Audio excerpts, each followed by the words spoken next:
I mean, again, he doesn't know who Gabriel is, right? Because he didn't come from an Abrahamic faith.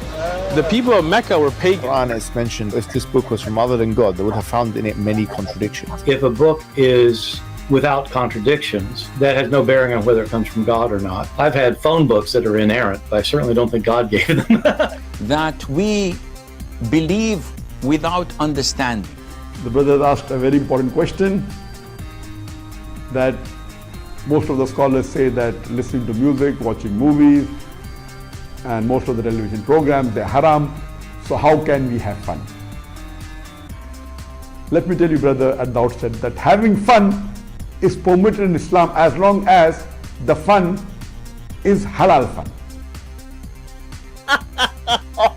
That the standard narrative has holes in it. The Prophet tells us because Satan or the devil sleeps over our nostrils. Those who oversleep and not pray Fajr on time, Satan urinates in their ears. I really do think Jesus was crucified and that he really was dead and buried. He thought that he was a son of God in the sense that he was specially chosen by God. I think Jesus really did think he was going to be the Messiah, the future king of Israel. I mean, that is, after all, why they crucified him.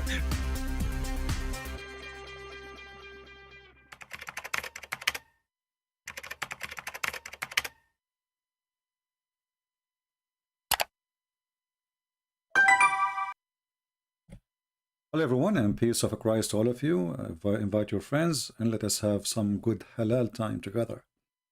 Halal fun time. First of all, you notice that we have no chat is open, and that because it is the best way to avoid chatters. I notice that many people are coming to chat, and I don't care for the number. I want people who they are serious come in here. So chat will be closed until, sometime. Until those flies go. As you see, we have a video made by some brothers from Pakistan in San Diego, and they met with this Abdul, which is a very funny Abdul. And actually, we should agree that we are very thankful for having those Abdul, because those Abdul sometimes they are priceless, and actually most of the time they are priceless. If I want to explain to somebody that Muhammad, when the Muslims they say that Muhammad is not Abrahamic, they will say he's a Christian, he opposed Islam, so what you expect. But when you have a Abdul, he claimed to be a Sheikh, and then later we find that he don't even know how to read the Quran. He cannot even write a verse from the Quran. I mean, again, he doesn't know who Gabriel is, right? Because he didn't come from an Abrahamic faith. He did not know who was Gabriel, and he did not come from Abrahamic faith. This is a priceless sentence. Expose all the lies Muhammadan they bring to us. About Muhammad, he was Abrahamic for 40 years. He was the most decent man. He's from that, even he descended from Abraham. And then this potato, he come and he says, well, Muhammad, you don't even know who was Gabriel. You never heard of him. And he is not Abrahamic. So what was his religion? I want the Muhammadan to go and ask this Abdul, as long you agreed that Muhammad was not Abrahamic when the angel came to him, and this is in the age of 40. So what was his religion in the last 40 years? This is why we say those people who make poo-poos, their poo-poo is a great fertilization for the topic we use. And the more they talk, the more they make poo-poos, and the more they talk, the more expose their cult. So we witness in the previous video how this person do not know how to even to read a verse in the Quran, how he cannot even copy a verse in the Quran, how he cannot even read a verse in the Quran. So why he called himself Sheikh? Even in the beginning of the video, he said, I am not a scholar. Okay, no problem. I am not a hafiz, which means I don't memorize. Okay, no problem. But I never heard of somebody do not know the 6 kalima. I mean, this is kids, they knew it. They ask him, what is the 6 kalima? Maybe, many of you do not know it, but this is normal, you are not a Muslim. But a Muslim guy who claimed to be a sheikh, you do not know what does that mean? How is that? liar. And all Muslim scholars don't say that. You're lying. Okay, Bukhari and Muslim say that Hafs is a liar. Okay, let us go first here. Here they are asking him, we will go to that six kalima thing. They ask him about Hafs. And now this person, supposedly, he is expert about Hafs. Who is Hafs? Qari say Hafs. Okay, if I show you then. Show it to me. If I show you. Which Hafs are we talking about? The Hafs the Qari? Yes, this is, whose is this? This is a recitation. So he told him Hafs is a liar. He said, show me where it says that. You're just trying to juice No, that's what, no, he just said there is deep holes in the let me finish in narrative. what you asked. Do you know who Hafs is? Hafs is the one who wrote this, and all your scholars say. And look, they are laughing, but this is true. Isn't it the Quran you have between your hand is made by Hafs? They are laughing, you see? He could not answer. And now he tried to change the topic, say, Hafs is the one who wrote this. Hafs is the one who wrote this. Hold it. You stupid idiot. Isn't it the first page in the Quran you have in your hand? It says that this is Quran according to Hafs.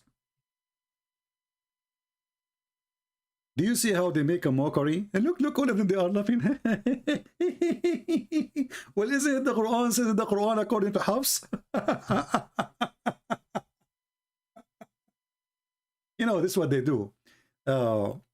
They try to change the topic to make it about something else. In the same time, even what they are saying is absolutely a lie, because it is the Quran of Hafs. This is why it's called according to Hafs. So when he said to you, Hafs is the one who wrote this book in your hand, why you are laughing?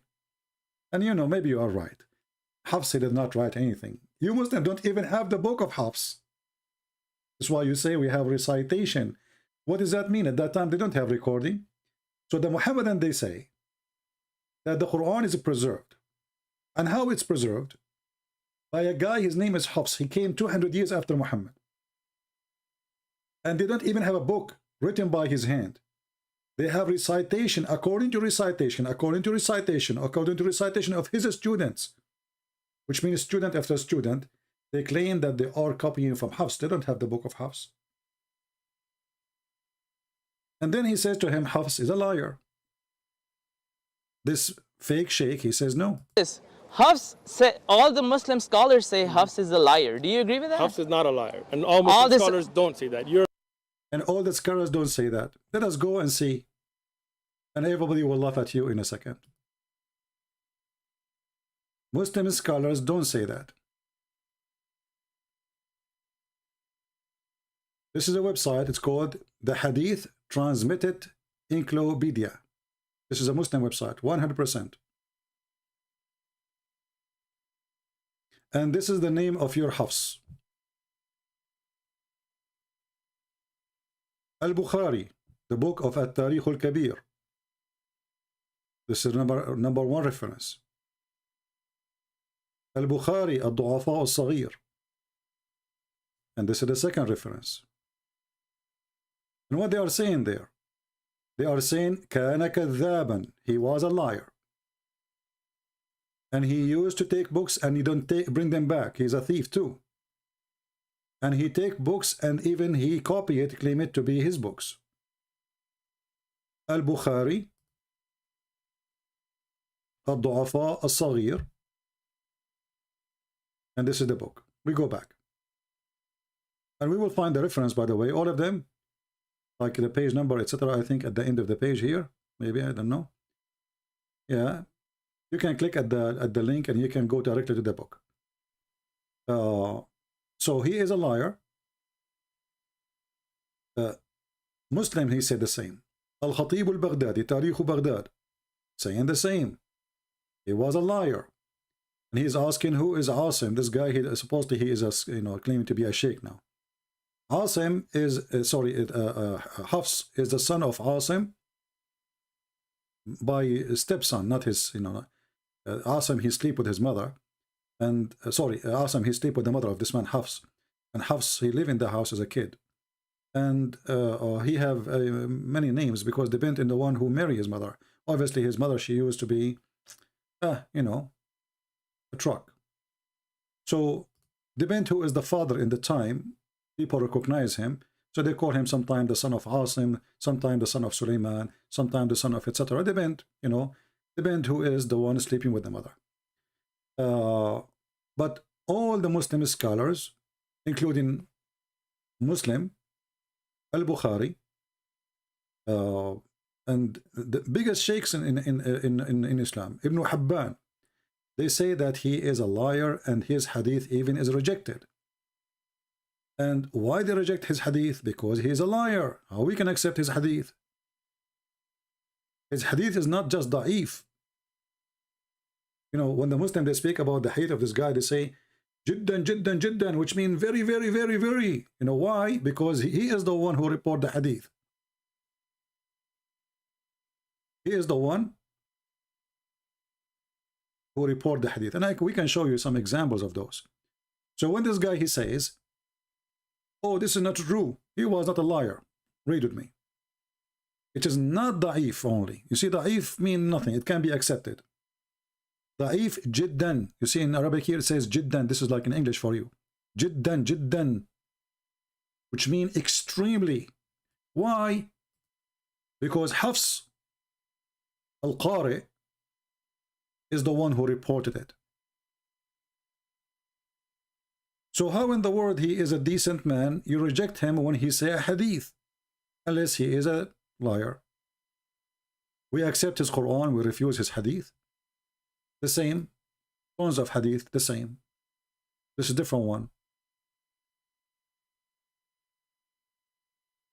This is a different one.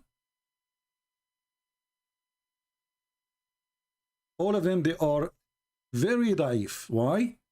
Because the one who reported them is Hafs.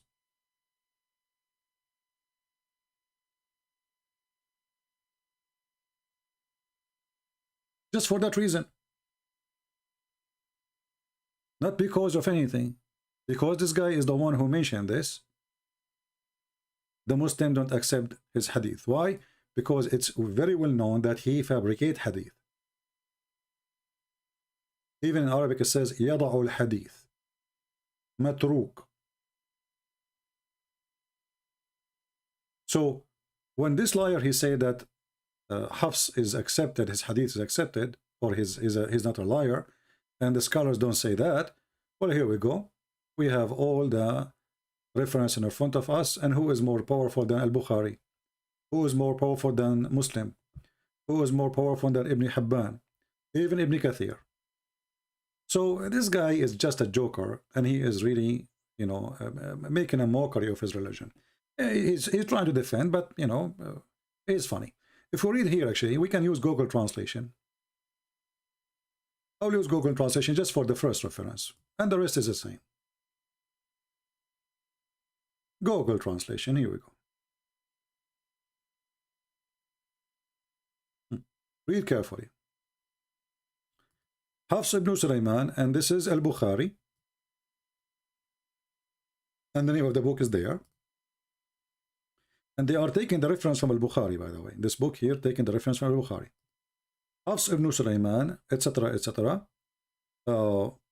His hadith is fabricated. I mean, the translation is coming very weird. Hold on. Okay, let's see.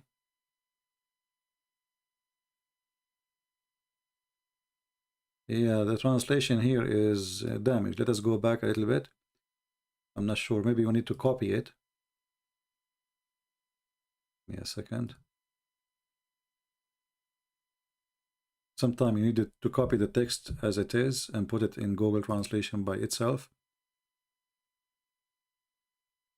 Let's see. You see here in Arabic, it says something different from the translation there in Google Translation. So what we will do, we will copy here. See, there's first section and there is second section. First section doesn't say anything really. Then here the second reference saying Al-Bukhari 870 Hafs ibn Sulaiman al-Asadi said here قال يحيى أخبرني شعبة قال أخذ مني حفص بن سليمان كتابا فلم يرده قال وكان يأخذ الكتب كتب الناس فينسخها. Okay. So he was taking books, and you don't return it back. We continue. We will copy and go one by one using Google Translation, because here, I don't even see the translation for the word book, in Google Translation. Let us do this.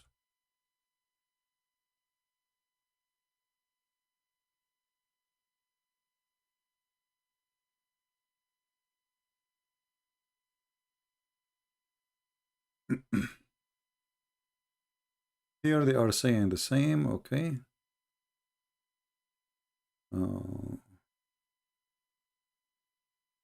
He is not trustworthy. We cannot believe him. His hadith is rejected. Matruk. He yaktubu hadithahu. He make his own hadith. He fabricate. Etc. Let us see. Let us use Google Translation again and see if that would work.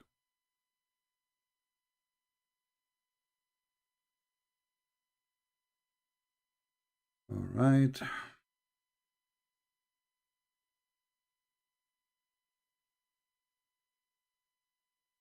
I see translation is coming very funny. I mean, where it says he make his own books, he take my books, he steal it, he don't bring it. It's coming very very weird translation. Okay, please.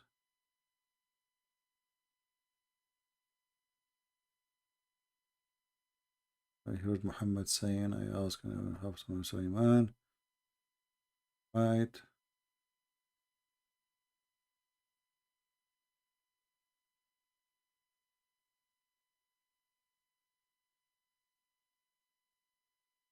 He write his hadith, you see. Here the translation is coming a little bit close. So he make his own hadith, and his hadith is weak. And it's not true. Which means it says he's a liar. And his hadith is abundant. Do you see it? And who are the one who's paying? I mean, all those names are big names in Islam. This is not a guy in YouTube. Those are not YouTube people.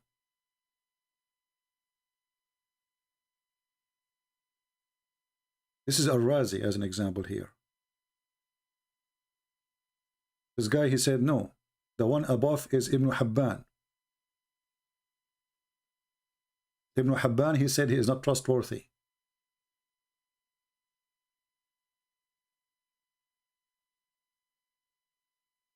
He is not trustworthy. Read carefully here. Maybe in English it doesn't show correctly. It says, Laysa bi thiqa. He is not trustworthy. So those are big scholars. Those are not people from YouTube. So when this guy, he say, he just trying to defend his best. Oh no, he is saying the truth.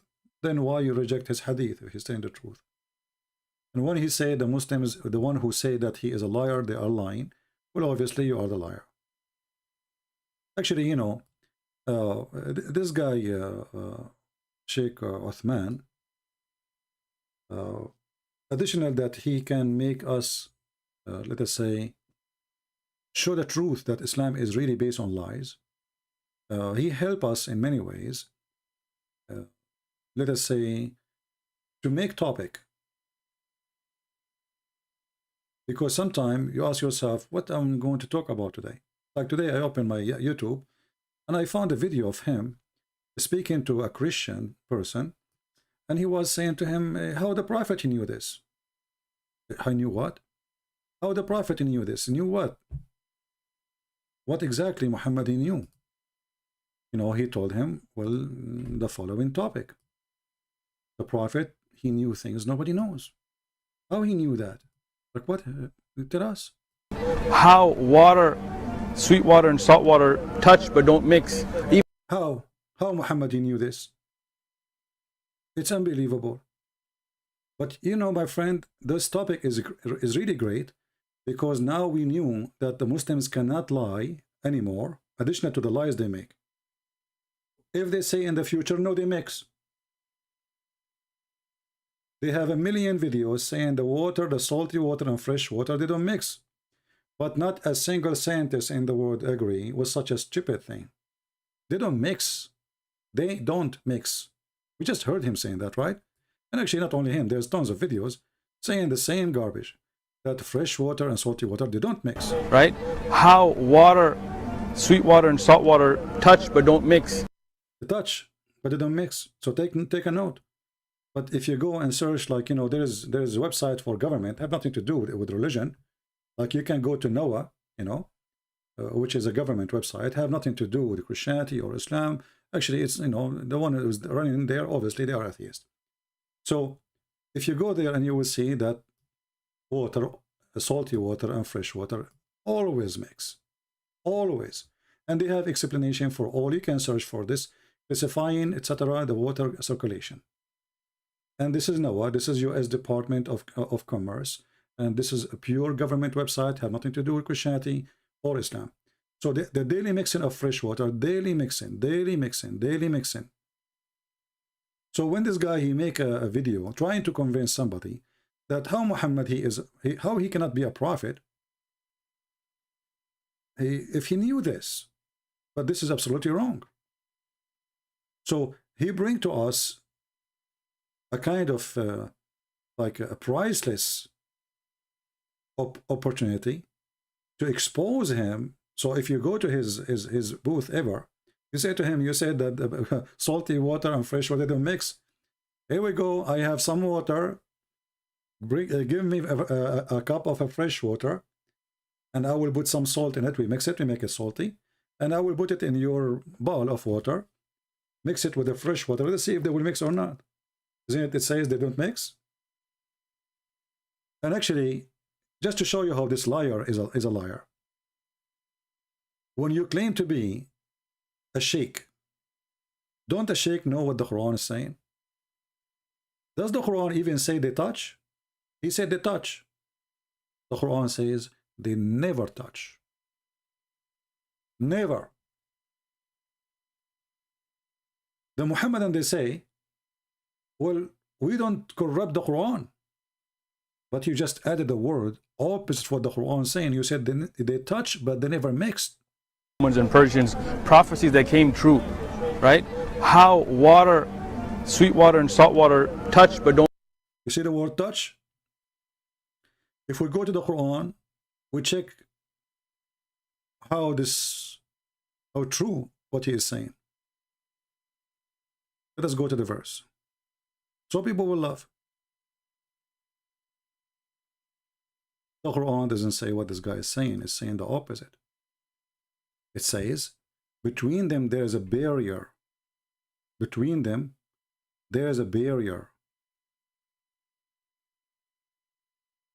So when they meet together, they are not touching each other. Between them there is a barrier.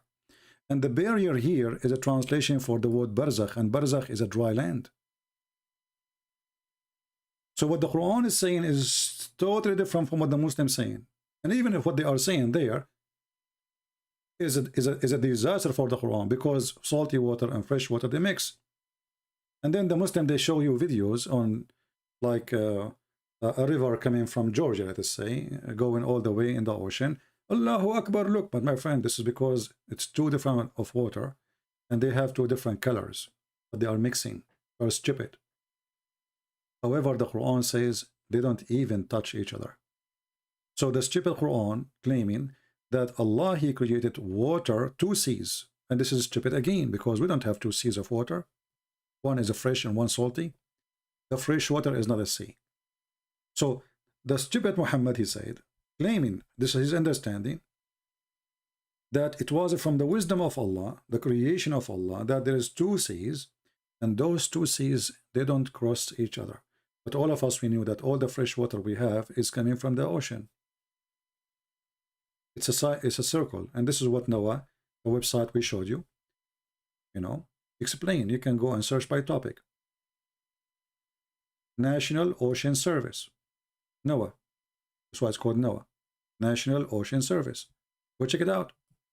So when they try to defend Islam and try to lie to Christians, trying to create a miracle desperately, we go and we check them. I encourage you anytime, anyone who speaks to you about any religion, Go check what their book is saying, and you will see, even if you don't speak Arabic, that what he is saying is exactly what we are looking for to expose Muhammad to be a false prophet. Because now Muhammad, he said, how you can accuse me of being a liar? You see, the translation is a lie here. It doesn't say deny. It says you accuse of a lie. To cut the ban. Which of, why you are, accusing Allah of lying? Isn't it he who said the two seas lose? They met, but they don't transgress. Between them, there is a barrier. Muhammad, he may say, Christian Prince is lying to you. Here, there's no barrier. There's no dry land. This is a lie. Well, we go and read the interpretation, and we will find that this is what it says. This is Ibn Kathir. Allah created two different types of water. Allah, he said, Marjul Bahrain yaltaqiyan. He has merge of the two seas. And again, this is a stupid mistake because we don't have two seas. Or let loose, according to Ibn Abbas, Allah's statement. Yaltaqiyan mean they met together, so they met. But did they touch? No. How they meet? Let us see. He prevent from meeting. See, it just said they met. So the second you see they met, you think they are touching each other. No. He prevent them from meeting by dividing barrier he placed between them to separate them. So Ibn Farooq, he is a son of a liar. You tell me, do you think really a guy he claimed to be a sheikh, he did not read this?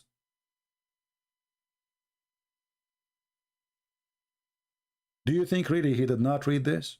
He do not know his books? A person, he opened a booth and he want to teach about Islam, but he do not know Islam. And then he will continue. The two seas are fresh and salty. The former coming from the running river. We discussed this topic in Surah Al-Furqan when explaining Allah's statement, because the same thing repeated in different verse in the Quran, in the chapter of Al-Furqan. وهو الذي مرج البحرين هذا عذب فرات وهذا ملح أجاج وجعل بينهما برزخا وحجرا محجورا. What does that mean? Let's just read. The same verse repeated again almost in different location. It says here, it's he who let free the two seas, one palatable and sweet, and the other one salty barrier. And he set a barrier between them, complete partition between them. So we have different verse in the Quran says that there's a complete partition between them. Chapter 25, verse number 53. So we go there? Let us go there so we can get this Abdul busted again. And this is why those videos the Muslims are making are priceless, because now we can go and we can record them and we say to them, did you say that? Can he say, no, I did not? Can he say, I did not say they touch? Can he say they did not meet? Can he say, they don't, can he say, I did not say they don't mix? He cannot. He is even using his hands. So now if we go in the stupid Quran again, we will find this verse, which he is mentioning here. Chapter 25, verse number 53. Read carefully. And it is he who has set free the two seas. One is a palatable and sweet, and the other one is salty bitter. And he has set a barrier and complete partition between them. Complete. They don't touch each other.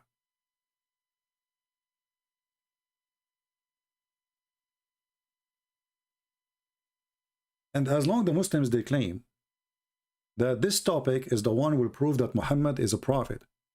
Well, this is exactly what will prove to us that Muhammad is a fraud. Because the stupid Muhammad, he think that there is a partition between the salty water and fresh water, and Allah will never allow them to touch each other. Even the Arabic here says, وَحِجْرًا مَحْجُورًا. Hijr is coming from the word hajar. Hajar means rocks. There's rocks between them. There's a dry land. Then if we go to Ibn Kathir again, we will see this is what it says. Read carefully. And now, is Ibn Kathir is lying? Yeah, Ibn Kathir is a liar, for sure. The Muslims, anyone who says something, destroy their dreams, they will accuse him of to be a liar. Between them, there's a barrier which none of them can transgress. That's what the Quran is saying. بَيْنَهُمَا بَرْزَخٌ لَا يَبْغِيَانِ. Even the Muslims, they believe in the word barzakh, and barzakh is supposedly a bridge you walk in. So how suddenly now they are touching each other?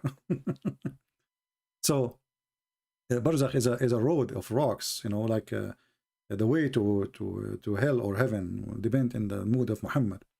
Then between those two type of water, that they will not transgress, which means nobody can pass upon each other, which spoil the character of the other one.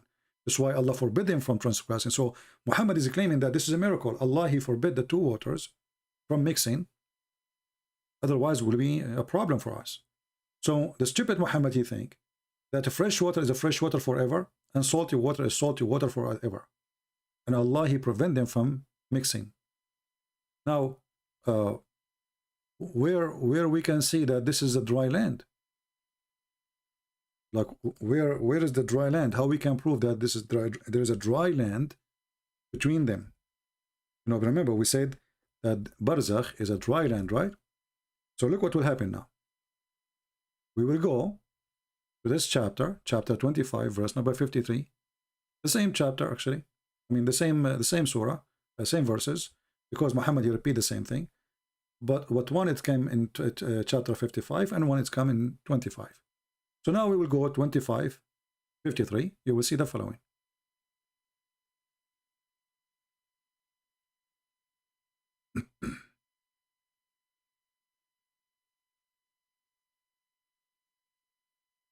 And like now, because we don't have a chat running, we guarantee that everybody is listening and nobody is busy with this stupid, stupid chat.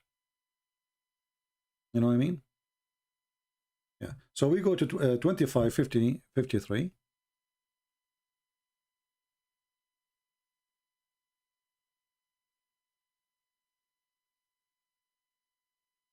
Let us see. Here we go.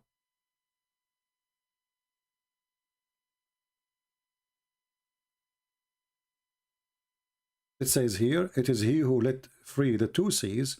This one is portable and sweet, and the other one is salty, bitter. Mean he created two kinds of water, sweet and salty. The sweet water is like the river, etc., spring, fresh water.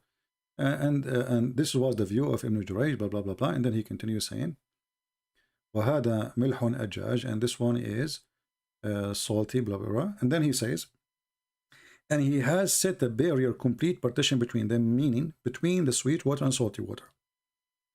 Now, what is the word barzakh? I told you word barzakh mean a dry land. Every Muhammadan, he will say to you, Christian prince is lying. Barzakh is not a dry land. Read it.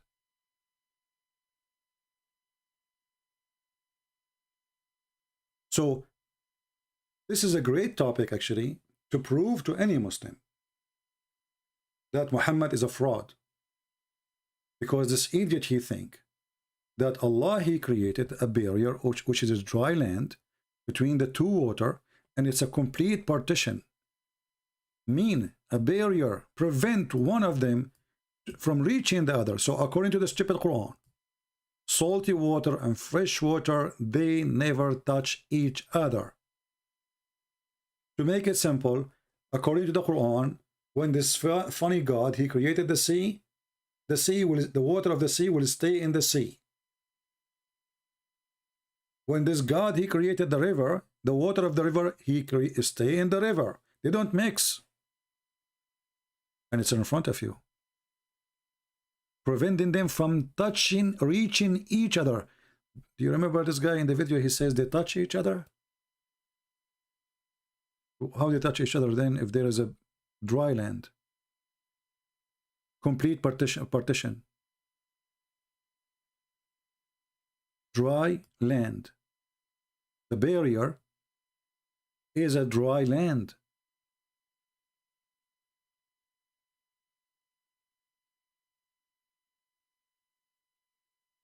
So if anyone have a doubt for a second, if Muhammad really a prophet or not, the same reasoning the Muslim they use to prove to you that he is a prophet is the same one you use to prove that Muhammad is a fraud. And look how easy, how simple it is. Now many of you will say, well, we can find the reference. Well, I just showed you. I gave you the verse number. I gave you the book number. So all what you need to do, even in the future, you do not know where to find it. You go, you type Ibn Kathir, chapter 25, verse number 53. And you will see the verse interpretation. Very simple. You do not need to be a genius. You can be a genie, but there's no need to be a genius. So the Quran is a very silly, stupid book. The one who wrote the book, obviously, he is not the creator, because a creator will not say such a thing. For the water we have is a cycle, is not really separated. It's a stupid statement from the one who made the Quran. So when this guy, he say, how Allah he knew this? Well, this is a question we should ask you. How Allah can be stupid like this?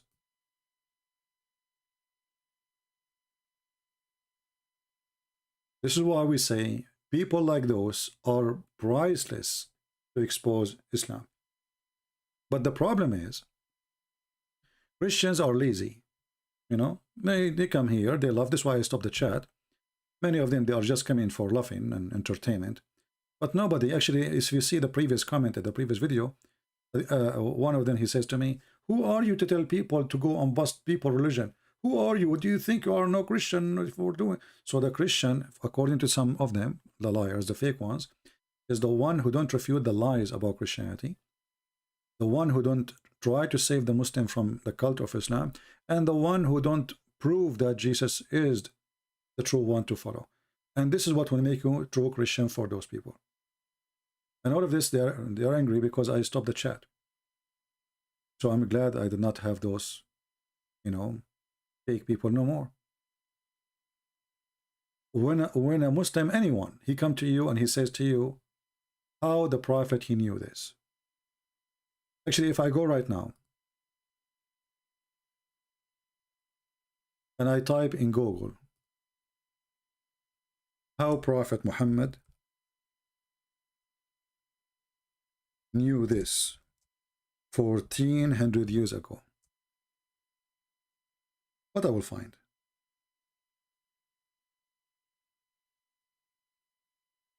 I will find endless either videos or articles.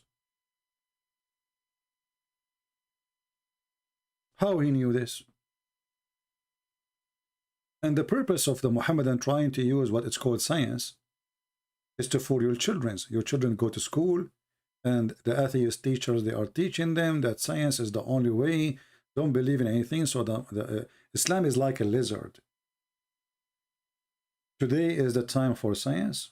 We switch to science and we try to make you believe in our belief based on science, to the point even they say we believe in the Big Bang. When the Quran says it clearly, Allah created the earth and the heaven in 6 days, in some verses, in different verses 8 days, in different places 7 days, depend on the lies of Muhammad, suddenly they believe in the Big Bangs. When Muhammad, he says the first Allah he created, it was the dirt. The Muslim, they make videos about Big Bangs. The Quran speak about the Big Bang. When they asked Zakir Naik, so why the Quran saying 6 days? He said, oh, the Quran meant, brother sister, Quran means 6 period. 6 days in the Quran did not mean 1 day. The Quran said 1 day for Allah is equal to 1,000 years for you. You know, you see that they play the game? But this is mentioned in our Bible too, that 1 day is equal, for God is equal to 1,000 years of our time. But this is a meditation statement, have nothing to do with days anyway. With the number of 1,000 year, which mean time for God mean nothing. But look here, Muhammad, he says that the first thing Allah he created, it was the dirt in Saturday. And this is Sahih Muslim, this is Sahih Hadith, this is not a joke. He created the clay in Saturday. So first thing created before even the space, it was the clay. He created the mountains in Sunday. He created the trees in Monday. He created the things in Italian labor in Tuesday. He created the light in Wednesday. That was making fun of the Bible, saying, your God created the light in Wednesday? He created the sun in Wednesday? Your God? Go watch the video. So the Muslims, when they make a mockery, they can make a mockery only with the one who is not educated. And most of the Christians, sadly, because, the way church is made, like we go to church and we don't talk about others, and it's not even nice to talk about others. This is what they teach you in the church, that, we Christian, we love everybody. So what if we love everybody? It doesn't mean we should not discuss what happened in this earth. What do you mean we love? So what, we love? Yeah, we love the Muslims. What the problem? Who said we hate them? So if we love the Muslim, we should not discuss their false belief. In the other way, you go to the Muslim mosque, all day long they are teaching their kids against Judaism and Christianity. They have nothing to teach about, except the Christians, they are infidels, and the Jews are infidels, the Hindus are infidels. You go to the church, you have a priest, wave your hand to Jesus, pray to Jesus, and thank you, Jesus, and let us go home. So the Christian go home, he learn nothing about how to refute cults. He learned nothing how to refute Jehovah's Witnesses, Mormon, atheist, Mohammedan. So what the church do today? What exactly the church is? So the church, sadly, is not a church no more. It's just a place of, let us say, an worship, ritual. But no education no more. And they are not even, most of them, they are not even teaching the gospel. The priest, he read a verse for you, he speak about it for 2 seconds, and that's it, we go home. And then next week we come, and even he himself is not even teaching you. He's the same as those Muhammadan, like this Abdul, he claimed to be a Sheikh. The second you ask him any question, like they ask him about 6 kalima, he do not know what 6 kalima. He do not know. He have no idea. He said to them, this is culture, but this is a shahada. This is tawheed, the 6 kalima. I mean, I never heard of somebody who do not know what 6 kalima. He asked him, what is a 6 kalima? He said, I never heard of it. And he said clearly, he said, this is culture thing. This is not Islamic.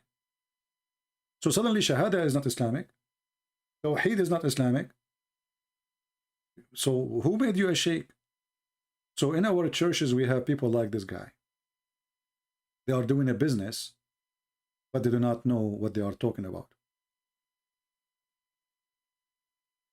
Always when a Muhammadan he come to you with any statement, don't let it go.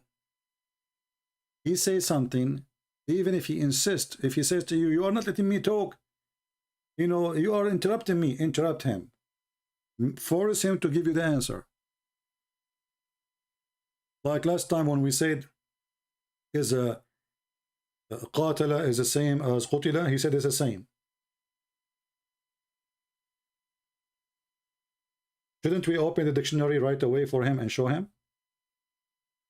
And this is why, those people, they can flourish in the front of somebody, he do not know Arabic, and he himself do not know Arabic. So how he can explain what the word means? I don't know. I don't understand the stupidity of those idiots.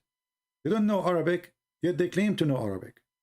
They don't know how to write the word, but they claim they knew how to write the word. If we go back to this video here about Uthman, just to show you more of his comedy, it's priceless actually. I'm so glad that they came to him, and I hope next time they will get him more busted, so we can have more comedy to laugh. Okay, Bukhari and Muslims say that Hafs is a Where does Bukhari say Hafs? Okay, if I show you then. Show it to me. If I show you. Which Hafs are we talking about? The Hafs Qari? Yeah. Yeah, where Bukhari? I want to say to this coward,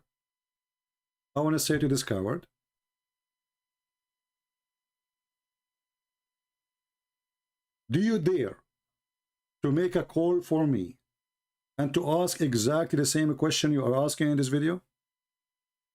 Do you dare to let me call you?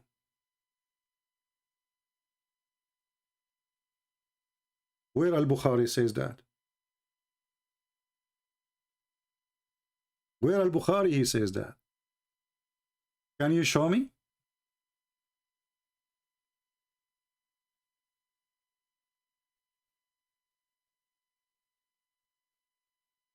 You know, for sure, no week, nobody can show you.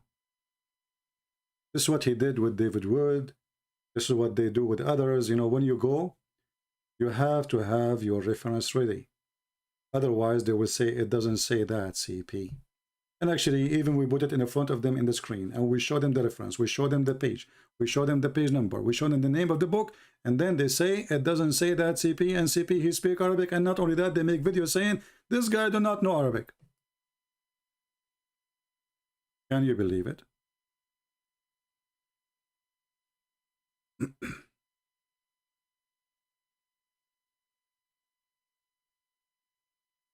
If we go right now and show some reference, this guy, he will say, well, I don't believe those reference. So when they want, they believe. When they want, they accept. When they want, they don't like it. Very simple.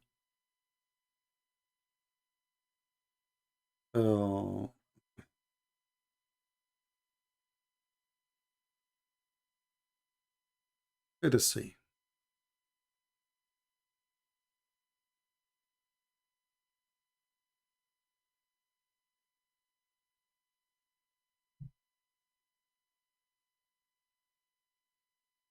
Just so we can laugh, you know, just for a comedy.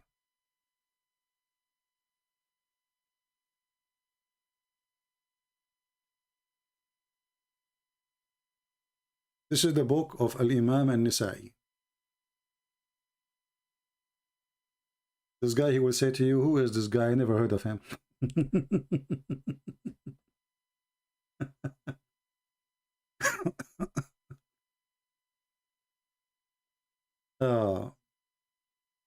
Let us see what he says here. The problem, the page is so big.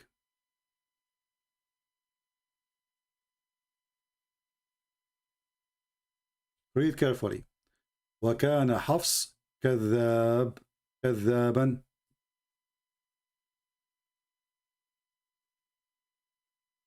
Let's make it an arrow and red. Line and red.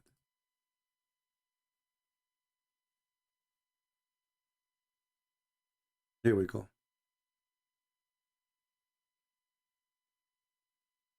قال ابن المديني في رواية ابن عبد الله متروك. His hadith is rejected. His hadith ضعيف. And I left his hadith and على عمد, which means in purpose, because he's a liar. So all actually, here we go. وقال البخاري كما في التاريخ الكبير والضعفاء الصغير تركوه والتاريخ الصغير سكتوا عنه. وقال الجرجاني قد فرغ منه منذ دهر. Leave him. He is just from long time people stopped taking him. وقال مسلم متروك الحديث. وقال أبو حاتم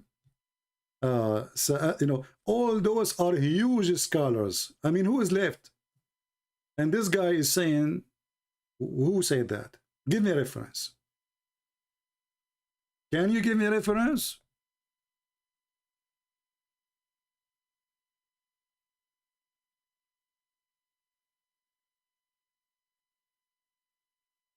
It says here, and Ibn Hatim, he said, سألت ابن عن أبي عن حفص. I asked my father about Hafs.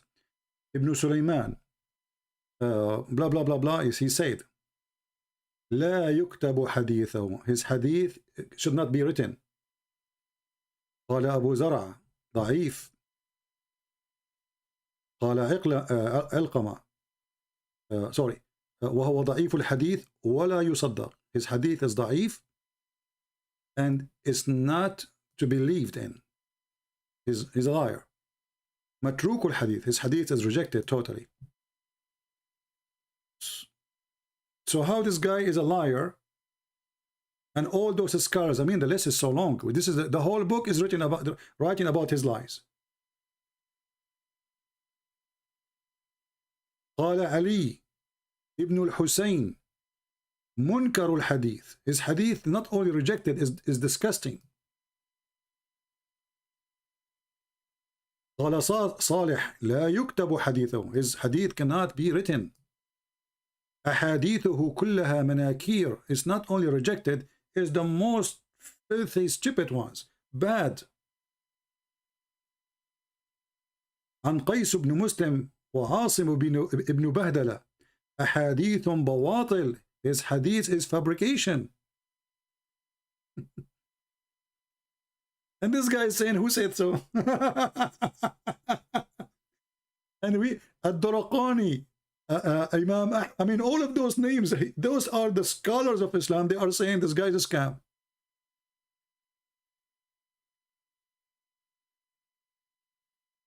So how he is a scam and you take the Quran from him? And again, this is the book of Manhajul Imam al-Nisa'i, Al-Jarhu wa-Ta'dil. And this is page, that is go up, page 1500. And this is a book for free in Google. It's for free. And let's continue.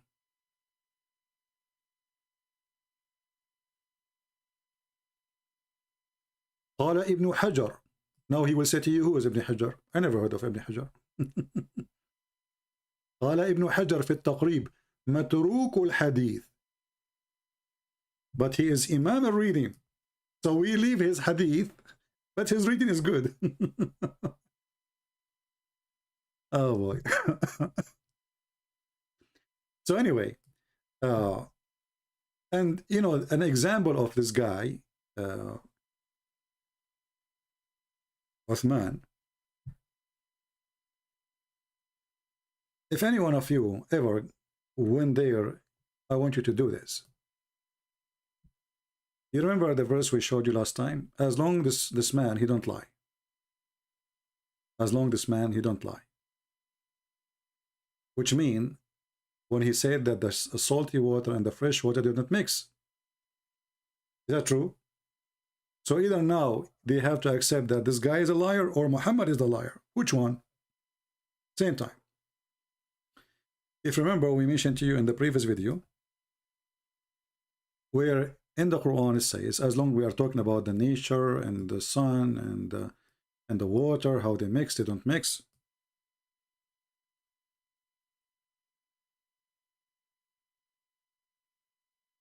In the Quran, we have this verse here, where it says, in chapter 36, verse number 38, it says, the sun run to its resting place. The sun run to its resting place.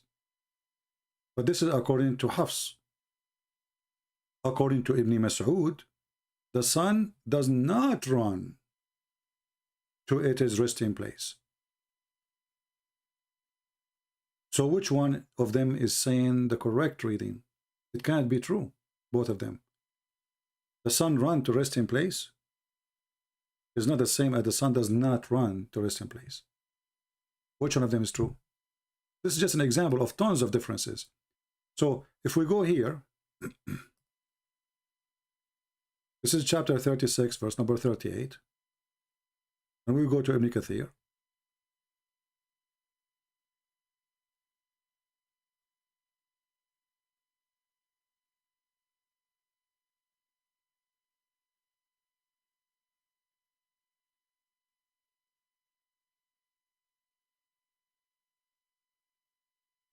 We will notice the following.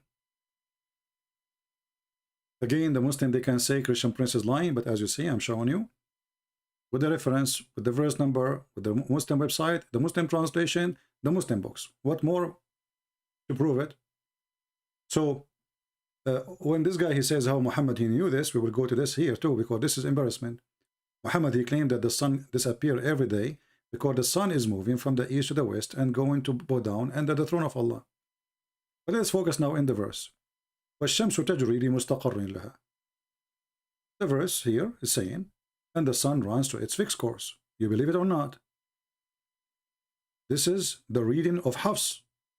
But according to the reading of Ibn Mas'ud, the sun does not run. Read it. والشمس لا الشمس تجري لا مستقر لها. But this is Quran too.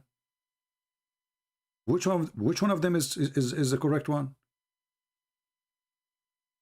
And as long the Muslims, they are saying that this guy is a liar. So how in the world you take the Quran of the liar, which is contradiction for the Quran of Ibn Mas'ud, and Ibn Mas'ud is named by Muhammad to be taking the Quran from, not this guy. The sun runs with no fixed course. We go up. This is the reading of Ibn Mas'ud. Huh? And then if we go up, Ibn Mas'ud, Ibn Abbas, etc. And then we go up, we will find totally the opposite. And the sun runs on its fixed course. Both, they cannot exist. One of them is a lie. For sure, for me, I believe both of them is a lie. But if we put the two verses next to each other, we copy the first one, we will copy it, paste it here.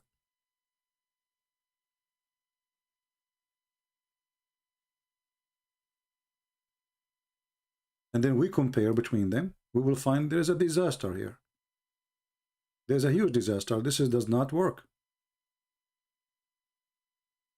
This one says the opposite from the other one. Totally the opposite. So which reading is the correct one? And we can show tons of examples like this. So the question, why the Muslims, why the most popular is the book of Hafs when he is accused to be a liar?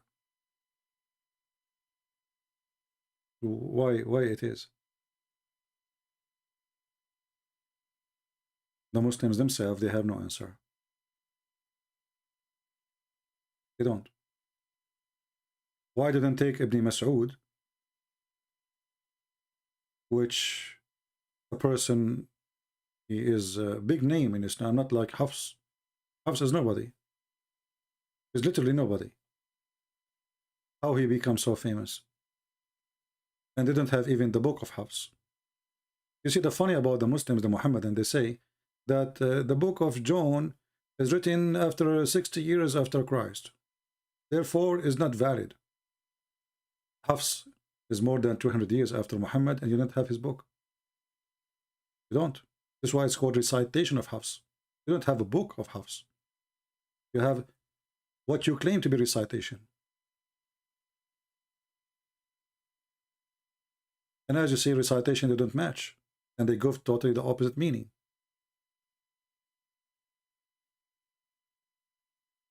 So when those people, they try to argue, their argument, it works for your side if you are a person who want to study and you want to search, and like what we are doing now, they help us to expose their lies. Because if they don't say what they say, I don't know what the topic will be today for me to talk about, right? So here we go, we use them as a way for education, as a motivation for education. They can lie as much as they want. Who cares? You can lie. Nobody can stop you from lying. I mean, this is your business. But we can expose your lies, and then Islam will lose the credit. The target is not them. The target, either Islam is true or Islam is false. And as long as those people, they are trying to defend Islam by lying, well, obviously Islam is a lie then. Because there's no way you defend something good by lying. It doesn't work in such a way. Not with God. You can fool people by scamming them. Okay, you can win. You can lie to somebody, steal his password for his bank account, or, claim to be the cable guy, go inside the house, steal the jewelries. So lying can work if you are a scammer. But God don't lie to prove himself. He do not need liars. That is not God and not godly. I'm not going to play all his video because it's not really worth it. This guy is just wasting time. But I receive a timeline of what he said in the video. So let me look here. Somebody gave me the timeline. Yeah, in the minute 22, he do not know what kalima is, which is funny. And you can search for the 6 kalima in 2 seconds. You will find that every single Muslim kid, he knew what is that. Especially a person who live in Afghanistan, you know, he grew his life there. Yet he do not know what kalima is. Tell him everything. He Okay, doesn't go know ahead, anything. go ahead. And if he I jumps don't know from the anything. topic, San No Diego jumping. Zoo is right Go here. ahead, I'm gonna put you with the monkey right there, because He told him, San Diego Zoo is like here. I want to put you with the monkeys right there. That's a good one. that's what you're doing. They're jumping around here like that. Okay. So my question is very simple. Okay. If this is the Hafs recitation and that's the worst recitation, why is the meaning different? Is that your question? Yes. Tayyib. This is the 8th time explaining it, but I'll explain it again. Meaning different. No. Again, he interrupted me. Did he not interrupt me right now? Did he interrupt me? But he, you know, he did not explain them. You see, the liars, they say it's the same meaning. But it's not the same meaning. We showed you. Even the Muslim website, it says it's not the same meaning. Answer the question, okay? I will answer it. Okay. Right? Okay. Now, let me explain it again. Okay. Okay? The Arab tribes would use different sigat Okay. to give the same meaning. Okay? Ah.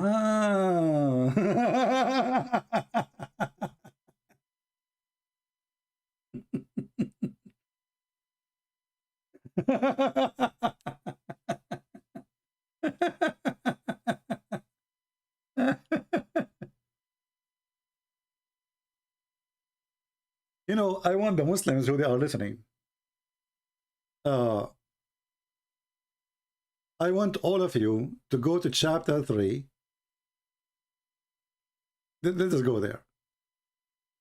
Just to show you, I mean, it's embarrassment. You see, okay, you want to defend your religion, no problem. But at least aren't you worried that the Muslims are listening? And there's some of them, they are going to go and search. And they will look and they will see that you are a liar. And it's not the same meaning. It's good to defend your religion. There's no wrong with it. I mean, to defend. But how in the world you can fix a belief? How you can make your children accept such a belief? By saying it is the same meaning, you liar. Because qatala mean they fought, qutila mean they get killed. So how in the world is the same meaning?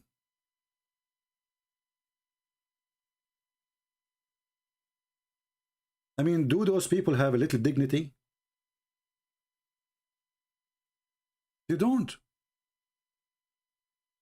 People will take them 2 minutes to go to the internet and search for the different reading, and they will find that they have totally different meaning. And I want the Muslims, especially those who hate me very much, I have a challenge for you. I want you to search and check it out just to prove me wrong, not to agree with me. Which means I want you to do this in the purpose to do jihad against me. To prove that this guy is defending Islam and saying the truth. He is not a liar. And by proving that, you are proving Islam not to be a lie too. Because those are making fabrication. That the word qatala is the same as the word qatala and the same as the word qutila.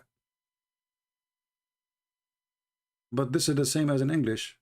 Kill, killed, got killed. It's the same? Since when?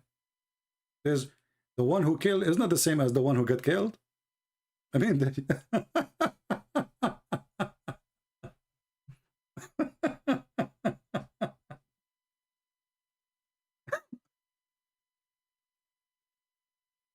let me do this. Hold on.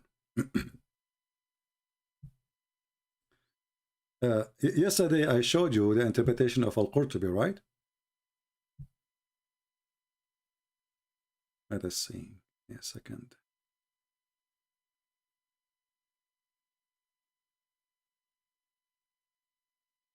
Oh boy.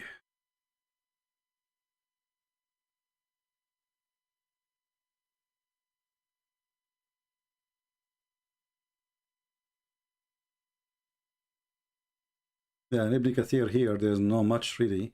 You know, Ibn Kathir translation is not really the same as the Arabic Ibn Kathir. But it's okay, we will. It was said by this ayah, many prophets of their companion were killed in earlier times. In this ayah, it says, many companion, they were killed in the earlier time. As this is the view of Ibn Jarir. Okay, but how he can get the view like this? Here it doesn't say they were killed, it says they fought. And the one they fought, not necessarily they got killed. So why Ibn Jarir is saying that? Because there's different reading. It was also said that ayah means many prophets witnessed their companion death before their eyes. However, Ibn Ishaq mentioned another explanation on his seerah. Many prophet was killed and had many companions who resolve did not weaken after the prophet died. And here you see how things is going wrong. However, if we go right now,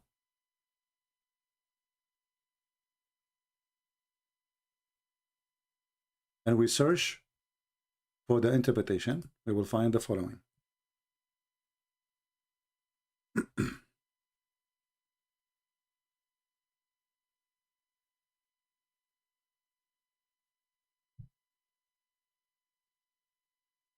And this is why I don't accept Ibn Kathir in English, because Ibn Kathir in Arabic is different from Ibn Kathir in English. Read carefully. This is Ibn Kathir in Arabic. In the English, it doesn't say anything from what the Arabic one.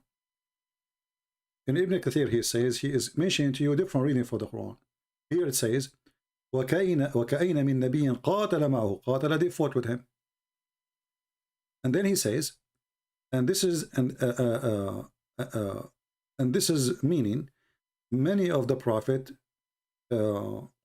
he was killed and many of his friends killed with him. And then he continues saying, but those who did read or recite saying قتل أو قتل معه ربيون فإنهم قالوا عني بالقتل. So different reading. It's meant by the killing is the prophet and some of those who were with him. So did they fight with him or they did killed with him? It's not the same meaning. And then he says the one who did read قاتل, the one who did read fight, he chose that. And again, this is Ibn Kathir. He chose that word because the verse says فَمَا وَهِنُ, which means they did not get tired. So how they get killed? If they get killed, then why it says did not get weak or tired? So obviously, the correct one is to take not the one qutila, which means they get killed, but to take the one which is they fought with him. So as you see, this is different reading of the Quran. And it has different meaning. And this is Ibn Kathir saying that clearly. However, if I go in the English one, I don't see the same saying that. Does it say different reading? And here in English, no. It was said this ayah mean, etc. And then this is the view chosen by Ibn Jurayj, okay? And then it's also said that this prophet witnessed their companion death before their eyes. However, Ibn Ishaq, but he didn't mention anything about different reading. There's no different reading here.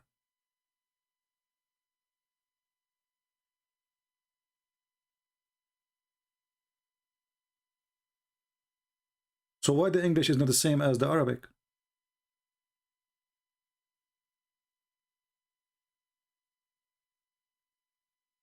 If we use now Google Translation, you will see that the translation will give you right away, whatever in the blue is the verse. How many prophets fought with him? This is the first reading. This is the verse. And then many, they were killed with him. You ask yourself, is it the same? Fought and killed? The liar, he said, it's the same meaning. And this is the book of Ibn Kathir.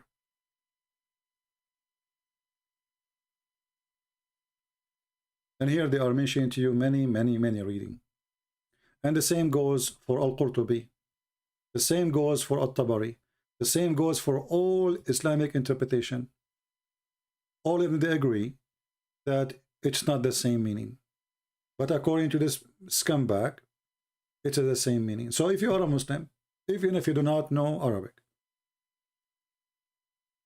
go right now and search in the dictionary. You can do this. Copy the word قاتل and copy the word قتل. Go to the dictionary and see, is it the same? قال أبو جعفر اختلفت القراءة في قراءة قوله قتل معه ربيون. قتل بضم القاف. قتل means get killed. Translate to English. You can say this guy is lying to us. He is a Christian. He don't want us to believe in Islam. But this is your Islamic. This is the official government website of the Kingdom of Saudi Arabia.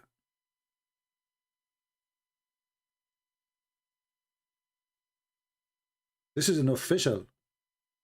This is Al-Qurtubi, At-Tabari, Ibn Kathir. This is not a Christian Prince interpretation. So people were killed with him. How in the world this guy, he say it's the same as fought? How the word killed is the same as they fought with him? This is a reading saying, half saying, many they fought with him. The other reading saying, many they were killed with him. But the potato, he said, the Arab, they have different way to say things, have the same meaning. Those are the Arab, the one who's explaining you, those are your scholars of the Arab Muslims. Not this guy from Afghanistan who cannot say his prophet name correctly. At-Tabari is not an Arab now. Ibn Kathir is not an Arab. Al-Jalalain is not an Arab. Ibn Abbas, the cousin of Muhammad, is not an Arab. So here you see that in order to defend Islam, we have to die lying. And just watch the comment after we finish, and you will see how many Muslims says, if you are a man, debate this guy face to face. This coward, you don't even dare. Why want to go on face to face? He is not worth even.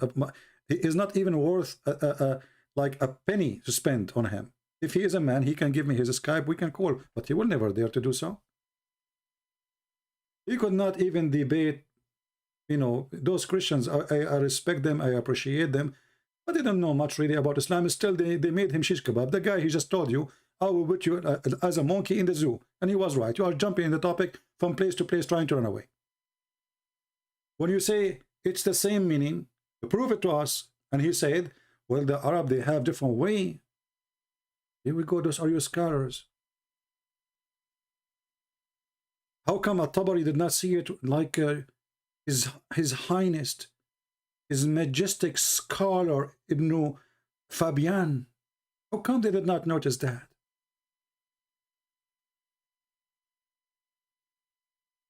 And you will see how many recitation there is.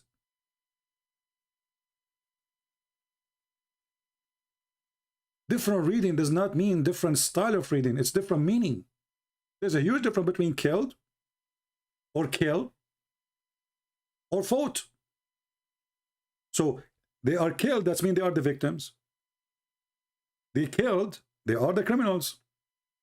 They fought, they are fighting. It's not the same.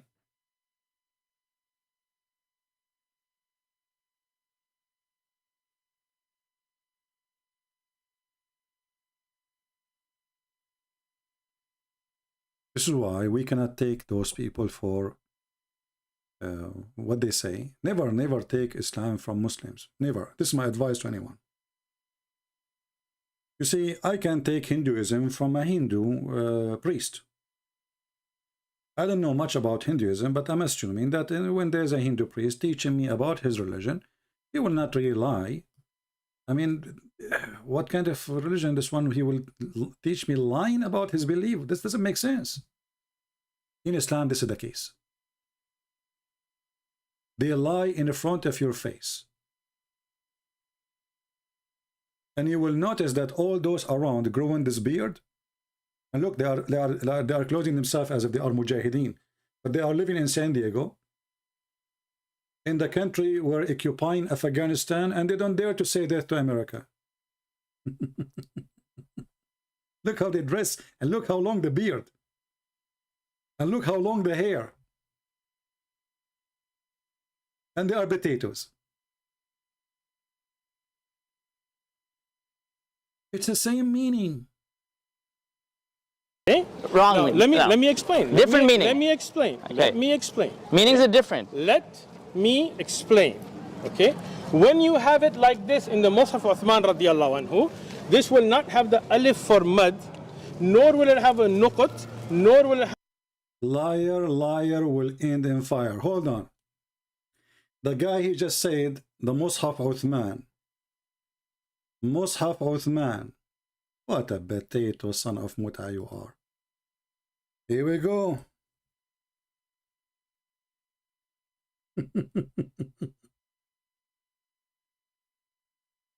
Hold on, give me a second. Oh, Lord have mercy. It's fun, isn't it?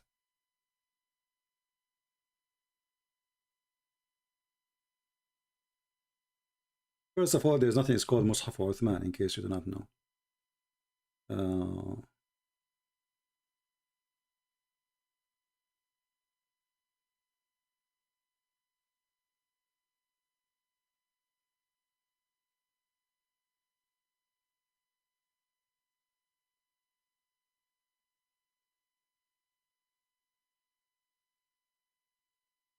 I'm trying to find here it says download. I don't want to download anything from Muslim website or other website.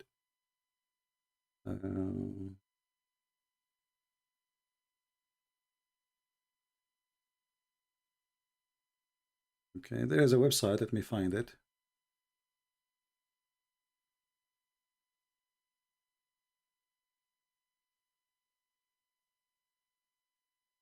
And we will show you in front of your eyes.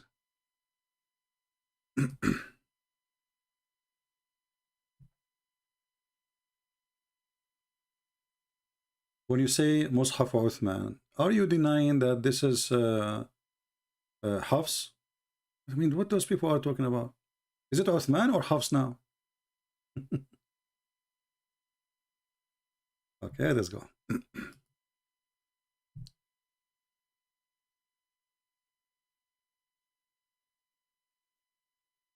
Here we go. I was trying to find you like the old writing, but I did not. I need to find the website. I found a website where you can download the PDF file, but I don't want to do that. I don't trust Muslim website. And I don't trust any website anyway to download. This potato, he said, this is Hafs. And this is what is Uthman according to him. He said there's no alif.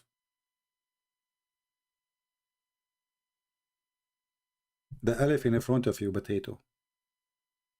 You are literally a potato liar. This is an alif. This little thing here is an alif.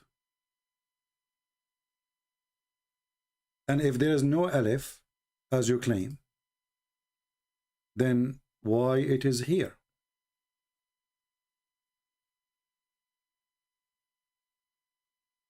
We will go to a different website.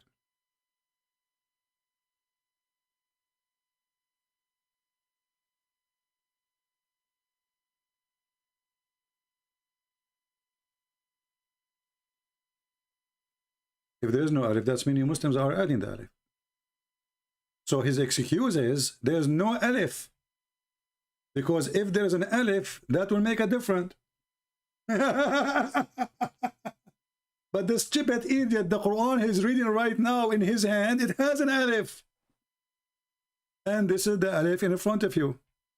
You see this letter? This is A, like equal to A in English. So according to this potato, in the Quran of Uthman, there is no alif. Now, he tried to fix it and make it more blind. Let me tell you why. Because if there is no alif in Uthman Quran, as he claimed, which he don't have, and the Quran, the Muslim today, they have in their hand, it has an alif, and he is claiming that the alif will change the mind. If there's no alif, We'll change the meaning. If there's no alif, the meaning will not change. So you just say that you Muslims, you added the alif and it's not there. Let us go back to the video so we can laugh more at this stupid who try to defend. And you know, the embarrassment is that all those Abduls, obviously the rest of the Abduls around him, they are arbitrated like him. Because how come none of them says, hey, come on, brother, let me tell you something. Let me whisper in your ears. You are saying a lot of poo-poo now. What you are saying is literally poo-poo. What do you mean there's no alif? Nor will it have a nuqat, nor will it have the Okay. The Arab tribes would use different sighat to give the same meaning. Okay? Wrongly. Now, let me explain. Different meaning. Let me explain. Let me explain. Meanings are different. Let me explain. Okay? When you have it like this in the Mus'haf of Uthman radiallahu anhu, this will not have the alif for mad, nor will it have a nuqat, nor will it have the tashkilat. You don't even know what those words mean, unfortunately. You don't know, like you don't know Hebrew, you do not know Arabic. I know this is coming. And supposedly he is the Arab scholar.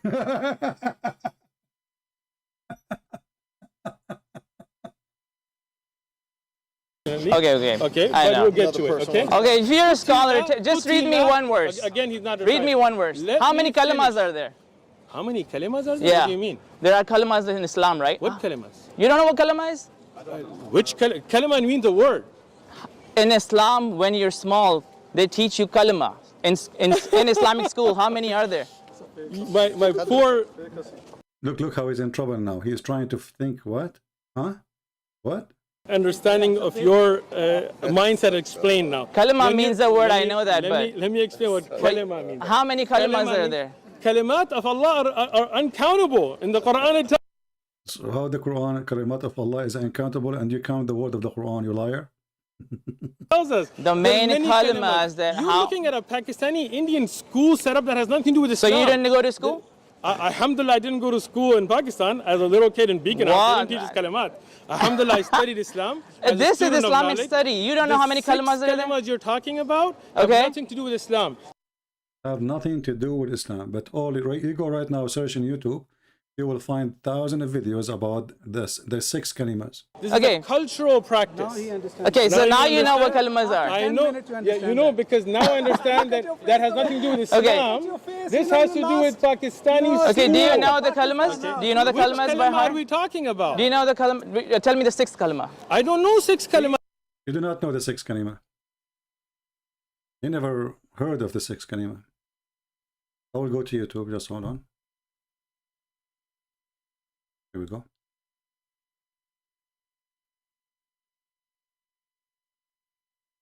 The 6 kalimas. Declaration of faith, including the Shahada. This guy, he never heard what is the 6 kalimas. He never heard of it. The Shahada in Islam is a culture thing. It's a culture. It's not from, he just said, this is not Islamic, this is culture.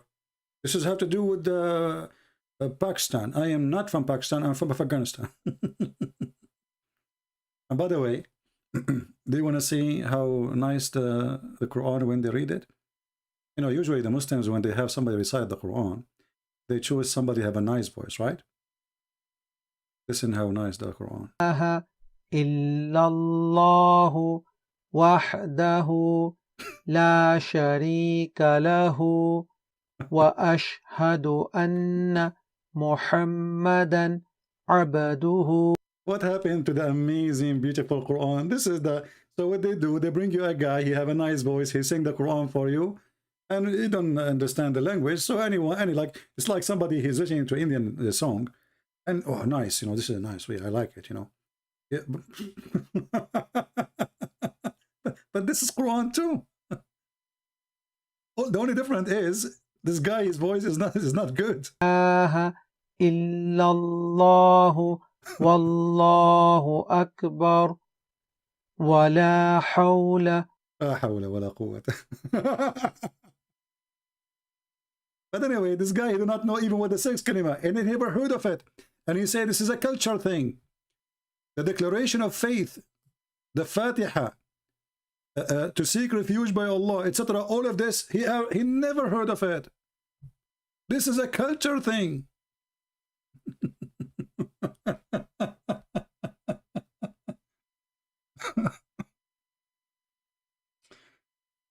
Oh, anyway.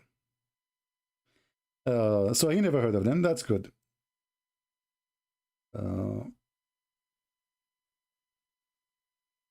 This guy, he said to him, our brother here, he said to him in the minute 28, Allah does not exist. Not this one. Here we go. So what the answer is?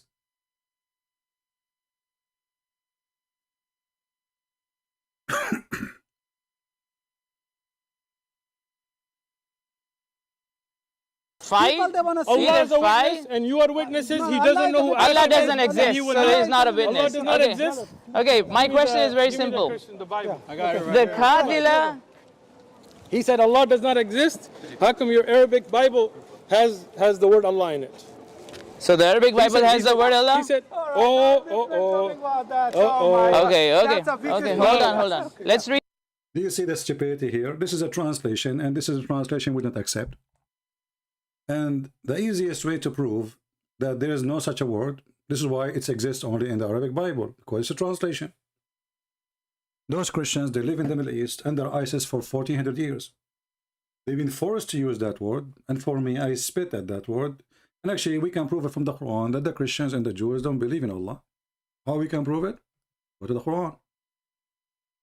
If the Jews and the Christians, they have the same name of the same God, then why the Jews are making fun of Allah? No, I never heard of somebody. And why Christian Prince making fun of Allah? So they make fun of Allah in the time of Muhammad. Read carefully. The Jews says Allah, his hand is tied up, i.e., this is a Muslim translation. He does not spend of his bounty, which means Allah is useless. He does not exist. This is exactly what this brother who was saying to him, Allah does not exist. So when this fool person desperately, he go and say, this is translation. I can make a translation now, and I can change the name of God in the translation and call him a Krishna if I want. But this is false. Same time, if we search in the Quran, in English, we find the word Jesus.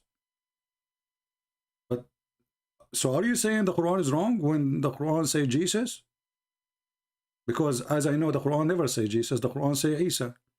So this is a very silly argument, because if you want to say that, well, Jesus is in the Quran, according to your religion, then this mean there's no Isa. Is Isa the same as Jesus? The Muslim, they say yes, as a person, but the name is not. So we have different name? They say yes. Well, different name, but they are not even close. How Isa is what Isa mean? They don't even know what Isa mean. If you ask any Muslim what Isa mean, they don't know. What is and who is this Isa and where the name Isa coming from? And as long you go by the Arabic translation for the Bible, can you find me the word Isa there too? Because as long we found Allah, we should find Isa too. If you read the Muslim translation, you will see they are inserting Jesus, but there's no Jesus in the Quran. This is a stupid translation.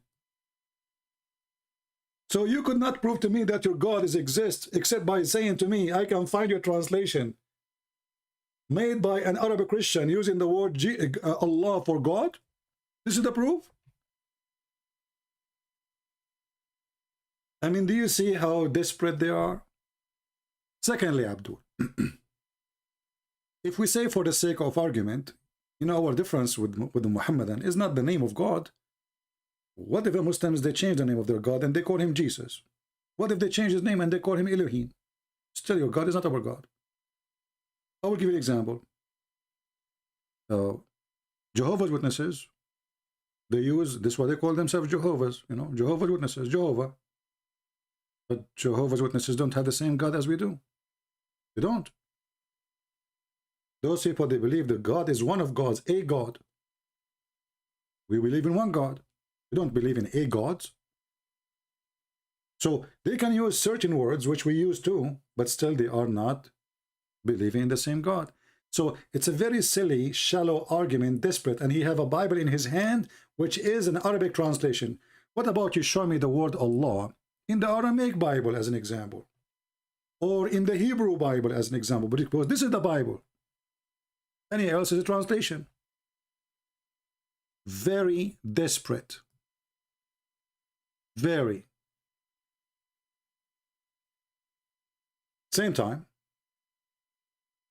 if we go to your stupid Quran, we will find the following. That the Christians, according to your stupid Quran, here you see the contradiction, how the Jews making fun of Allah, and then Muhammad, he says that the Christian, they believe that Isa is Allah.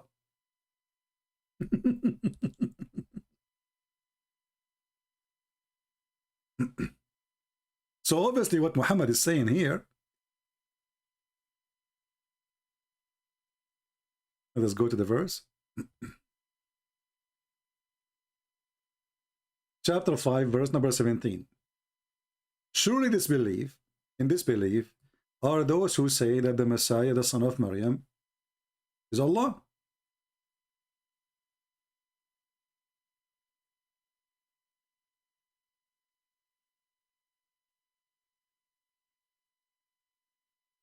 So if the Christian believe that the Messiah is Allah, then the Allah they are talking about, if he exists, that is the Messiah.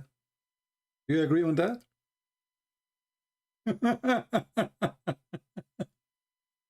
And the Messiah, your stupid Quran saying that the Messiah is Allah, and at the same time he's the son of Allah. How stupid is that? The one who made the Quran, obviously he have zero education in Christianity. Because if Muhammad here, he meant that the Christian believe that the Messiah is God. Well, that's mean Allah is not a name. Allah is a word meaning God. But Muslims don't accept that. Muslims believe that Allah is a name. It's not a word meaning God. So if the Christian believe that the Messiah is Allah, that means he is the same person, Allah. Then the Quran is stupid when the Quran say that the Christians believe that the Messiah is a son of Allah. Because there's a contradiction. Either the Christian believe that the Messiah is a son of Allah, or they believe he is Allah. It's not the same. We as a Christian, we don't believe that the Son is the Father. We don't. We don't believe that the Father is the Son. We don't. So the stupid Quran, who could not understand Christianity, messed up. If we ask the Muslim now, based on those verses, if the Messiah is Allah, and the Messiah is the Son of Allah, who is the third person in the Trinity? Because now we have the Messiah is two persons. Once he is Allah and once he is the Son of Allah.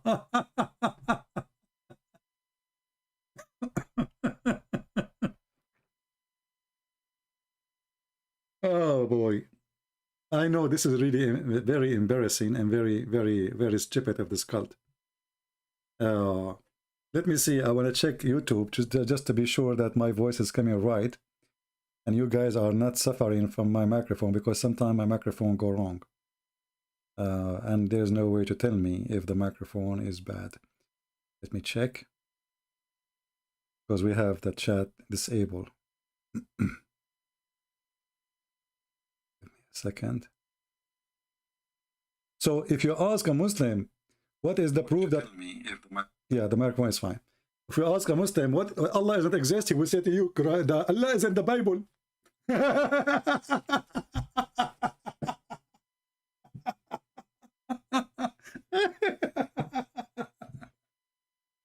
You know, next time, if a Muhammadan he say that to you, he says, well, okay, hold on. The God you are talking about in the Bible, he have a son. Do your God have a son? He will say no. So see, So our God is not your God. So don't be stupid. Now prove to me that Allah exists. Finish it right away, you know. They try to avoid the question. What is the proof that Allah exists? If Allah exists, he will not say that the water don't mix because he put a dry barrier between them.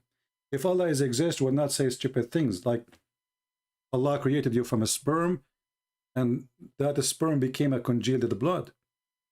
If Allah is God, he should know what the Christian believe, that the Trinity is not the Christian believing that Jesus is Allah. That is not a Trinity. The Trinity is not Mary.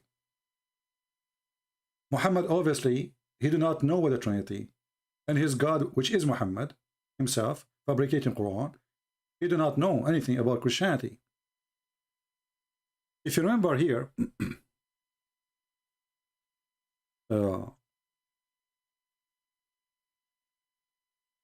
when once Mimi Hijab, he said to me, oh, hold on, so you are saying this verse here is saying that Jesus, the Quran says in chapter 9 verse number 31, they took their rabbis and their monks as God instead of Allah and the Messiah.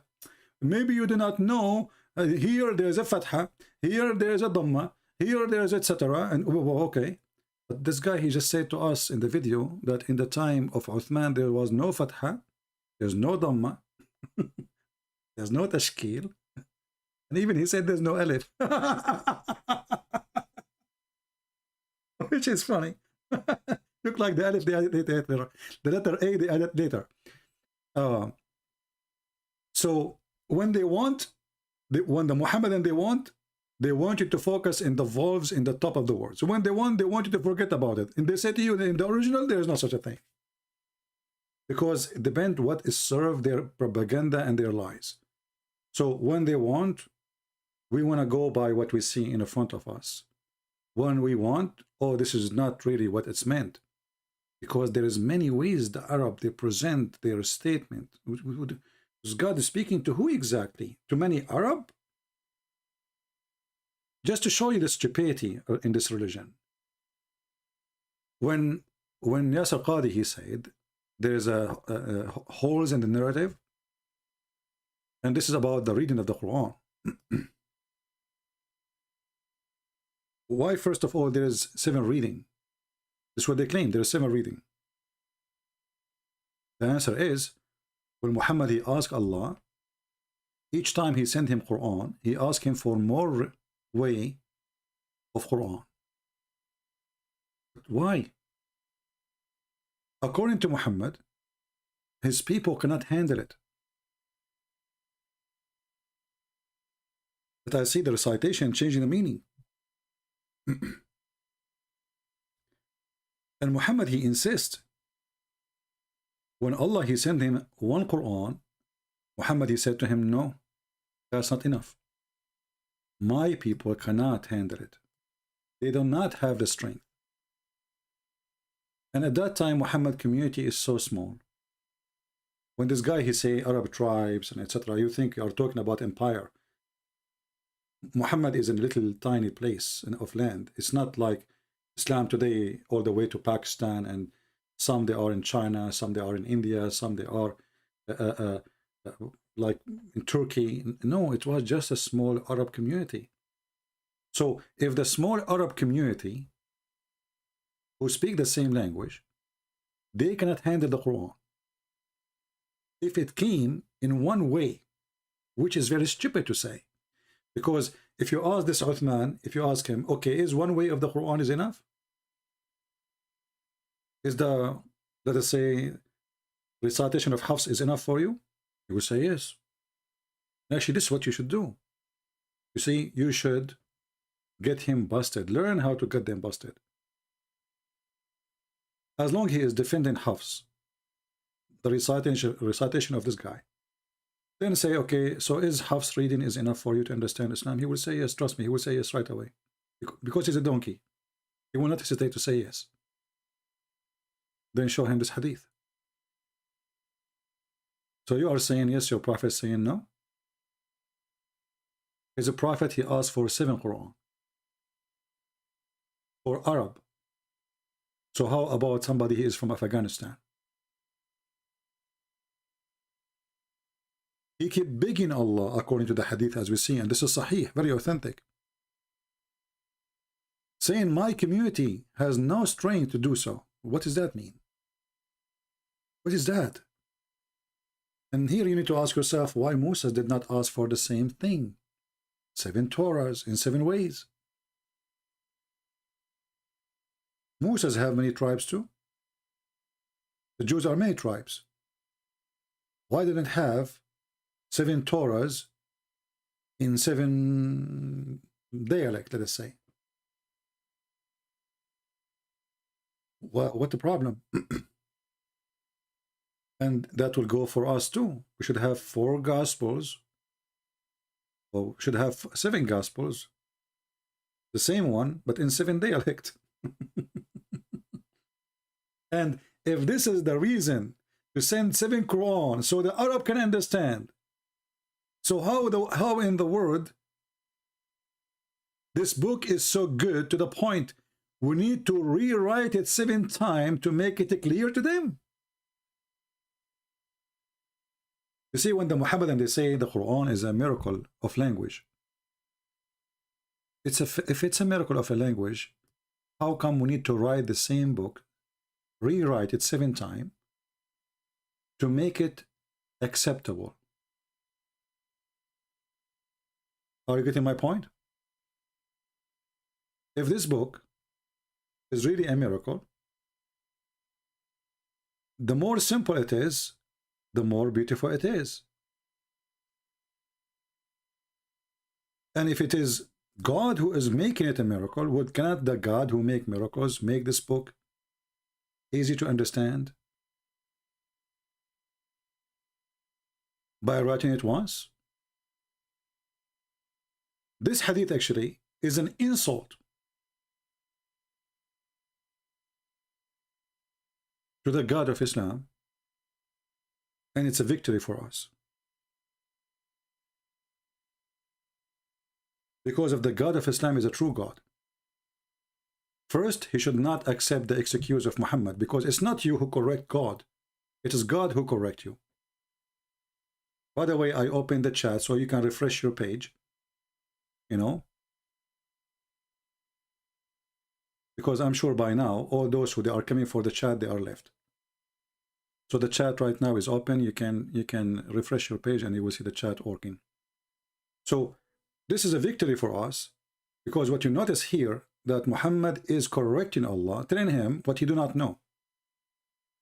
Muhammad is telling Allah, listen, you are stupid, you are sending me one Quran, and that will not work. That will not work. You do not know my people as I know them. This is what the hadith is saying. Muhammad is saying, I need more. So Allah, he sent him second Quran. He said, no, no, no. You are stupid still. You did not get it. I need more. My community cannot handle it. This hadith alone is a proof that Islam is a fraud. Because here you notice that Muhammad is correcting his God. And you notice that Muhammad here is making it so clear that the writing of the Quran is so stupid to the point we need to write it more ways so people can swallow it. If we ask ourselves, do you think that the writer who is smart, he need to rewrite his book 7 times in order to make it understood? Who is the stupid here, the writer or the people? You see, I can say the stupid here, you know, maybe the writer, maybe the people, but this is God. And if God, he sent the book to make the message clear as the Quran say, then how does God, he have a big failure to make his book clear from the first time of writing? And Muhammad, he keep asking for more. Are you getting my point? So I want you to take this point and save it, because this is a very powerful way to prove Islam to be a fraud. This hadith proved that Allah could not make his book clear from first time. This hadith proved that Muhammad, he knew more than Allah. Allah is stupid. He did not know that one Quran is not enough. This hadith proved that Muhammad is trying to copy somebody. Why 7? I mean, why stuck with 7? What about 8? What about 80? What this number 7?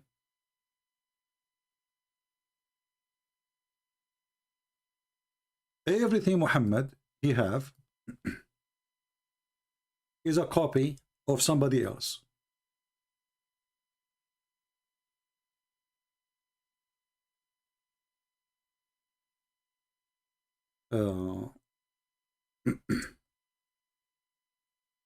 If you go to the book of John, the Gospel, in the book of John, it speaks about 7 titles, 7 miracles, 7, 7, 7, 7. And this is why Muhammad the coward is copying.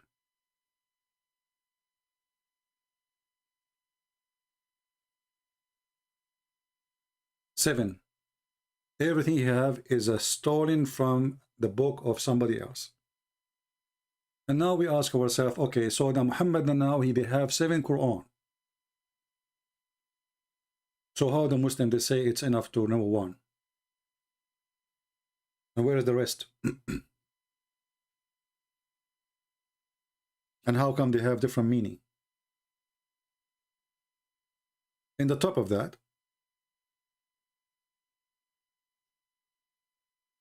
the Quran, which is supposedly a miracle, which the hadith proved that it's stupid, and as we showed you, the Quran could not understand if Jesus is, according to the Christian, he is God, or he is a son of God, or he is God as a person, or he is a son of God as a different person. Muhammad in the Quran, he said that Allah, he never sent a messenger except in the tongue of his own people.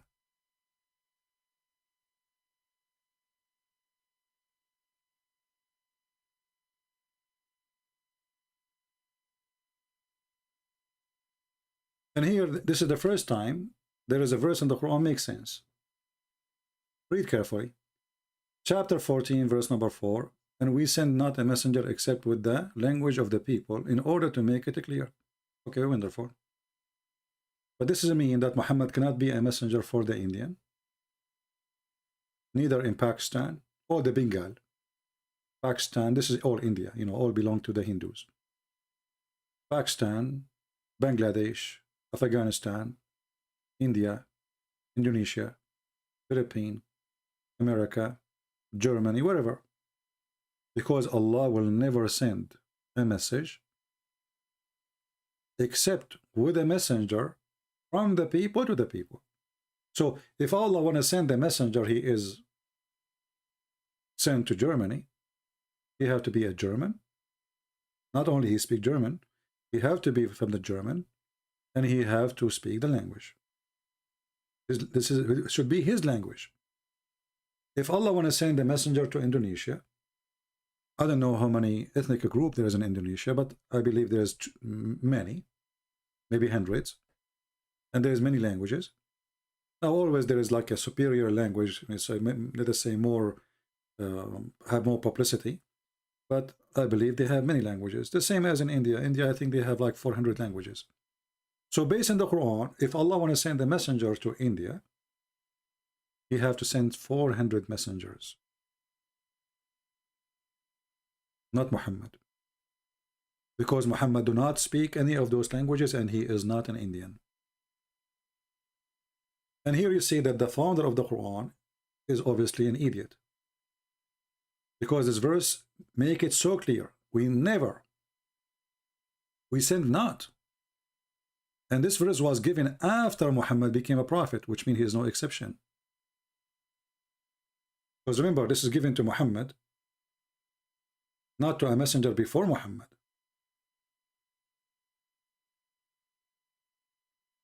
Do you understand?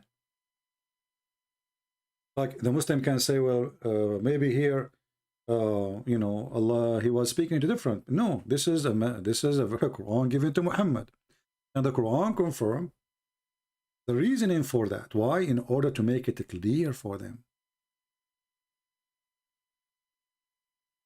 And we just showed you that the Quran, Allah sending 7 Quran as Muhammad he claimed, did not make it clear, make Muslim more confused. This is why this guy Yasir Qadhi, he was saying there's a big hole in the narrative. This is why he was quoting one of the most close companion for Muhammad. He said, when I saw about those letters, سَقَطَ فِي نَفْسِي, which mean, you know, my faith went down. I felt I became a kafir. I don't want to believe. I became in the stage of disbelief.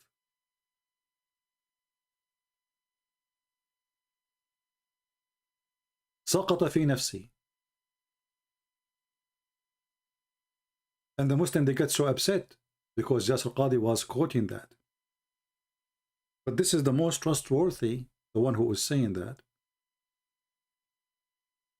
in Islam.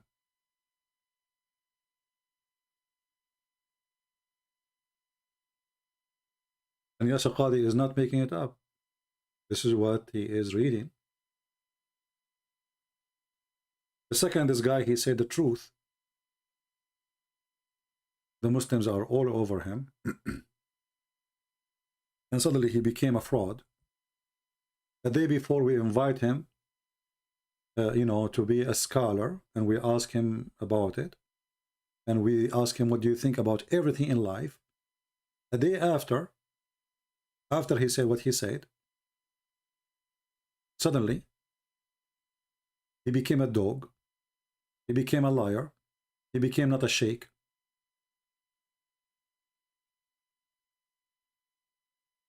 Etc.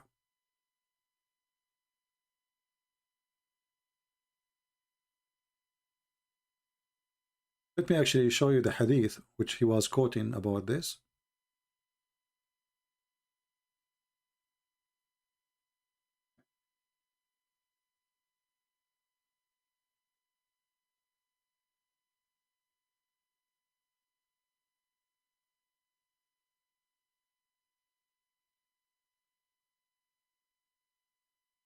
Okay, let's see this one here. Here we go. This is what this Yasir Qadhi was quoting, and the Muslim went not with it. This is the interpretation of Muslim and Nawawi, volume number 6, page number 102. And he says here, when he discovered about those letters, how they are different, فَسَقَطَ فِي نَفْسِي مِنَ التَّكْذِيبِ.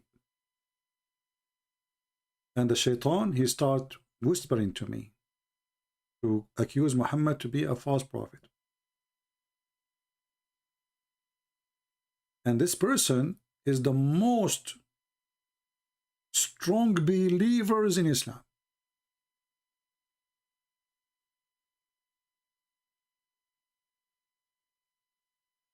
Because of those recitation of those letters, he become into the stage of denial. And Shaitan, he whispered to me to deny the prophecy of Prophet Muhammad. But the question is, why that happened to him? Why this guy, he decided to think that Muhammad is a liar because of this recitation? The answer is very simple. First, doesn't make sense. All of them, they are the same in the same time. They speak the same Arabic. Muhammad, he was reciting the different recitation. He did not go to different tribes in different countries to recite for them. They are living in the same town. What tribe? They are all in the same town. So imagine you say to me that there is a guy who lives next to the street, but he don't understand what I'm saying, and we are not foreigners. Both of us, we are from the same land, you know, like, but he just lived next door. So why you need 7 letters?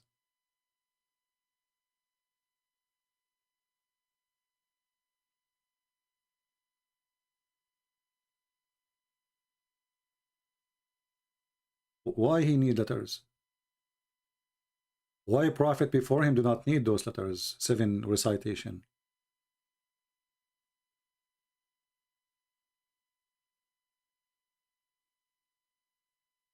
And what kind of a prophet he go against what he's saying? You just say that Allah will not send a book except in the tongue of the people.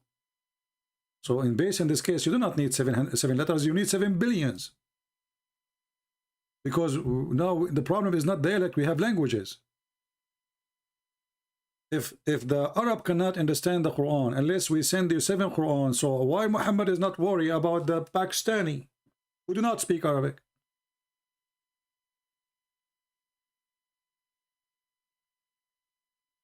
The truth is that Muhammad, because he's a fraud, he keep forgetting what he said. He cannot repeat the same thing twice. So he have to come with the excuse that, oh, Allah gave him to me in many ways. And how we can prove that Muhammad is really cannot repeat the same Quran twice? Read carefully.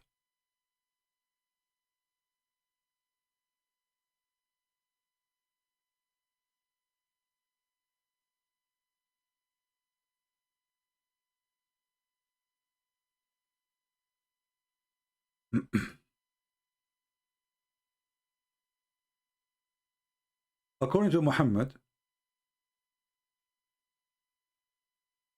Allah, he caused Muslim to forget Quran. Why? Because Allah want to give you better Quran. Read carefully. See, the Muslim, they say to us, we memorize the Quran, right? But this is against the Quran. Look what Muhammad is saying. Chapter 2, verse 106. Whatever a verse do we abrogate or cause to be forgotten? Listen carefully. Why Allah want to send the verse and he wants you to forget the verse? Guys, anyone can help me? If there is any Muslim in the chat, please help us. Why Allah want to make a verse and now he want to cause you to forget the verse? What is the purpose? I challenge all the Muhammadan together to sit together and give me any convincing explanation that there is a God. He send you Quran. He go to his office. He write for you something. He wrote it in a board and then he send it with the angel, and the angel get delivered to the prophet, and the prophet he suffered to give it to you, and then he make you forget all of it. Why?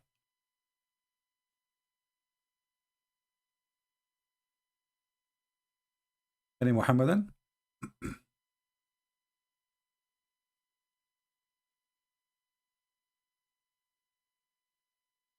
Any Muhammadan can tell us?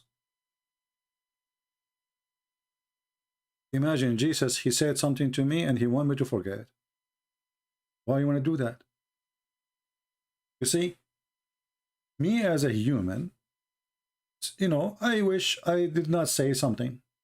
I wish you guys, you forget something I said. But this is because I'm a human. I make errors. Correct? Sometimes you might say something to your son you wish you did not say. Or to your wife. Or the wife say to her husband when she is angry. She wish she never said that. But this is because you are regretting, you are a human. But this is God. Why does God, he want to send a revelation? And then he want to cause you. He not only you forgot it, he caused you to forget. He caused you to forget. In the same time, this stupid Quran claimed that the shaitan is the one who caused you to forget the Quran.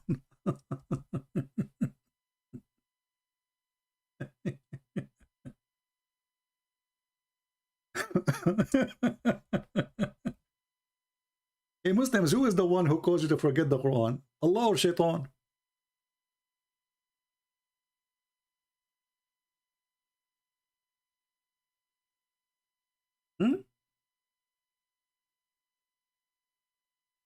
Who is the one who caused you to forget the Quran?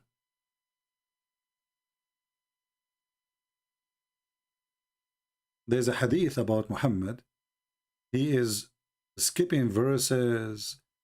Forgetting verses, not saying verses, and the Muslim, after he finished the prayer, he said, Prophet, by the way, you skipped some big poo-poo. He said, thank you for reminding me, because Shaitan, he made me forget. Let me find you the hadith.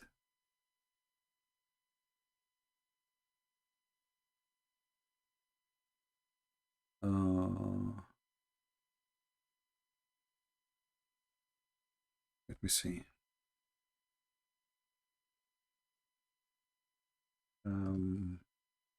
See, it's very easy to find them in Arabic, but the hard part is to find them in English. But it's okay, we will find them.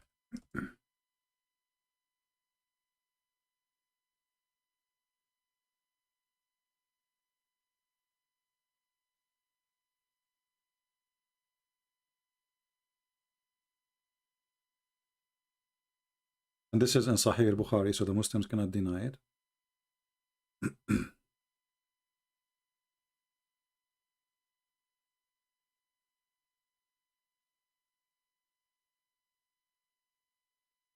Here we go.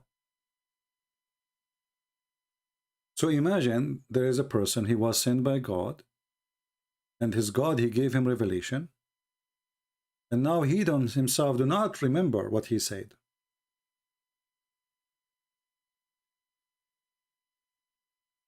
Aisha reported that the Apostle of Allah listened to the recitation of the Quran by a man in the mosque, and then he says, may Allah mercy on him. He reminded me of verses which I have been made forgot. I was made to forget.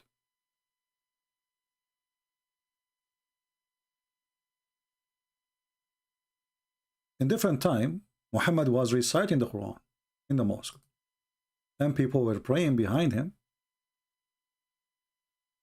After he finished,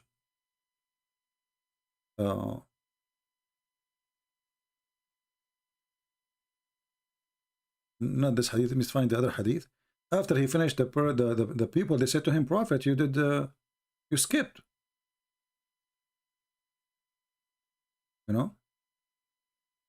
You skipped the verses, you skipped, you did not say those, you know. He said, oh Allah, you know, I forgot the Quran. Yeah, I forgot them. Okay. Let's see.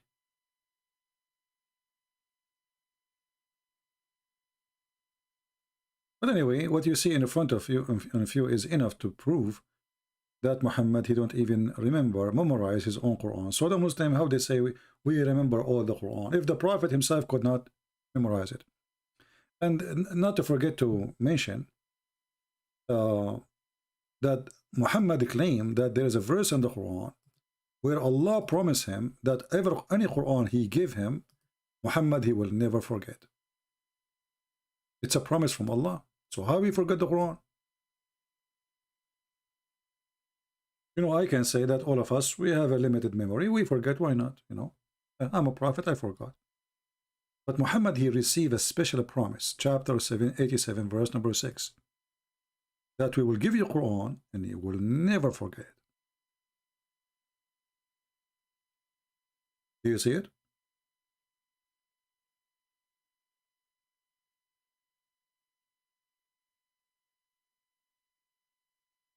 We will give you Quran and you will never forget. And then we find that Muhammad forgetting the Quran.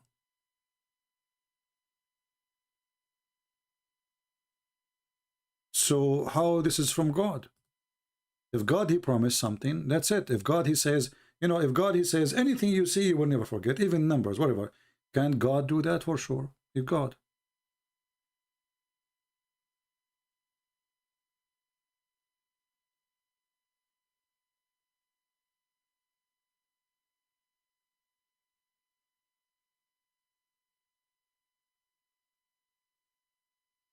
There's a hadith actually, let me see if I can find it, which is very funny, and you see how Muhammad, he treats his religion as a joke.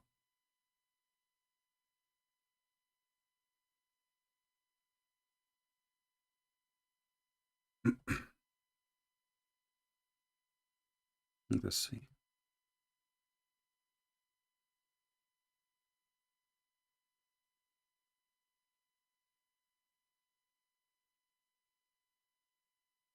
I don't think I can find this one in English, but we will try.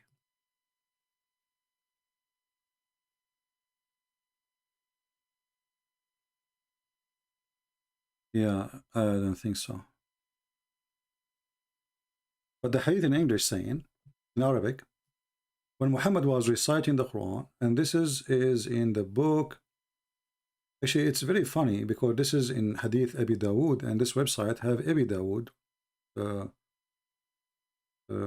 hadith, so how come we cannot find it in English? Let us try again then.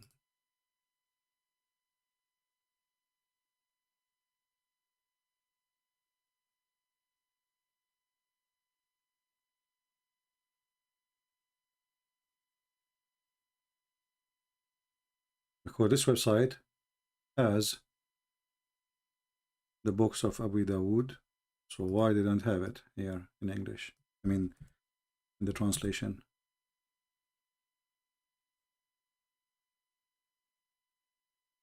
Here we go. We found it. Very good. Read carefully. The Messenger of Allah recited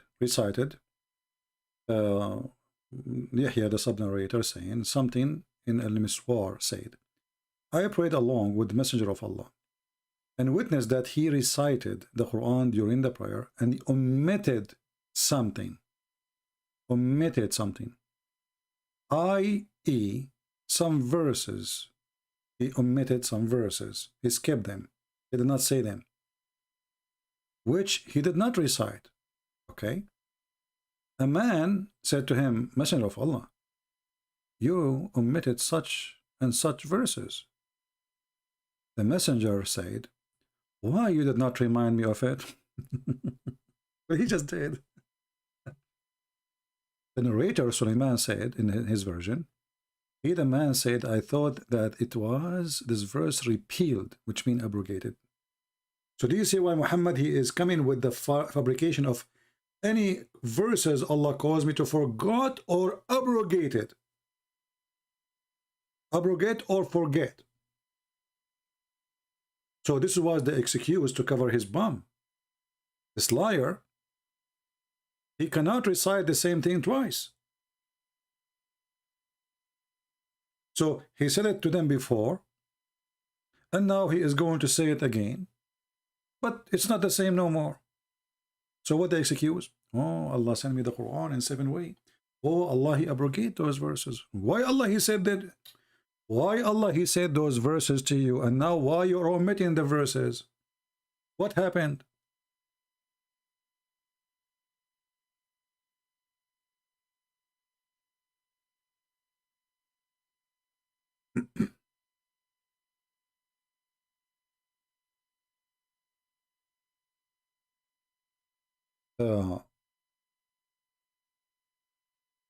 The more a person he needs excuses, the more he is a fraud. Always you should bet in your mind.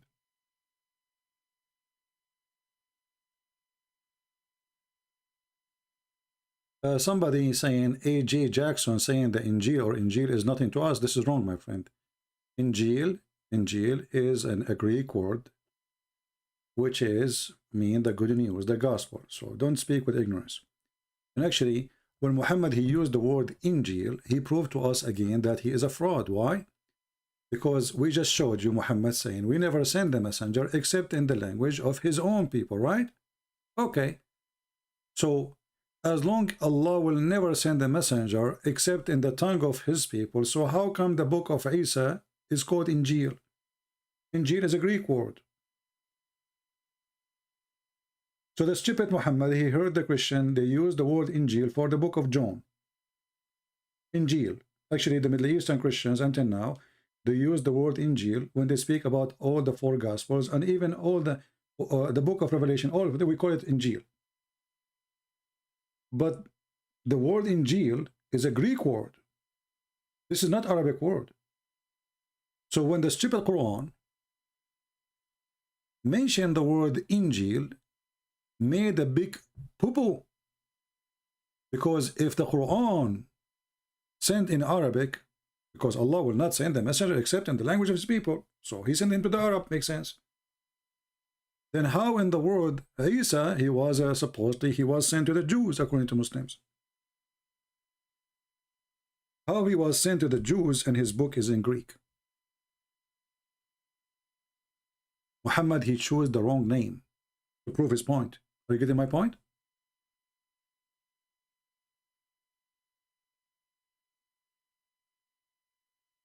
Do you understand my point? So when the stupid Muhammad, he copied the word Injil, he did not know what Injil mean. The same as when he copied Israel, Abraham, Ishmael, he didn't know what those, Michael, Gabriel, what is what, but he didn't know. He's stealing from the Christians and the Jews. So when he said that the Christian, they receive a book, it's called Injil, translation here says gospel, that is destroying Islam again.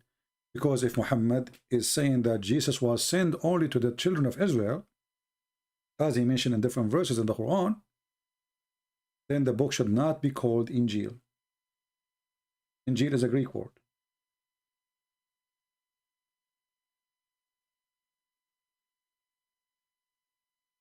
Do you understand?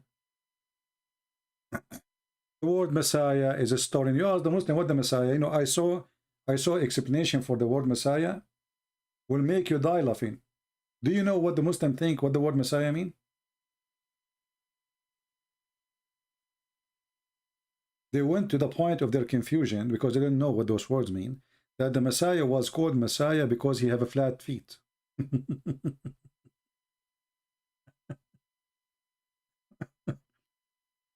The Messiah have a flat feet. He cannot be accepted in the army. You know, when you join the army, like when you do the health examination, they have they have a wet mat. You stand on it, and that will make a shape of your feet. So if you have a flat feet, they cannot accept you in the army because it's going to be difficult for you to run. Like as a soldier, you know, you can maybe run, but not run for long. So according to the Muslim, the Messiah is called Messiah because you have a flat feet. Because they didn't know what this word mean. They didn't know what Abraham mean. You know, you ask the Muslim, any Abdul, what Israel mean? They didn't know. That's why he was making fun of the Christians in one of his debate. And the Muslim, they were happy. Hey, like, you know, like me, Hijab and David Wood. You know, you do not know Arabic and you don't know Hebrew. And I know this coming. And Elijah, I mean God with us. So, that was making fun, saying, you Christian believe that God was wrestling with Jacob? And then we find that the stupid idiot, he did not know, obviously, that Israel is being the one who wrestled. This is what Israel mean. So why your stupid book calling Jacob Israel? If you don't accept the story, then how the name of Jacob in the Quran changed to be Israel?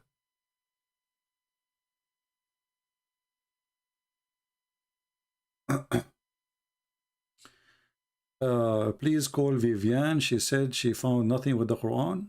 So who cares? Yeah, she found nothing with the Quran. You know, Vivian, be a Muslim. You will get a lot of boom boom in the heaven of Allah. Be ready. I hope that your private part can handle what is coming. Why even want to talk to her? Who cares? Go. Call Vivian. I bet you she is a Muslim guy. You know, some people, they come seeking attention. You know, like, you know, I find there's nothing with the Quran wrong. Well, okay, no problem. So, what we were saying in the last 2 hours, nothing is wrong for you.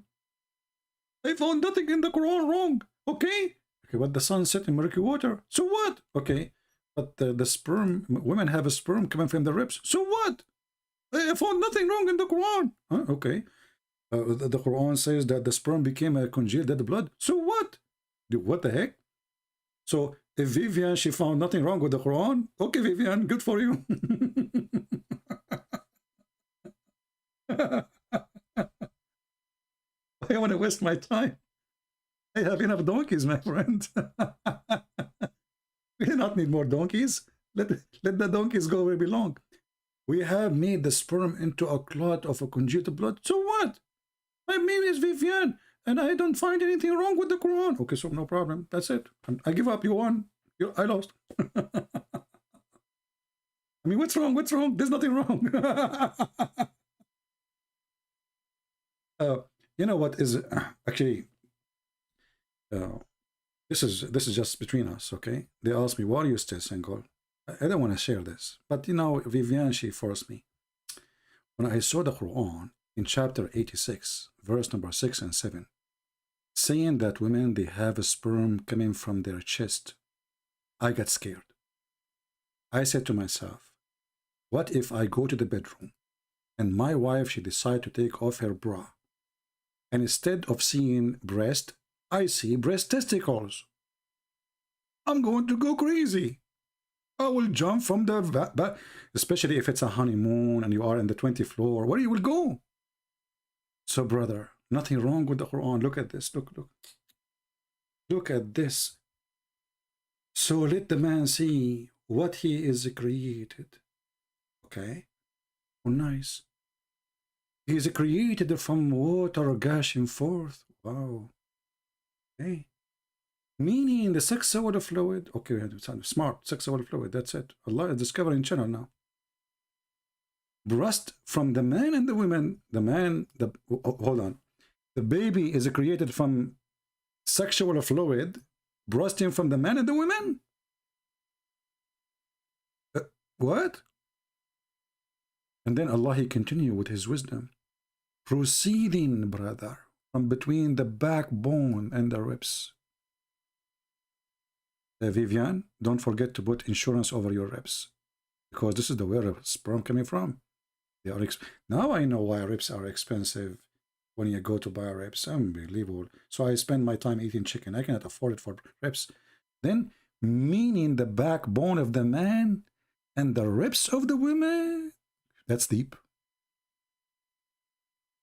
That's deep. There's nothing wrong with the Quran. I found nothing with the Quran, okay? So, okay, what you can say to those people? Hey, Vivian, who care about believing in one God or two gods? You are being stupid. Believe in one God. People who worship Satan, they believe in one God too. So what does that mean? We believe in one God. What if somebody worships his chicken as one God? But what kind of God? You do not know how he created the babies. What kind of God? You do not know how he created the earth. And one time he said that he created the trees first and then the stars. And one time he says the stars first and the trees first. What one God? Who care about one God? Stupid. You know, the idea of worshiping one God, that will make you correct that as a false idea. Why? Because what if God, he says, I am 100 God. Are you going to tell him, no, I cannot accept him? If he is 100, he's 100. The Hindus, they have 35 million gods. So if the Hindus, they have correct belief, then you have to accept they are 35 million. Who cares? Stupidity is amazing, man. One God. But have you ever heard of one God saying beat your wife? Have you ever heard of one God is being evil to the point you can have sex with the children, even if they are infant? We believe in one God. No, we don't. Stupidity is amazing. Who cares for the one God thing? You know, the Muslim, they come to you, they try to make themselves superior, that we believe in one God. Who cares? Your God is an idiot. Your God is a child molester. Your God is a thief. Your God is a sex maniac. Your God, he promised you endless penis. Your God, he promised you a vagina fit for that. Your God, he promised you an antenna penis. I mean, you will be 90 miles tall and your penis is endless. At least make the penis fit with the size of the human. I mean, I never heard of religion promising that the penis will be endless, but you are not endless. Who care about one God or two God or seven gods? One God. We believe in one God. Mental. There is people here, they come seeking attention so they can get the spotlight, because now everybody's talking about Vivian. So now Vivian, she feels she is the superstar. Hey, everybody talking about me. Vivian. You know, Vivian, the one God you are talking about, he taught me science, and I'm very grateful for him. He said, oh, hold on. One of you, he said that he was debating with a Muslim girl. And he mentioned to her this hadith about when the man have orgasm first, the baby will look at the parents. And she said, this does not mean anything about being a male or female. Then let me show you the reference, my friend.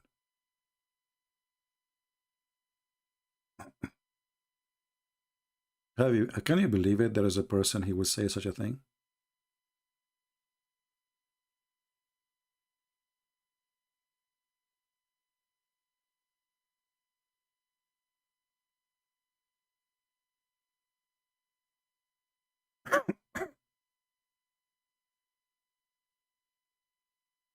Okay. I'm just trying to find the reference for this person because he said, well, I don't see anything wrong with this hadith. It says that the baby will look like the mother or the parents. It doesn't say the gender. First of all, Abdul, who comes first have nothing to do with the look. Because most of women, Muslim women specifically, they don't come. Why? Because you do circumcise them. So how you will come? They don't have orgasm. And I can show you Muhammad himself, he never have orgasm. I mean, his wives. But let's just share something with you here.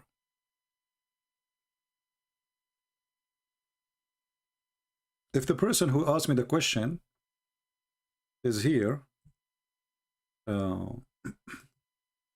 give me one, please. Okay, I will post the link for the hadith, and you will see it says clearly that the one who comes first will control the gender. All right? The ones who comes first, let me open my screen for you. So the woman, she said to you, nowhere it says that the boy, the man, he have orgasm first, the baby will be a boy. Nowhere it says that.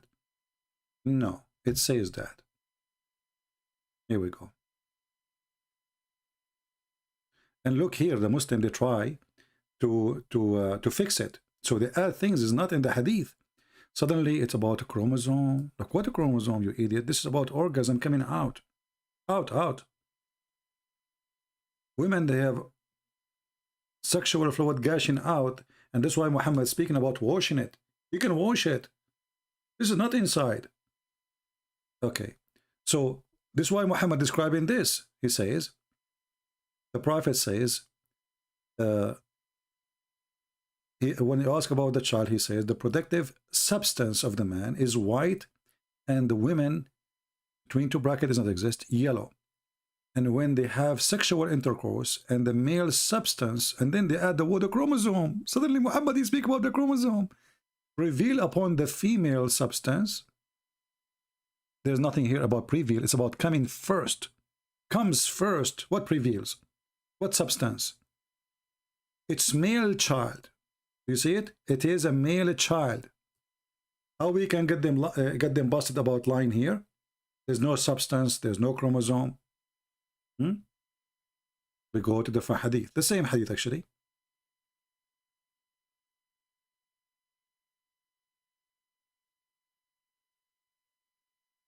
You will see this is about coming, having orgasm.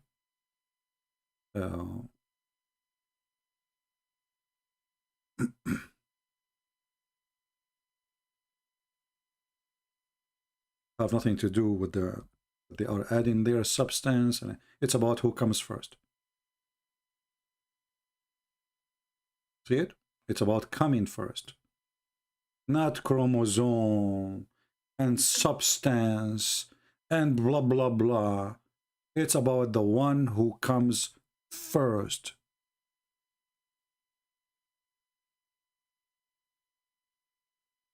And to prove to you that Muhammad, he never made his wives have orgasm, and Muslim women, they don't have orgasm, is this hadith here.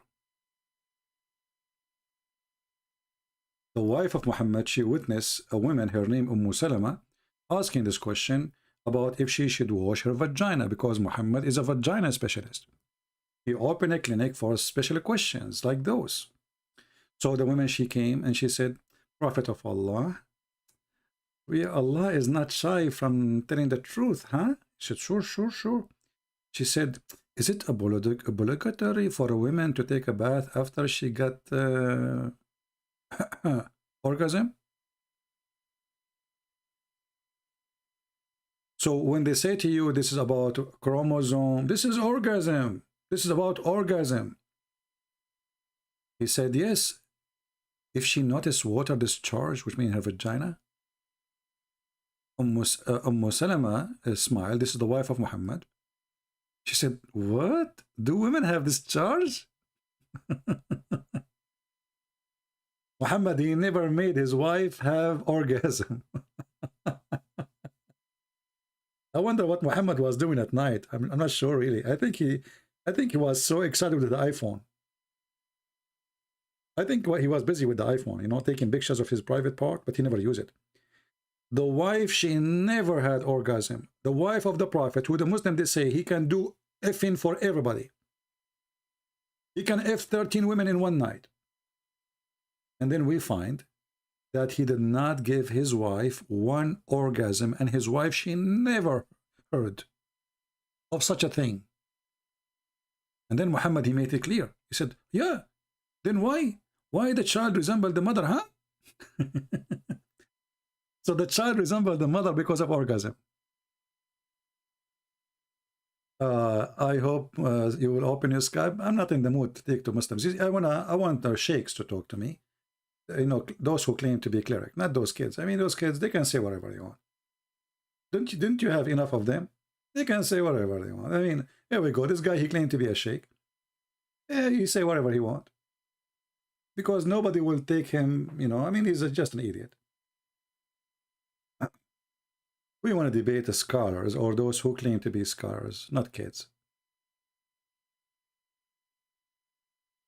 You see, it's not a victory for me to demolish Abdul. If their scholars are donkeys, so what is victory we will claim? So at least give me somebody I can talk to and he speak, you know, he knew what we are talking about.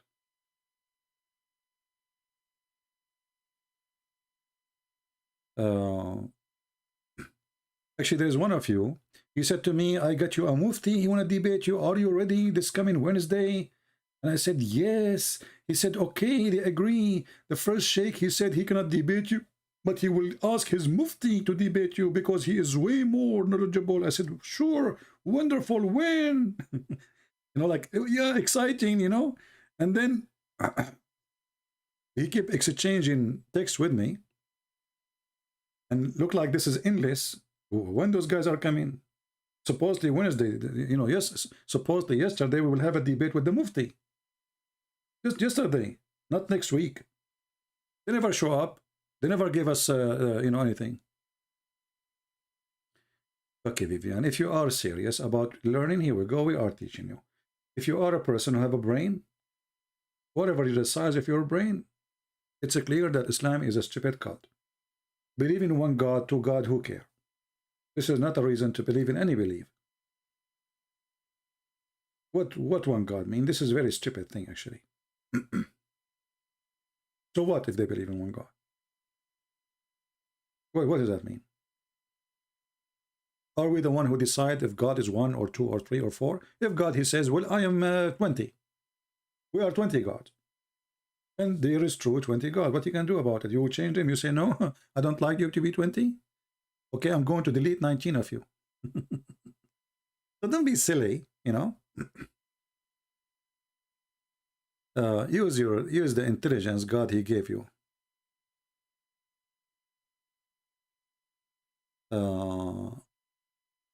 Folks saying, look, this guy is a smart person. This guy is a genius. Hey, folks, I'm going to put you in the screen. We know we need some entertainment. We are tired of education now. It's time for some entertainment. So Fox here, guys, he is telling you something very serious. Fox, don't post that again, please. You know, just keep it between us, okay? Fox, he said, you are not actually Christian, CP. You are an atheist that does this stuff to gain donation. Lamfo, I can see through you. You know what? As long as you can see through me, you remind me of Muhammad. who promise us women you can see through their bones. But I'm not a female. Just take a note of that. But as long as you believe in seeing through, I think you are in heaven already. Because that supposedly, brother, will happen to you when you go to heaven. And there, brother, you will see through the marrows of the bones of the women, which is very sexy, and you know it. Look at this, look.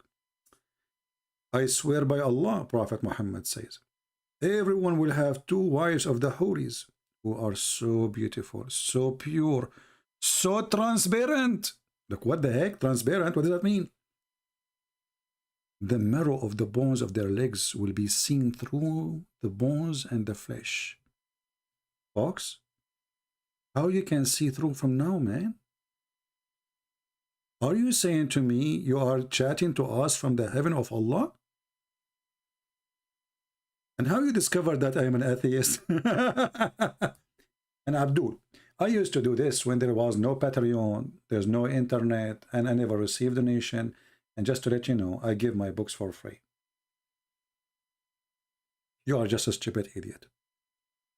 If I'm a person, I want just money, I will not give 1 book of mine for free. Not even 1 line of it. You are a potato. Can you explain how the Islamic calendar make difference? Very easy. You see, the Islamic calendar is shorter than the normal calendar, right? So every year you have about average of 10 days different. That's why the Muslims, they celebrate like the birthday of Muhammad, because they don't have correction for the calendar. So the birthday of Muhammad sometime in July, or Ramadan. Ramadan goes by the Islamic calendar.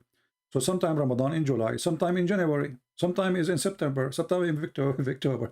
But anyway, so the Islamic calendar, it's using the lunar calendar, but they don't have correction like the Jews.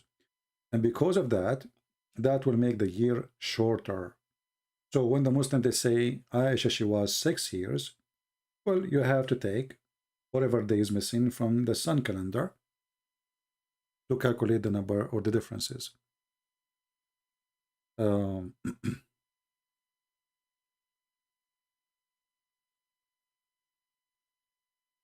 we have any question?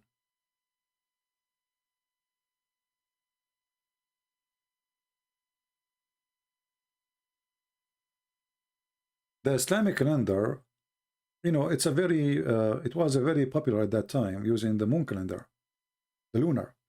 But what happened, Muhammad is stupid. Muhammad literally is stupid. You see, this is actually another proof that Muhammad is a fraud. Look what he did. The Arab, they used to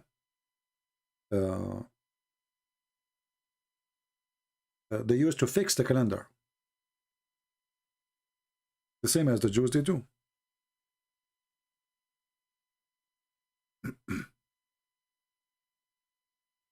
And then Muhammad suddenly, he come with an idea that the one who do that is a kafir.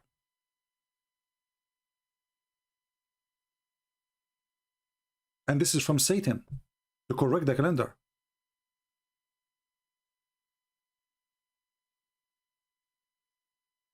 And this is something we can find in chapter 9, verse number 37.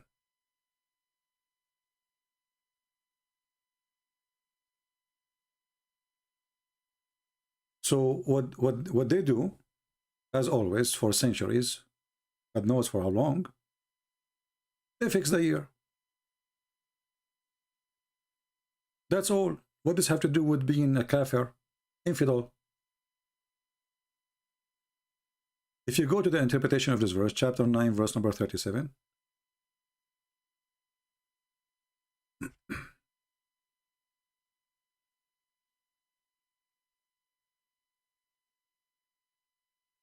you will see how Muhammad, he put Islam in trouble by doing such a stupid thing. Because now, they cannot correct the calendar, and they cannot postpone by adding days to the calendar to fix it. So you will notice that by doing that, Islam is screwed more and more. If I go right now, all of this happened because of this. If I go and see and search in Google, fasting in Ramadan in the coming years or previous years. Ramadan, let's say Ramadan years calendar. So it will show us many years, you know.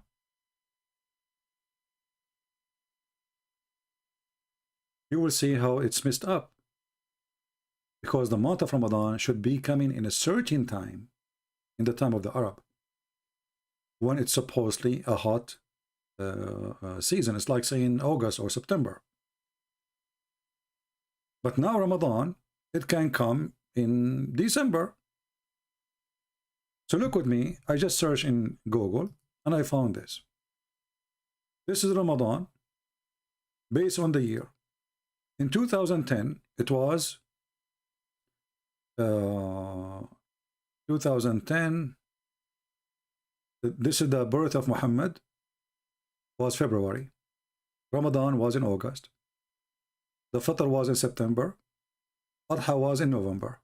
Okay, let us move to a few later years. Just a skip. 2015.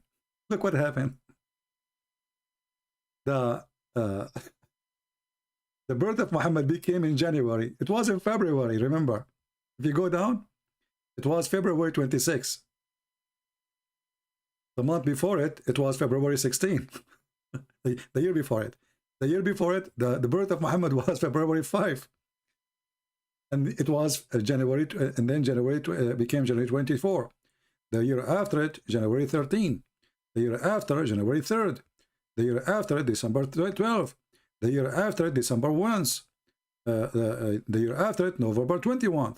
So we keep going until we go from January, we find ourselves we are celebrating Muhammad's birthday in July 24th, August 3, August 15. So what the stupid Muhammad he did by saying correcting the calendar is from the kuffar, from shaitan. He screwed up the Islamic calendar. So now their calendar is jumping like a monkey. You see the Muslim, they say to you, Jesus is not born in December 25th. Well, was your prophet born in August 15? Or July 24th? Or it was September 27? Or was September 16? Or you know what? October 29? Oh, no. Maybe November 9. I don't know. November 21st. You know what? Forget about it. I think it was December 12. So have you ever heard of a God? He do such a stupid mistake? So he wanted to fix it. He made it blind. This is religion. So, you know, okay, they are using a calendar which is popular. I will say it's okay. I mean, it's not correct calendar, not perfect, but at least they knew it's not perfect and they used to correct it. They add days every end of the year. Muhammad, he forbid that. And he said, this is from shaitan, brother. Takbir. And now their calendar is screwed up. Now let me ask you, how many of you save reference about how Muhammad screwed the calendar? Anyone save reference? Anyone save reference? I will give you this website so you can save it for later so you can laugh. Or maybe later if I need it, you guys can give it to me. This is the link I'm showing you on the screen. And the hadith about, the verse in the Quran about Muhammad forbidding the change of the months or fixing them is at chapter 9, verse number 37. Did we save reference, guys? Because later you might say to me, where Christian Prince we can find it? I will not answer you. You see, the problem is I get always hundreds of emails. And people, they think I have nothing to do except answering emails. I said many times, ask me when I'm live. Like usually our chat is always open, right? And when I say something, why you don't save it? Why later you say, I remember you said, but I don't remember where you said that. Why you don't save if you are seeking knowledge? If you are a person who is seeking knowledge, Knowledge is not by hearing things.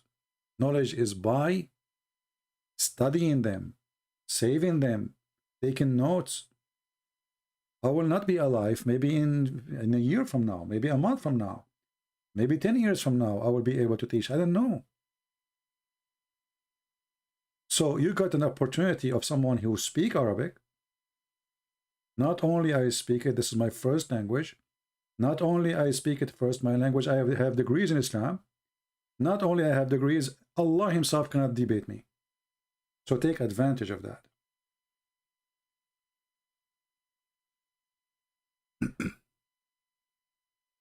Do we have anyone? Do you have anything else?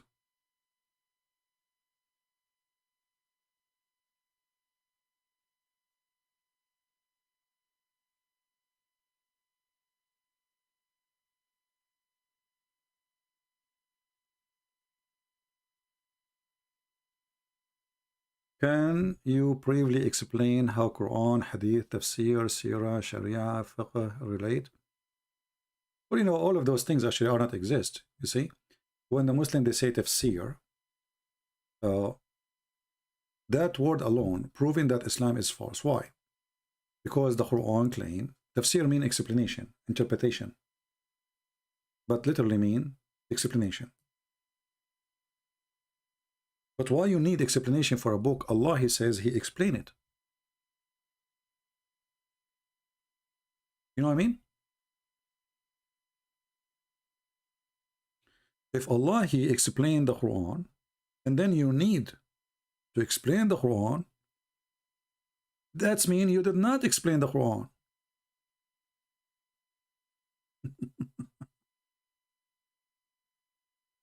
You know what I mean? All those verses in the front of us saying Allah, He did explain the Quran. But so why we have a book to explain the Quran? Look how many, endless.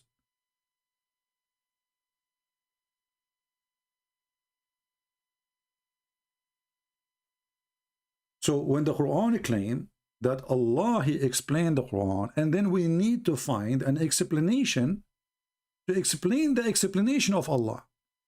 How horrible the explanation of Allah is. Are you getting my point?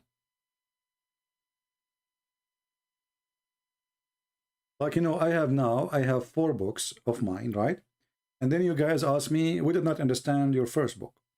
So I wrote explanation to explain my first book.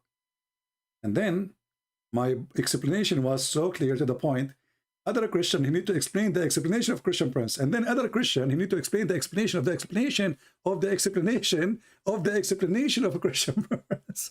I mean, do you see how clear it is? So if the Quran saying Allah, He gave a full explanation. So why we need explanation then? Did you save the reference? This is an example, chapter 10, verse number 37. So this is one of the mockery actually in this religion. It's stupidity. That's why I say stupidity is amazing. And you guys, you learn it from me. I have like copyright over it. So Allah, He explained this book. I mean, who can explain the book better than Allah if He is God? Nobody. Correct? If I am God and I explain the book, that's it. Man, the book is so clear, there is no need for explanation. But just to show you, to give an example of how clear the Quran is. Just an example.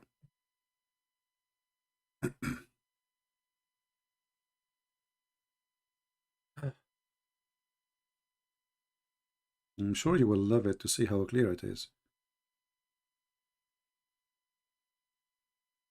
Let's see, which chapter we want to show you, just to show you how clear the book is, brother. Amazing Quran, brother. Do you see how amazing the Quran, brother? Yeah, and then you get a guy saying to you, or a woman, no, Muslims, we worship one God, and we worship one God. So we worship same God. Like, what the crazy people, man. What's wrong with people? That's what make God God. We worship one God. They have one idiot God. And he cannot be real. So anyway, we go. I'm just trying to choose one for you, which is easy to understand. Something will not make it so complicated for you. No,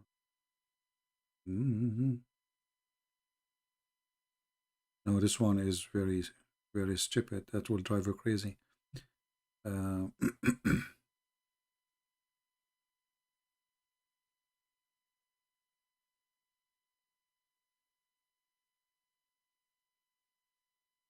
Let us see. Maybe we go by this one first.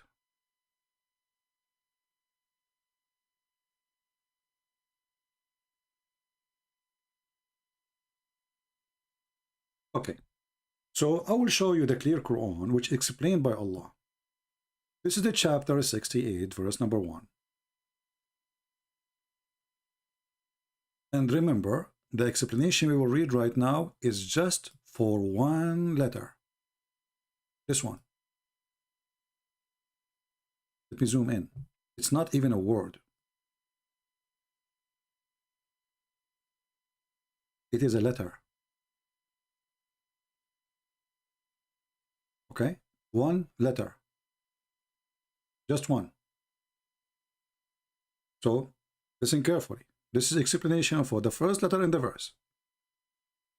And from the narration of the authority of Ibn Abbas is the one who Muhammad, he claimed that he asked Allah to give him the wisdom to explain the Quran. So this is the highest, top.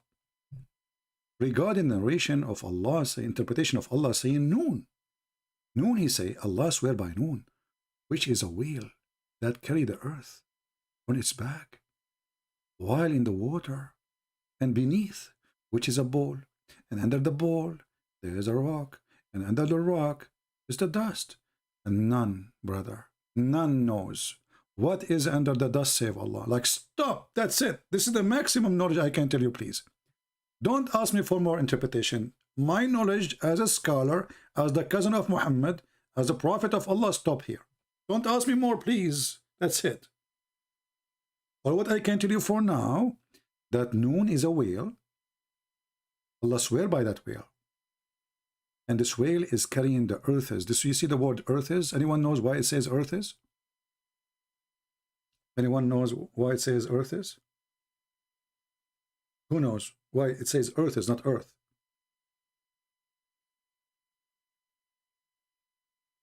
Why you guys are laughing? Show respect. Okay, hold on. I know a person, this is a true story by the way. I know a person who made fun of the Quran. He woke up, he found himself look like Christian Prince. I'm telling you. Do you want that to happen to you? Allah, he cursed him. He woke up in the morning, he looked like Christian Prince. No, please don't, you know. So it will happen to you, I'm telling you. Because the Quran claimed there is 7 earths. And there is 7 skies. 7 Majid.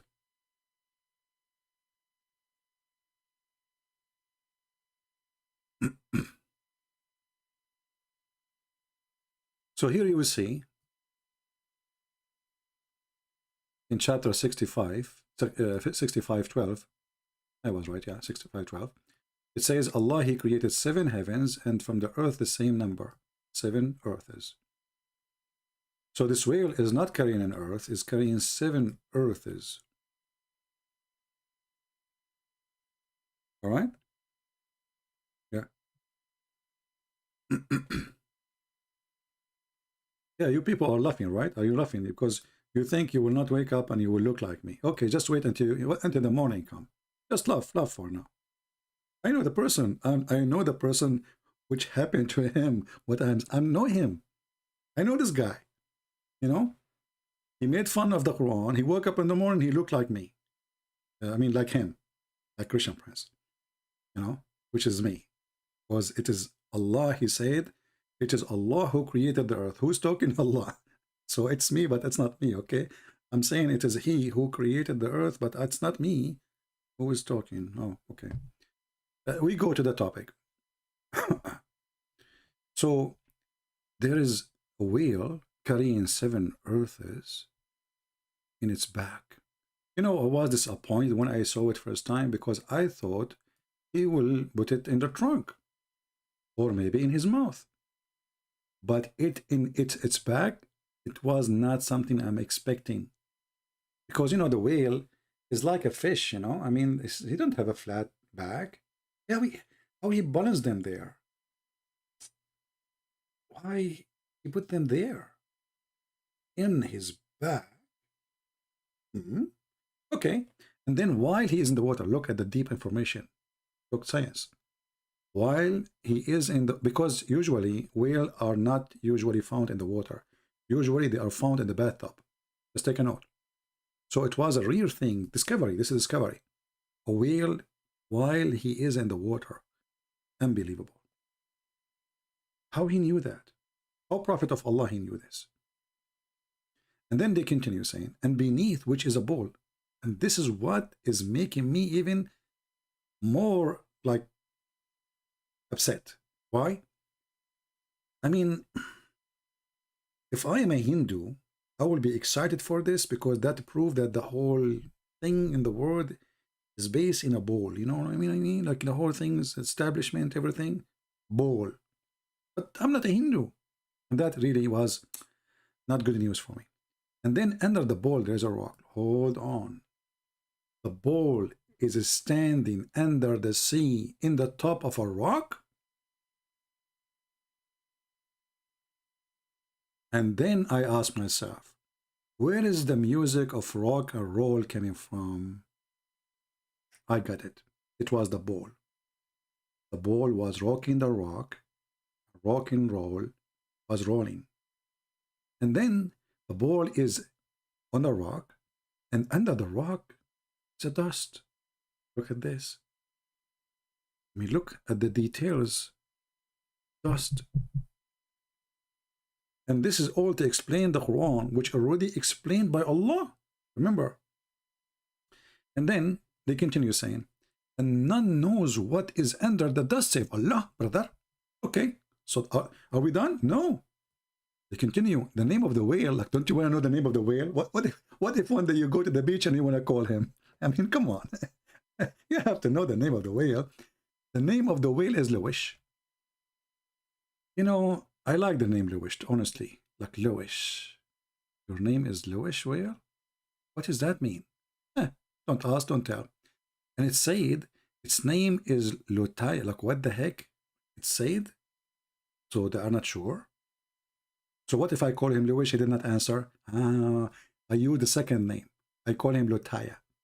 Okay. And the name of the bowl is a Bahamut. And some they say his name is Talahut. Like, what the heck? Only you wanna? What? So you have to try the three names until one of them work. You go there, you call the bowl. If he did not answer for Bahamut, call him, you know, Talahut. If the Talahut did not answer, well, that's it. It is Liwana. If Liwana did not answer, you get screwed. And then the whale is in the sea called Adwad. Look, the name of the sea. And it's like a small ball in a huge sea. And the sea is in a Hollywood rock, whereby there's 4,000 cracks. Abdul, the one who wrote this, is the one who have 4,000 cracks in his head. There's no...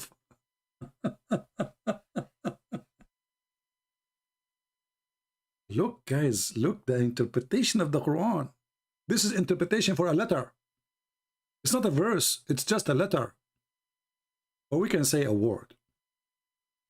And from each crack, water spring out to the earth. But you forgot, you said you have 7 earth. What earth? It's also said, like, what? Noon is one of the name of Allah. Look, what the heck? So we start that Noon is a whale, and now we find that the whale, it can be Allah. Because Noon is the name of Allah. Look, what the heck? It's also said that Noon is one of the name of Allah. It stands for the letter Noon in the name of Ar-Rahman. And then it says, also said, that Noon is an inkwell. Like, what? So he was a whale. Then it was the name of Allah, and maybe it's an inkwell. Look at the conjunction, you know. Makes sense. Very close. The meaning is so clear. And then by the pen, Allah swear by the pen. And this pen made a flight, and its light is equal, brother, to the distance of the heaven and the earth. And it's in his pen, the wise remembrance, i.e. the guarded tablet. Where is the lady? Her name is Vivian. She is there. This is the God you are saying he is a one God, and you did not find anything wrong with this religion? Are you there, Vivian? Lord have mercy.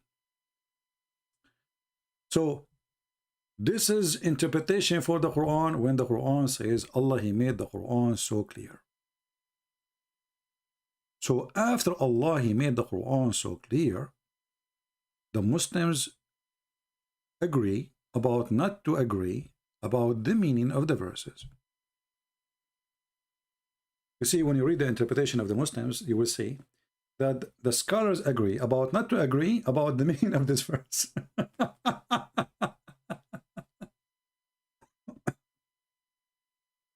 Using the word Arabic, Allah is wrong. Absolutely, it's wrong. You know, I understand that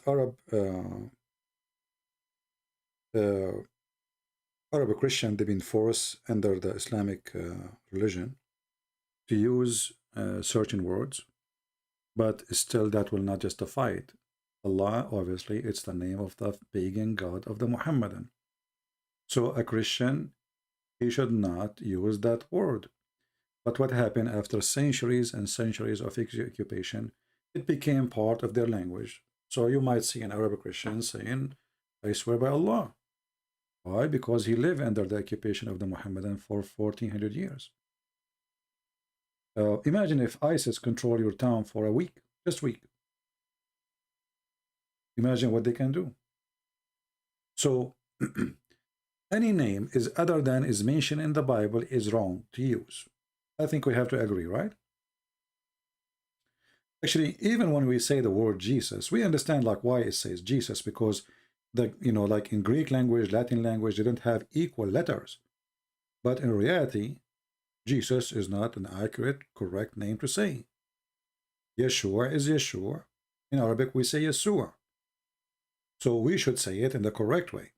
But we understand that in certain languages, you don't have equal letters to make the equal word or to pronounce it correctly. In the same time, my friend, our different Al-Ilah. You see, Al-Ilah, there's no Ilah. You see the word, the H at the end, in the Ilah, this is like, they add like, let us say, a music to the song, like a holiness. It's not really a letter. So Il, Il is not a name. Il is a word meaning God. Il. Let us all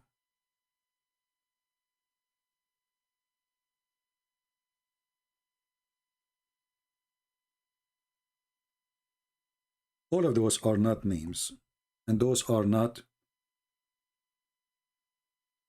Il is the new word, or let's say the abrogated word of Al. I keep switching to Arabic. Il. In the original Hebrew, the ancient Hebrew, let us say, it was Al. Al is not a name of God, it is a word meaning God.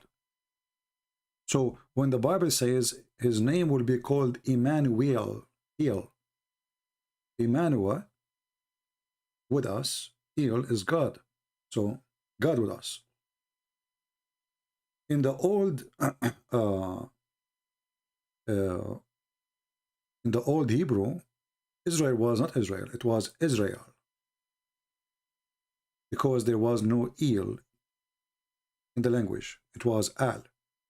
So in the new Hebrew, it became Il. So Ishmael was Ishmael. Gabriel was Gabriel. All the names end with Il. They were Al. Then we will see that the same Al was used for the God of the Muslims. So when the Muslim they say Allah, it is not one word, it is two words. Al and La. And that will make sense, right? Because Il is a word meaning God. Al is a word meaning God. So if Allah, if Al mean God, then where is, so what is La then? La is the name. So Allah, God La, and that was the moon god. The Muslims do not know even where they got the word from. No, Ilah is not the same. Ilah is not the same. You see, I told you there's nothing is called actually even Ilah. This is a sound, and now it became a letter. This is why when Jesus says Ili, Ili, right? Ili. Ilah, it's just a sound. It's not a part of the word. So Il, when in Arabic today, or even in the old Aramaic, El, Ilah, there is a sound of Ha. It's not really a letter. Ilah. So it's saying the God, as simple as that. The God. It's not a name. Never was a name.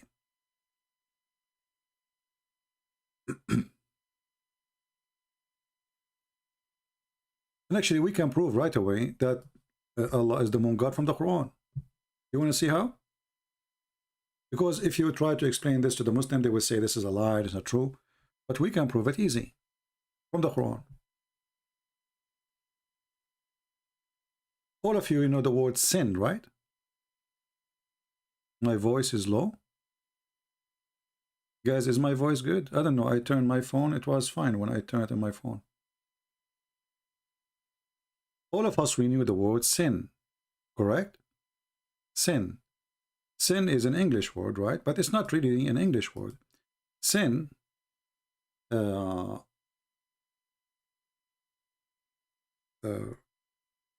coming from saying pagan. So when people, they move from paganism into Christianity, when somebody do something wrong, they say this is sin, which means this is pagan. Sin. But in reality, sin is the name of the moon god. Sin is a name of God. It's not really a word means sin as we use it today. But because it is the pagan thing, so anything is pagan is sin. So sin is the moon god.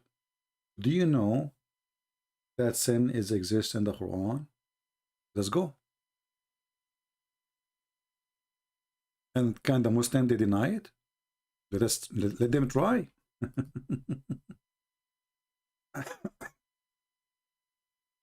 Let the Muslim try to deny. Good luck. We go to the Quran and we do this. And we will find the following. Surprise, surprise.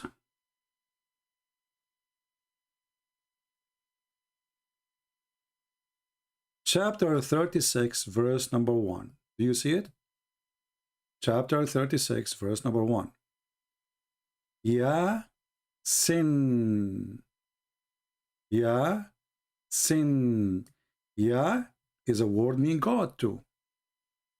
Ya is a word meaning God. As simple as that. Sin is the name of the God. And look what the Muslims explain the verse. They say, Allah knows best what he meant by those letters.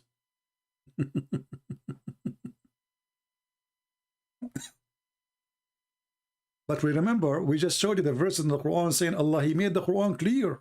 He explained it. Then if we move to different interpretation, you will see how the Muslims are lost. They don't know where this is coming from. So we go to Ibn Abbas as an example, we will find this.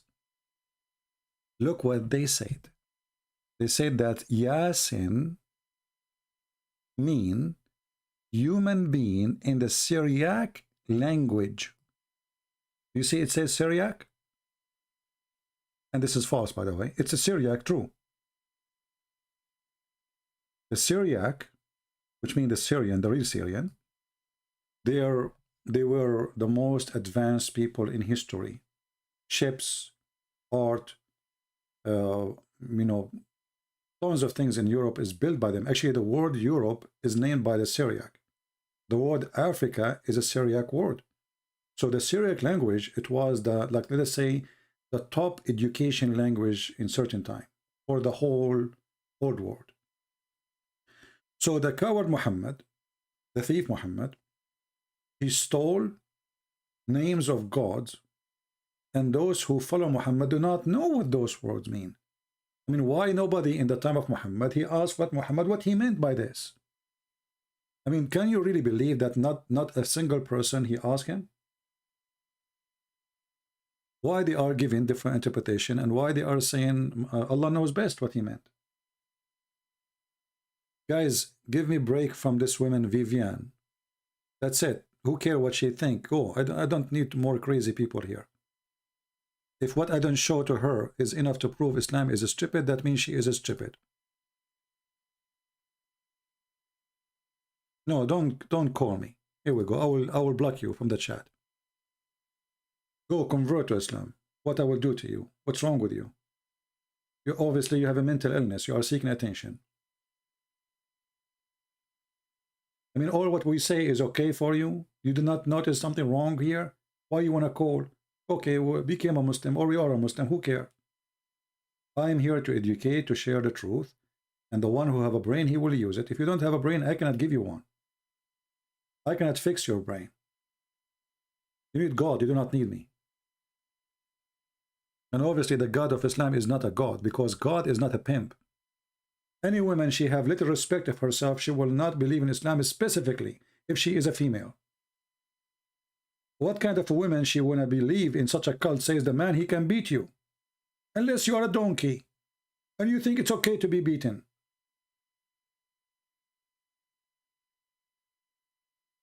A woman, she have respect for herself, she will not accept a man to have 4 women sleeping with the same her in the same house, and he can beat them all. A woman, she accept that, she deserve whatever will happen to her. Get away from me. Who cares if you believe or you, this is your business.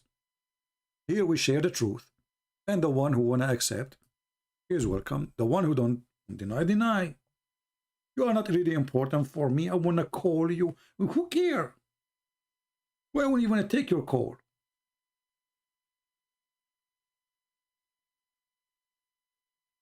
I will never feel sorry for a woman she accept to be a Muslim if she choose to be a Muslim.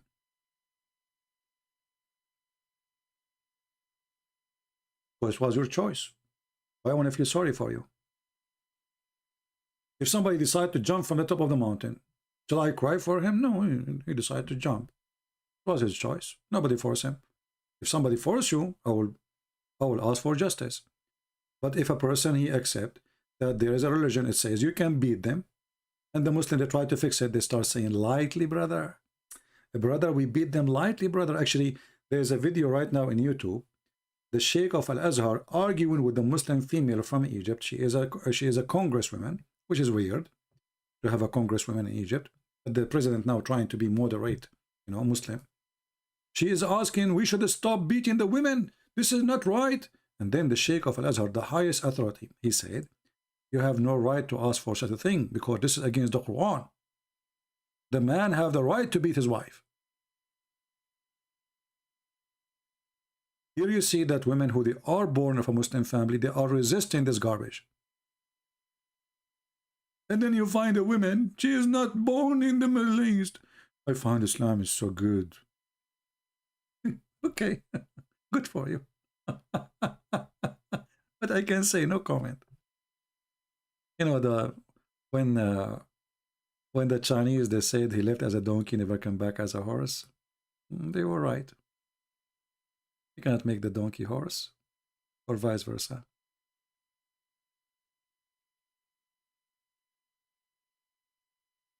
Actually, anyone, even if it's a teacher, not a god, he is teaching the man to beat his wife. First, he don't understand how stupid it is.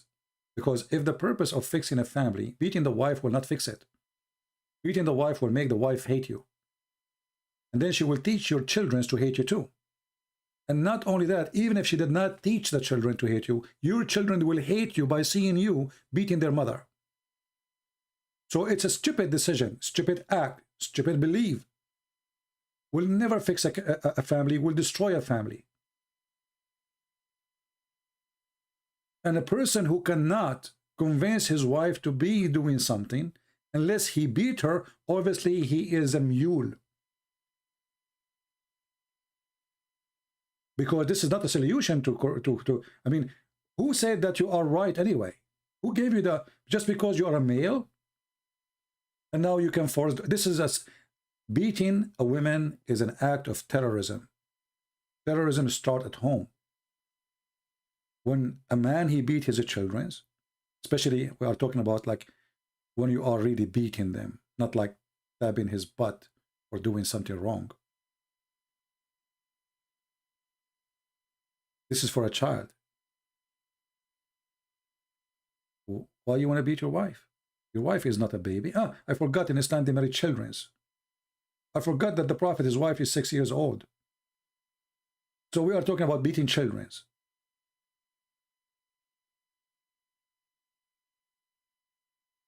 The person who have little nobility, little, you don't have to be a noble man. He will never beat a woman. You don't agree with her, divorce her. She is not good for you. She is bad. She disobedience, as you claim. She is, you know, just let it go. You don't beat the women. And the excuse of beating the women because he spent money on her. You know what? Even if she is a whore, you have no right to beat her. What do you mean because you spend money on her? So because I spend money on her, now I can beat her?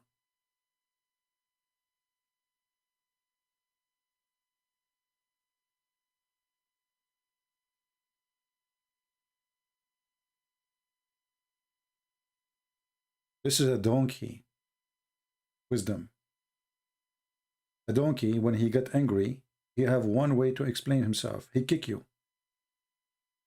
That's it. No more negotiation. Especially in Islam, divorce is so easy. You can divorce a woman in text message. So why you want to go to beating? And she knew that. And you know what? He is not even beating her for a good reason. He can beat her for any reason. And those who you fear, they did not do anything yet. They're rebellion. What does that mean?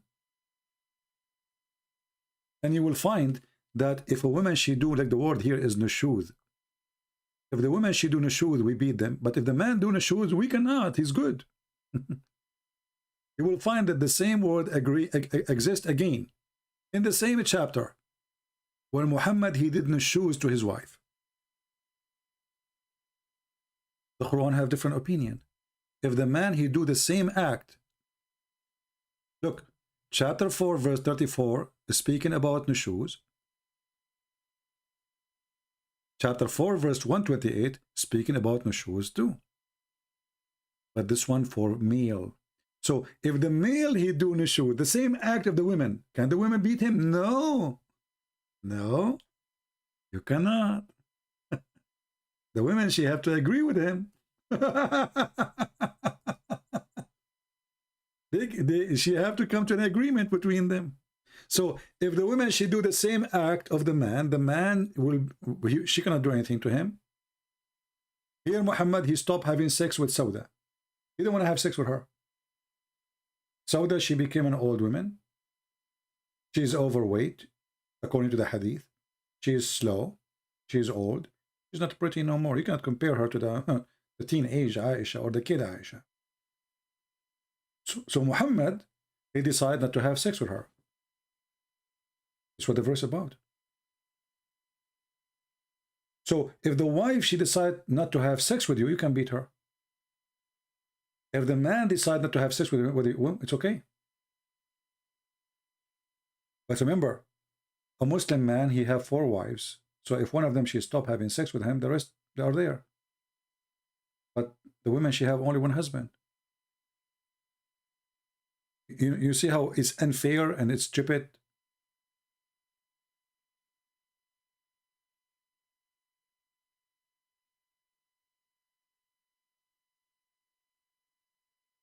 This is a very ugly, disgusting cult.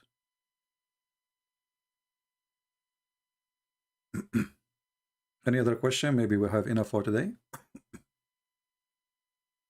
You see, we have a little, we have a low number, like we have almost less than 1,000, because our chat was disabled. And I'm really happy have 900 people who they are coming here to learn. Better for me from having 2,000 of people who are coming to chat. I want people really to learn. And then you teach, not only you learn.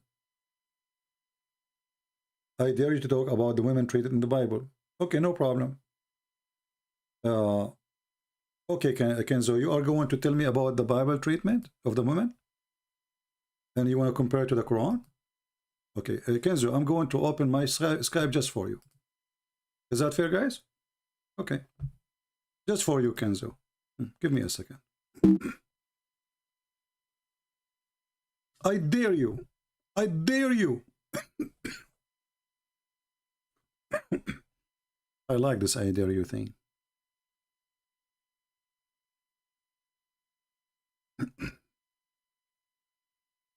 Even though I'm talking for long, but we will take you for snack.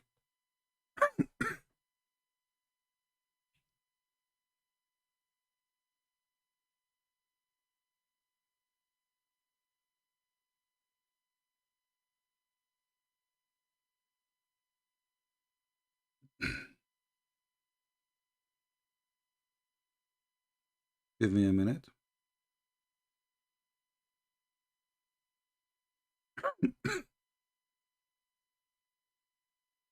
Sorry, I'm coughing. Let me block the mic. I can cough better so you guys don't hear me.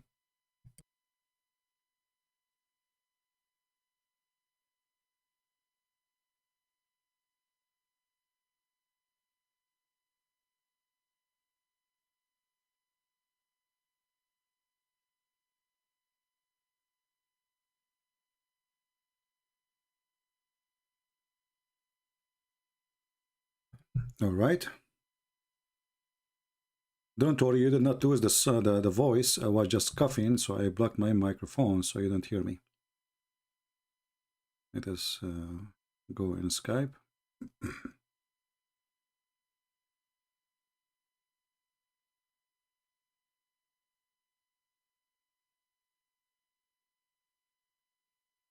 All right. His name is what? Kenzo. All right, Kenzo. Kenzo coming from the word kins, which means treasure. Let us see how good your treasure is.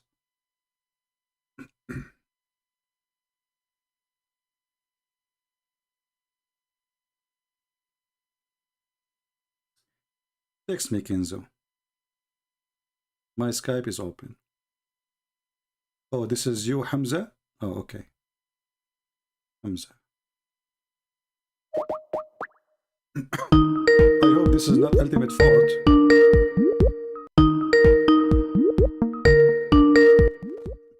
Because the only Muslim who dared to call me is ultimate fort.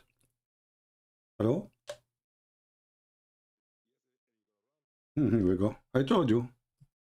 This is ultimate fort. Son of Muta. Ultimate fort.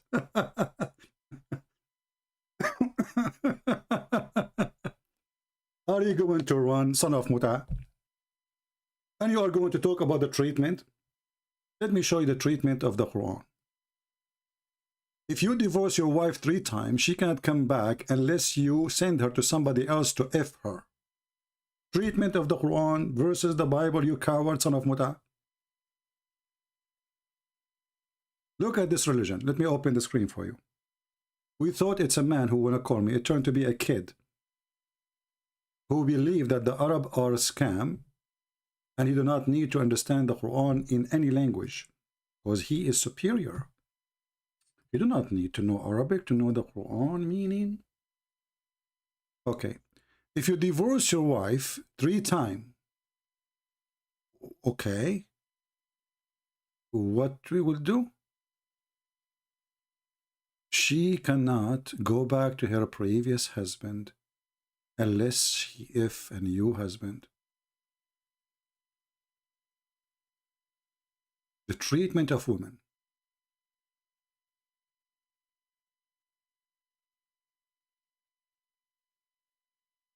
Do you see it? Do we have that in the Bible?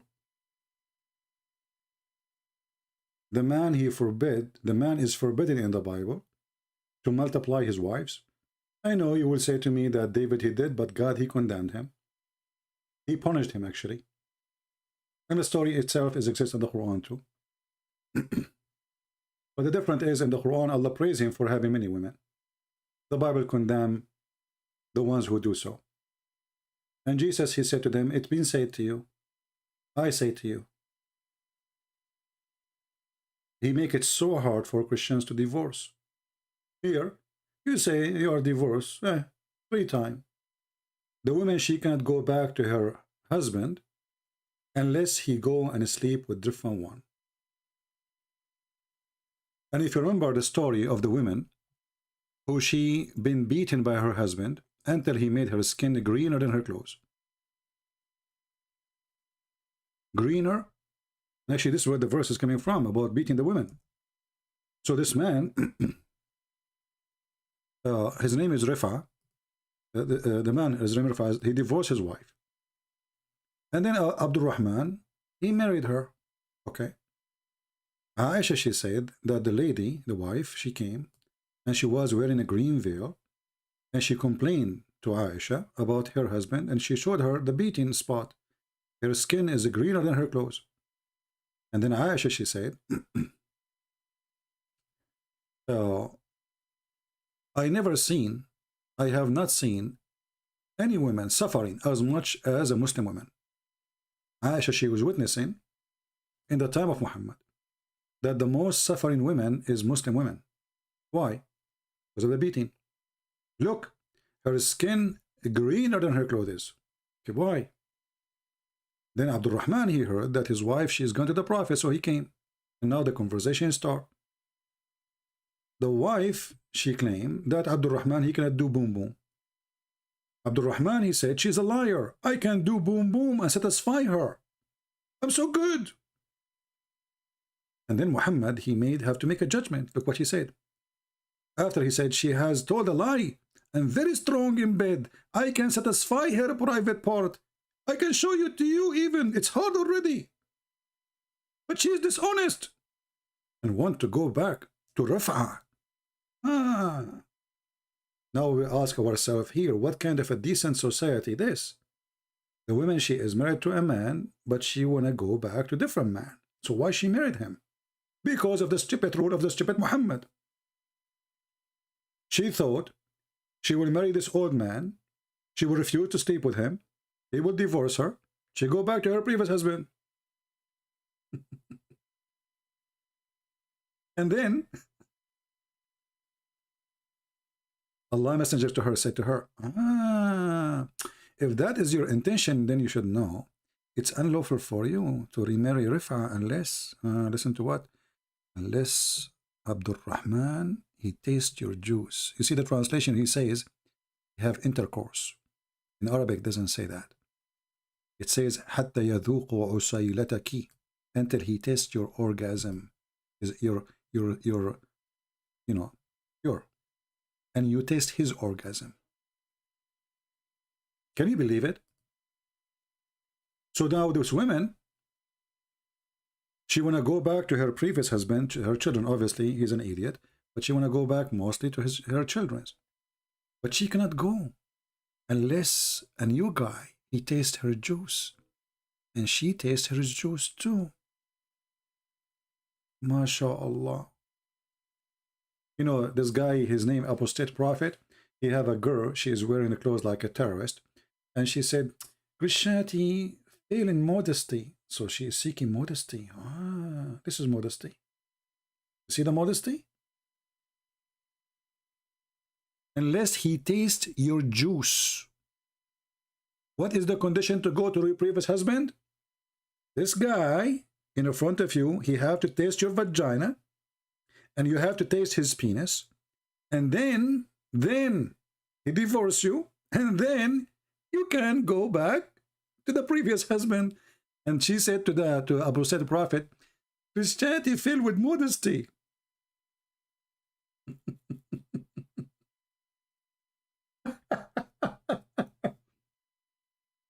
You know, the translation is even more funny. Look, taste your sweetness. What is that? Hey, women, you have a sweetness? Where is that located exactly? So one translation says sexual intercourse, and the other translation taste is a sweetness. I mean, how in the world? Like, we know that it means sweet, it means sex, but it doesn't say sexual intercourse. It says to taste your juice. And then if we go and check in the dictionary, and I made a video about it, you can check it out, you will find that the word usayla mean orgasm, literally. So until he tastes your orgasm, and you taste his orgasm. And this guy, he said, you want to compare between the treatment of the women in the Bible? The Bible says, Jesus said, that the man is the Lord of his house. He's the head of the house. But he gave himself to his wife the same as a Christ he gave himself to the church. So the Bible makes the women equal to the church. And the man is the Lord to serve, not the Lord to be dictator. The Messiah, he gave himself to the church. He did not ask the church to give herself to him. The church is us. So the Messiah is the only person ever who made the women equal to the most holy, let's say, title, which is the church for the Christians. And not only that, all of us, we knew that the Messiah is born of the Virgin Mary. So if women are bad, actually this was the view of the Jews, always they look at the women bad, in a bad way. So Jesus, he corrected them, and he showed them that they are absolutely false in their understanding, even for the Old Testament. He himself, he came through a woman. You see, Jesus, he said to the Jews, what say you of Christ? They said, well, he is a son of David. Jesus, he said, well, if he is a son of David, then how David called him my Lord? You see, it's an honor for anyone, a Jew, an Israeli, to be called the son of David. This is a big honor for them. This is the most powerful king they have, David. Jesus said to them, but if he is the son of David, then how David called him my Lord? The Lord said to my Lord, sit in my right.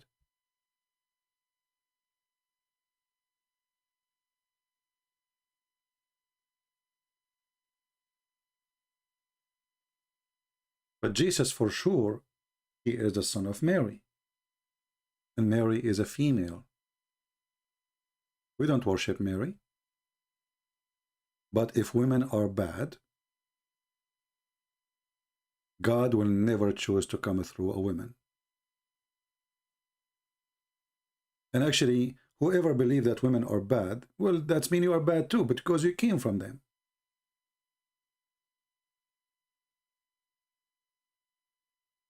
The tree gives fruits. And if the women are bad, you are will the fruit of this tree. So a person who is saying women are bad, he is saying his mother is a whore. Is disrespecting his mother. And you know, the funny is that women are bad, and the Muhammadan, they are dying to have more women. And their heaven has nothing except sex with women and men, actually. You know, Muhammad, he said, that the majority of women, they go to hell. But if you think about it, Muhammad, the foolish man, he exposed himself again, because if the majority of the hell is women, so why the heaven is the ratio of men to women in heaven, Islamic heaven, is 1 to 72 at least. So in reality, the majority of hell, of heaven, is women. I mean, this is stupidity. Women are so bad, but we will make the heaven full of women.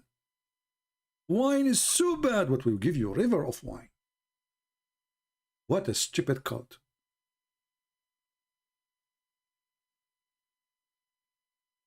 Muhammad, he claimed that the majority of women, they are going to go to hell because they have a lack of intelligence, deficiency.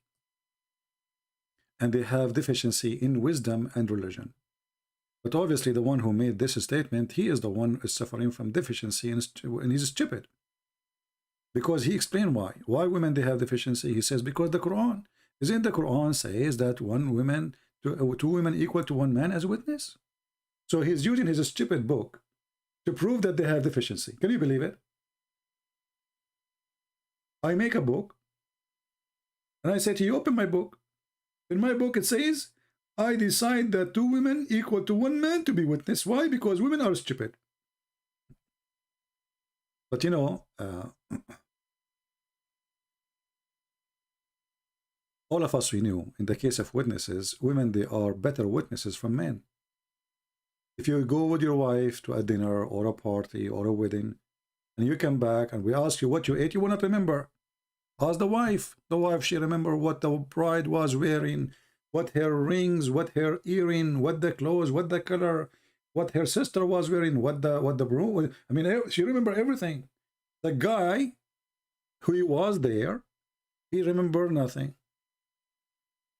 This is true.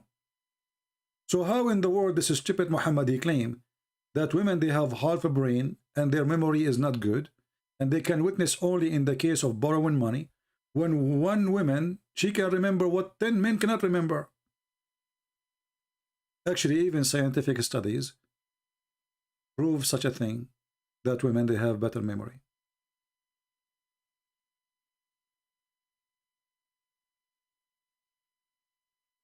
Right?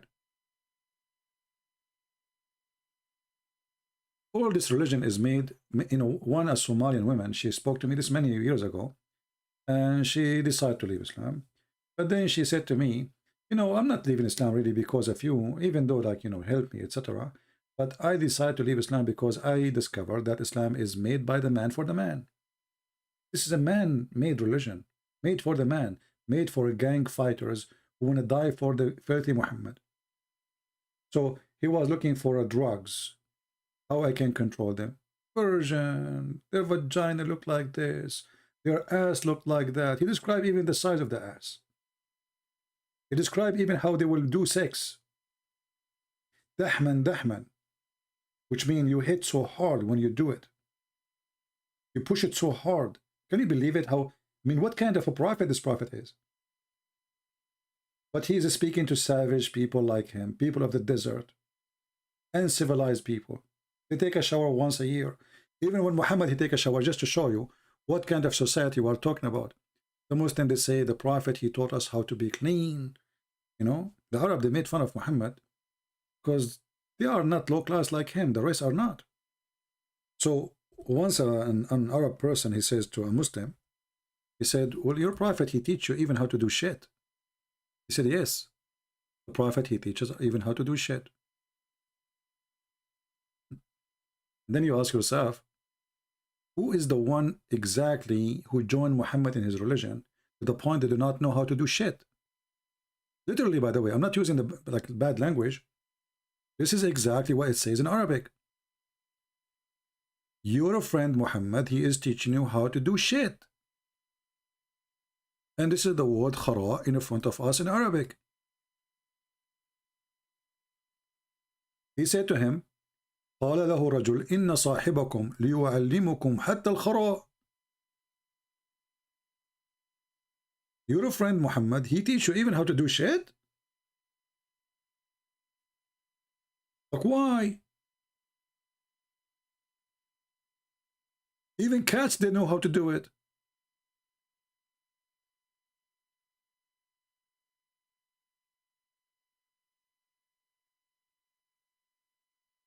So this guy, you have nothing, he started putting rules for everything. How to do shit, how to shake your... Why you are telling them you have to shake your penis 3 times after you piss? What does that mean exactly? And what will happen if you shake it 4 times? It's going to collapse? Why 3 times? Why you clean your ass 3 times? What does that mean? 3 rocks. You shake your penis 3 times. What does that mean? If you enter the bathroom with the right foot, shaitan, he will play with your anus.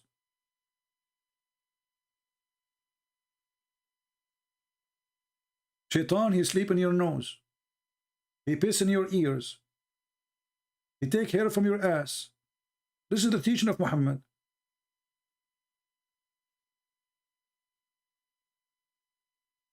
How in the world anyone can believe in such a garbage? And then they say we want to do da'wah. Da'wah to who? So, you know, Islam hunt on the ignorance. Your ignorance is your enemy. Or maybe some people, they have little brain. Or some people, they are under influence of drugs, maybe. But Islam does not only does it make sense, it's not even humane. Is it humane to have sex with the children? They are infant? It's allowed for a Muslim to marry a child, even if she is an infant. However, he should not have sex with her, but he can molest her. This is inhumane. And if she is over the age, or she reached the age of 9, he can have intercourse. Before that, he can touch her. He can kiss her. He can put his private part between her legs. Actually, I have a debate. You can search it in Google, in YouTube.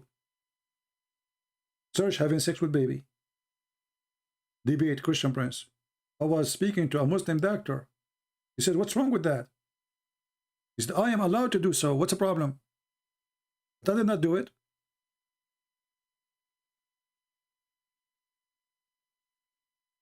Isn't it enough, you know, to agree that this is satanic?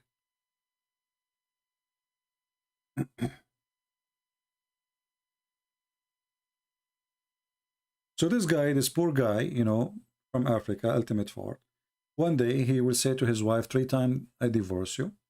Now he is in trouble. She cannot come back to him unless he called his friend. Actually, there's a guy. Let me see if I can find you. There's a guy. He called the Azhar, the highest authority in Egypt. He told them, I did marry 33 women. How many? 33 women.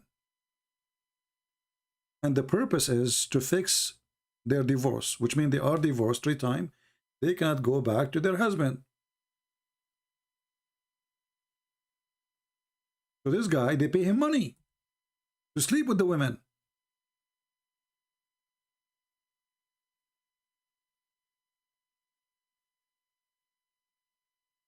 Let me see if I can find you the video.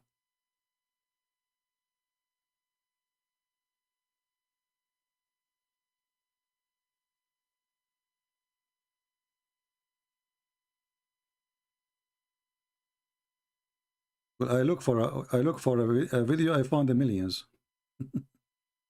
But this is not the one I want.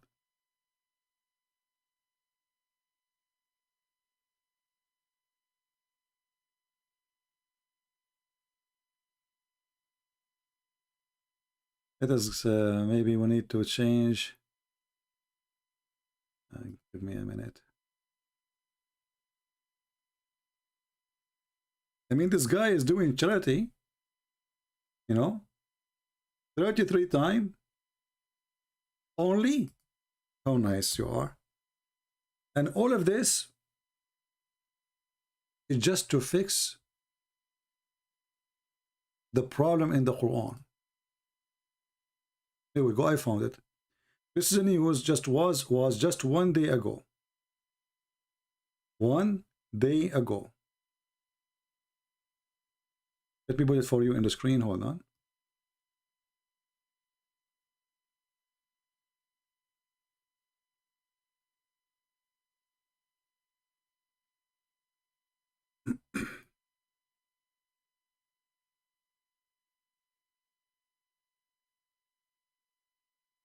This is an Islamic website. قضية المحلل المصري. محلل is the one who sleep with the wife, you divorce. محلل mean like make her halal. So he's محلل. So his job is to sleep with your wife, which you divorce already, in order later he will divorce her so you can go back and have her. Let's translate to English. As you see, this is a fresh news.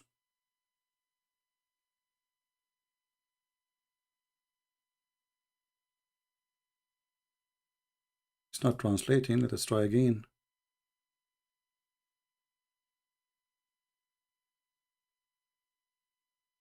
It says always translate. I'm not sure why it's not working. Let me try something else. Hold on. I will refresh the page. And we will try again.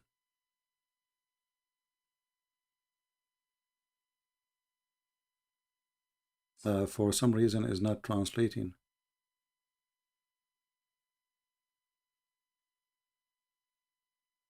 Let us try without going to the main page. We will try here. Let us see.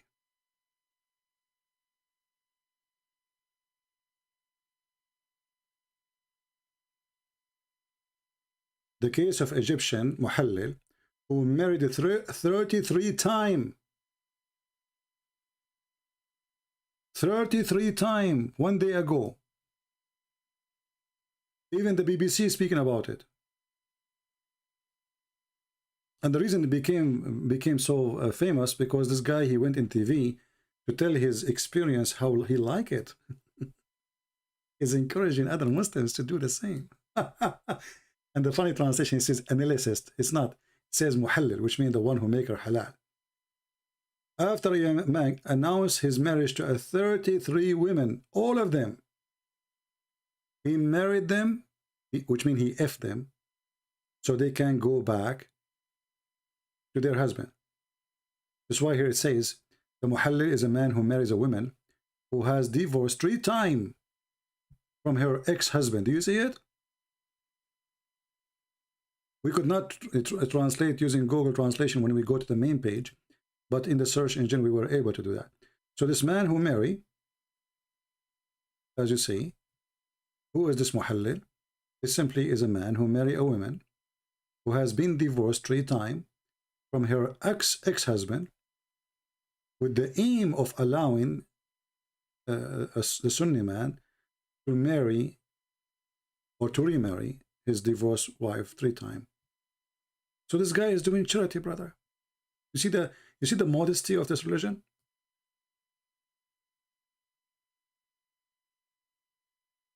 I'm going to move to Egypt. Oh, I don't know what I'm doing here.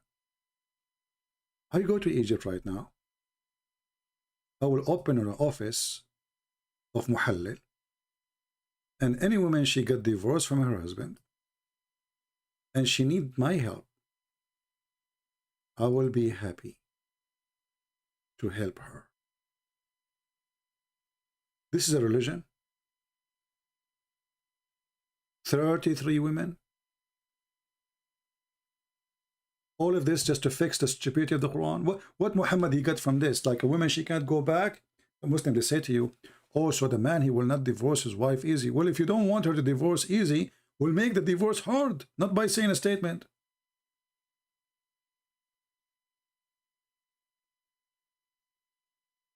Okay, I just received I received a message that a woman, she said she is divorced. Guys, I'm going to get busy. Sorry. There's a woman, she got divorced 3 times, and she just sent me a message, and she said she is interested in the service. Looks like we got customers.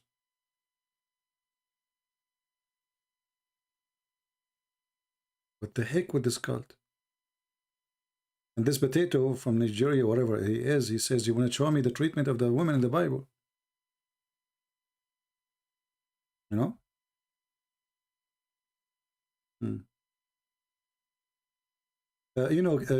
Ultimate Part, just to show you how stupid you are. If I show you the same rules in your religion, what you would do? You are a certified monkey. Donkey. In here, if a man he sleep with the women, he have to marry her. In Islam, if a man he sleep with women, what is the solution? You have to marry her too. Do you want me to show you the rules? You are a certified idiot. Muhammad is trying to copy the laws of Moses. And the man, he cannot divorce her. Why? Because you cannot use this woman and then throw her in the street. So this is not bad.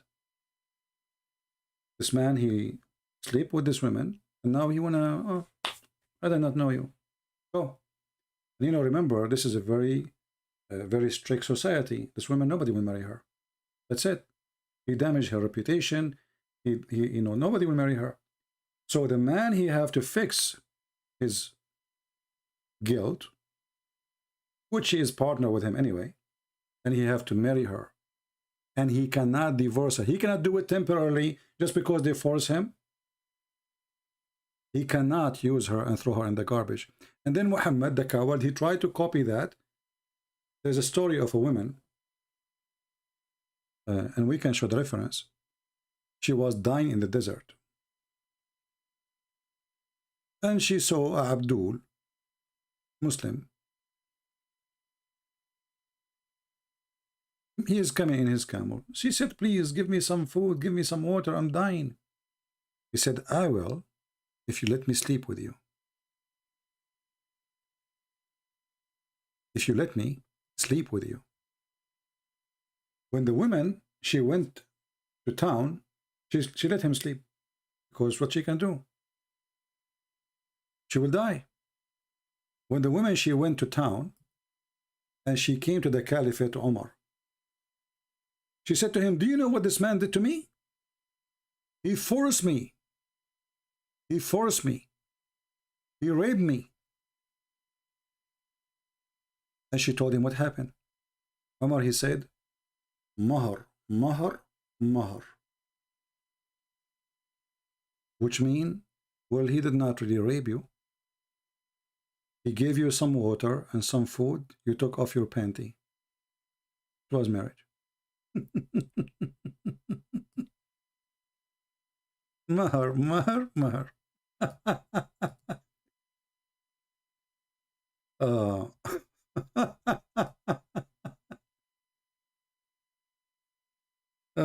Okay.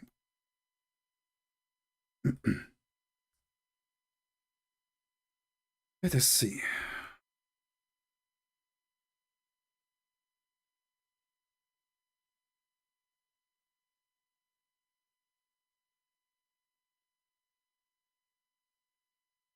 Do we have any Muhammadan here?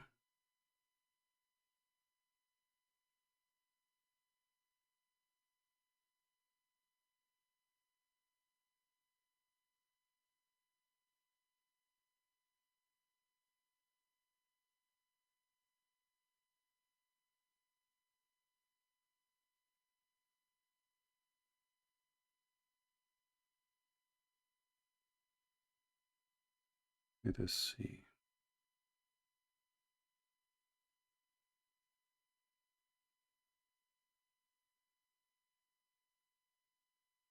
I'm trying to find you a hadith, so just, you know, for entertainment purpose.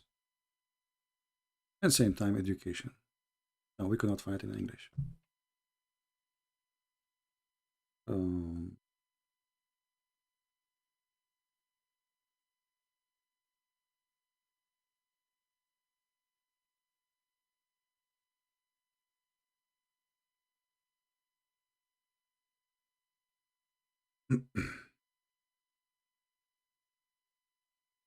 But anyway, I have tons of reference about you can have, you marry a woman, you sleep with her already.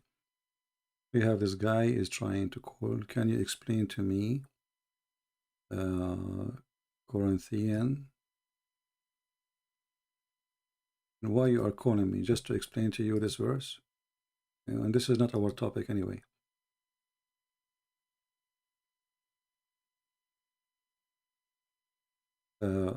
But anyway, as long as you're asking, a Muslim Abdul saying, can you explain to me 1 Corinthians about as the women should remain silent? Those who quote those verses, they are quoting them for a reason, not to ask question, but to question. But this is a good thing, because this will give an answer for the Christians. I find it very funny and very stupid that a human being, he is an adult, he chooses for me to read for him from verse this to verse that. Why don't I read the whole verse? What is exactly stopping you from asking to read the whole thing? Because if you read the whole thing, you will get me busted. I don't want you to read the whole thing. The whole thing is no. Read for me those 2 verses only. Cowards. The Bible speaks about women, they are prophets. Women, they can prophesy. Women, they are judges. There's a book, it's called the Book of Judges. So they say to you, well, in 1 Corinthians, it says women, they have to stay silent. This is about women who they are speaking about things have nothing to do with the church. A woman, she go to tell her friend, did you do what I got yesterday for lunch? Why you are a liar? Why people, they have no dignity? Why they claim they cannot see?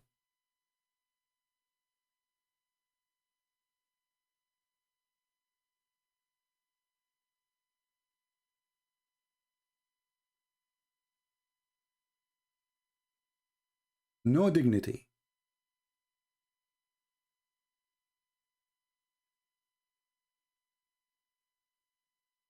The teacher is the man.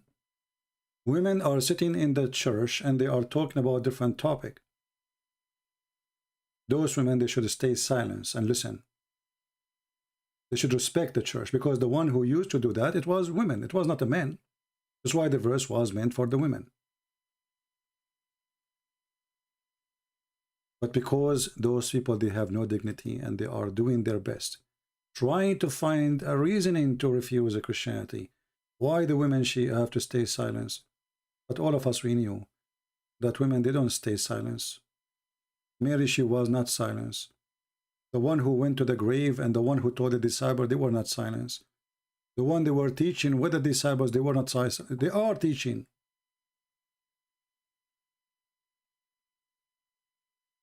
So this is what you found about the Bible. It's wrong for you. If you open your TV, you will see tens of thousands of Christians, women, teaching in churches. So how come you did not ask yourself how they have to stay silent in the church, but we have women teaching the Bible?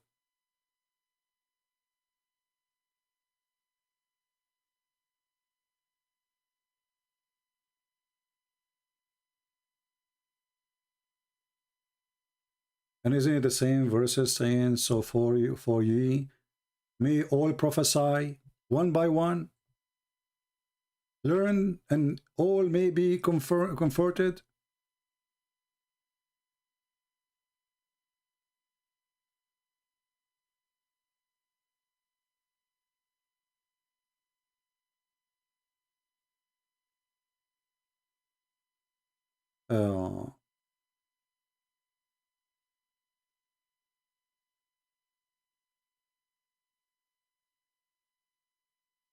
You know, remember that's when somebody want to quote a statement from the Bible. Anyone want to quote for you a statement from the Bible?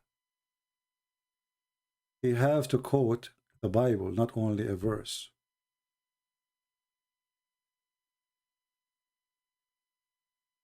In the same time, the Muslims are not allowed to speak in the mosque. They aren't even allowed to be in the mosque. Not only they are not allowed to talk, they are not allowed to be in the mosque.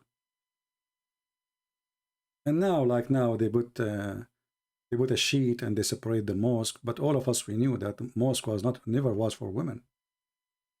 So as you see in Christianity, women, they come to the church, but the teachers are the disciples. Women, they are learning. So a person is learning, he cannot be a teacher.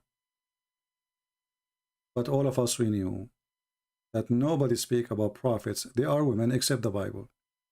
If you go right now and search in Google, take you 2 seconds. Women prophet in the Bible. Actually, I will do that right now.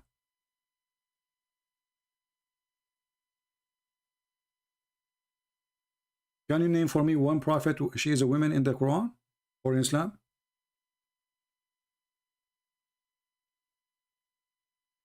So if women cannot really talk, then women, they cannot be prophets. Because the first thing prophets they have to do is to talk.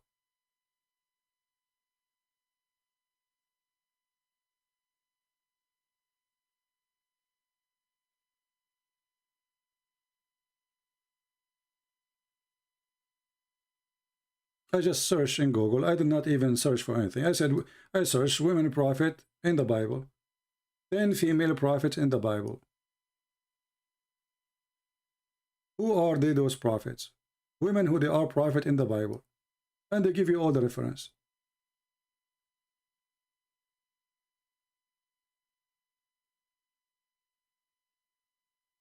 So those are not questions to ask, those questions of evil. Because you know that women in Christianity is not treated as you claim. But you did not find from all the Bible except this verse says women, they should stay silent in the church. Ask your husband.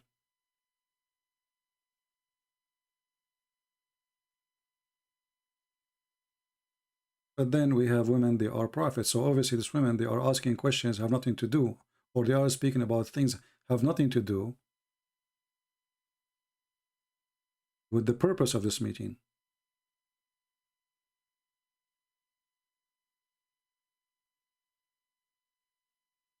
Anything else?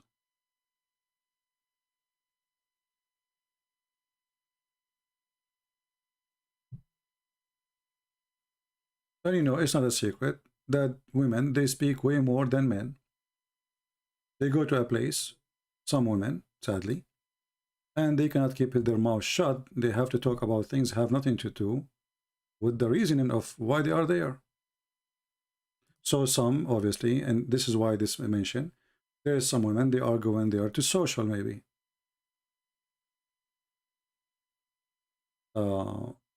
What about Allah daughters? This is a different topic.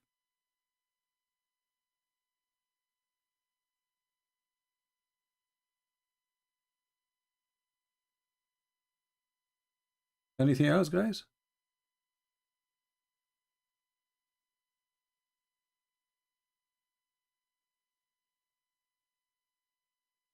And as long as this guy, he called himself the Muslim apologist, is that a real apologist? Let us call him then.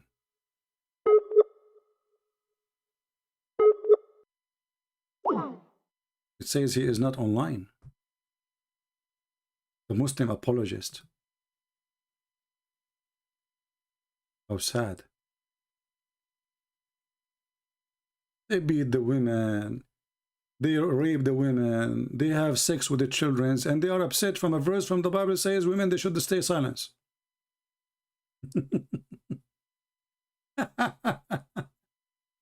That's a good one. I mean, do you see how evil the Bible? Women, they should stay silent. How do you accept that? Look who's talking.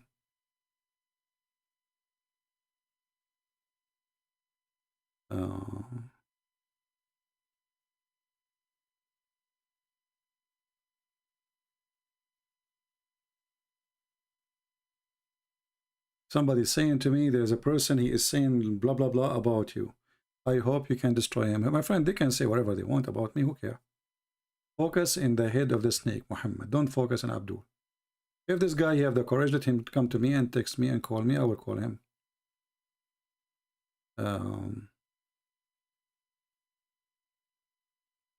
Here we have a person from Nigeria. Look like he's an ex-Muslim. He's saying thank you very much, etc. Wonderful. From Nigeria. He's an ex-Muslim.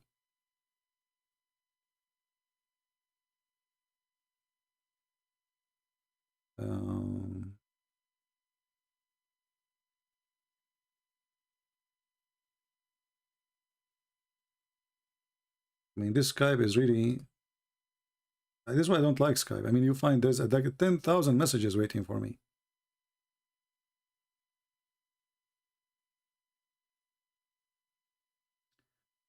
I have a question. You said previously video Aisha, she was 5, not 6, according to Islamic calendar. I explained that. But Islamic calendar is shorter.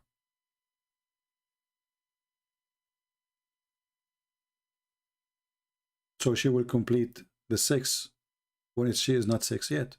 As simple as that.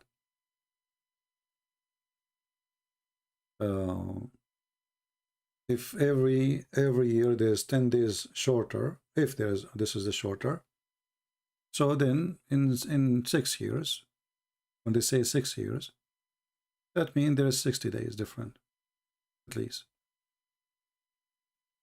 Here we see.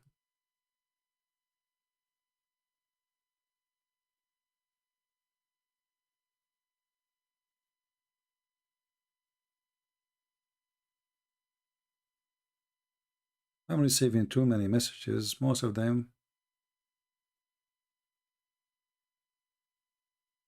Here we have a person asking a question about the burial of Jesus. He said, Jesus, he said, the 3 days, 3 nights, I will be in the belly of the earth or the heart, like Jonah. But he was crucified Friday evening and raised on Sunday morning.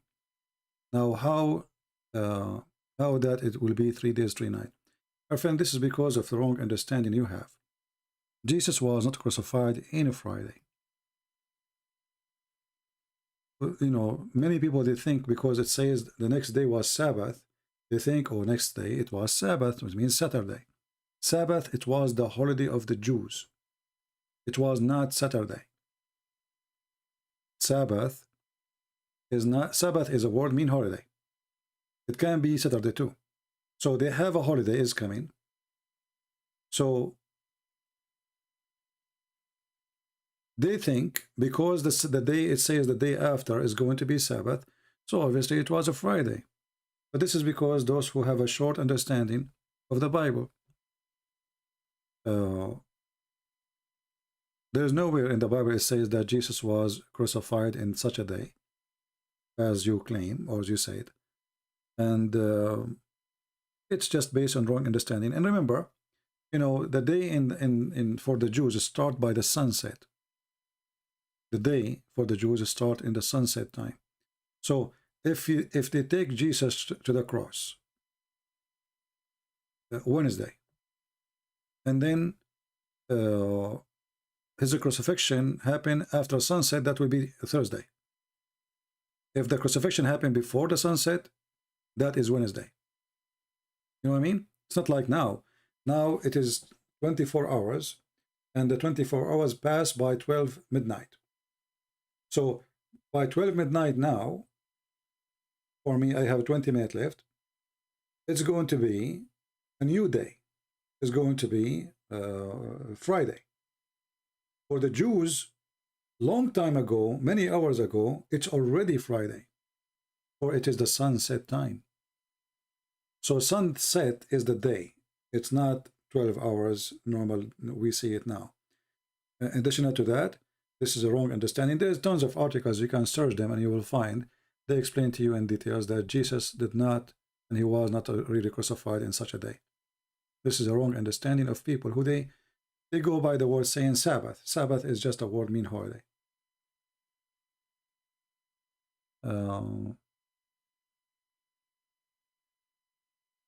No, regardless of a 3 days or 3 nights. No, it says, but you see, but where it says he was, which day it was, he was crucified? Nowhere. You know, all what you have, it's the day after is a Sabbath, and people what they know, Sabbath means Saturday, right? But Sabbath is not really Saturday. Any day is a Sabbath as long as it's a holiday.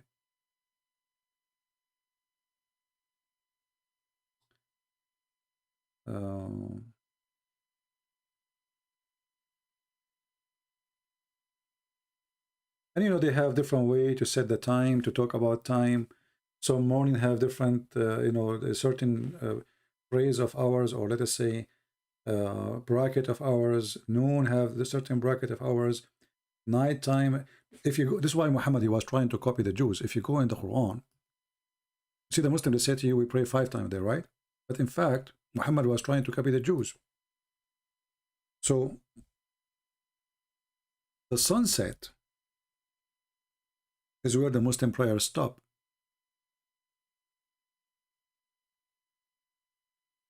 And then Muhammad, he found that the Jews, they even pray more. But look what the Quran says. Chapter 11, verse number 114, it says, and establish the regular prayer in the 2 ends of the day. But the day does not have 2 ends. How did they have 2 ends? You know what I mean? Have you ever heard of something have 2 ends? Especially when we're talking about time. The 2 ends of the day. So what Muhammad is trying to do here, he's trying to adopt little by little the Jewish, timing system. So he decided to come with an idea that, you know what, the day start in certain time and the day end in certain time, but the start is the end of other day. The start is the end of the other day. Otherwise, there's no to end of the days. And then he says, and at the approach of the night. So what do you mean the 2 ends of the 2 days, approach of night?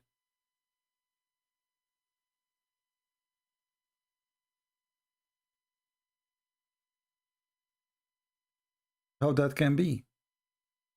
If this is the sunset of the previous day, and then the sunset of the other day, that will not be right.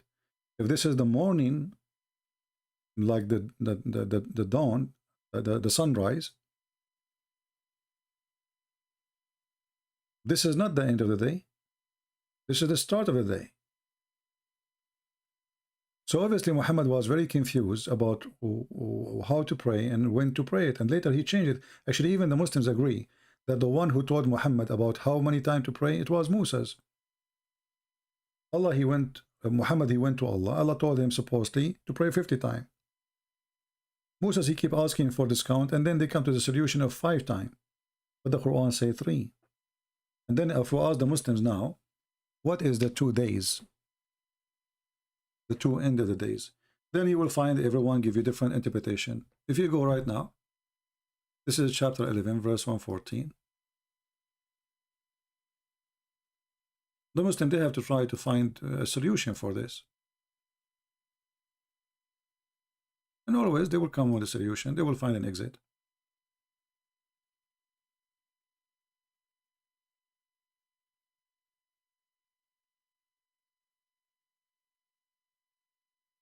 Then if they don't have exit, they will say Allah knows best, as usual. Read carefully. Fulfill the prayer at the 2 ends of the day, the morning prayer and the noontime prayer. But how this is the end of the day? Have you ever heard of such a stupid thing? How the morning prayer is the end of a day and how the noontime is the end of a day? Does that mean the day is 12 hours or 6 hours? 6 hours. It doesn't make sense. So the Muhammadan, when Muhammad he make poo-poo, they try to find a solution for this poo-poo, but this cannot be solved. Either Muhammad he did not explain what he is saying and the Muslim they get it wrong, or what Muhammad is saying doesn't make sense and the Muslim they get it right. Which one? Because who in the world will believe that the morning is the end of a day and the noontime is an end of a day?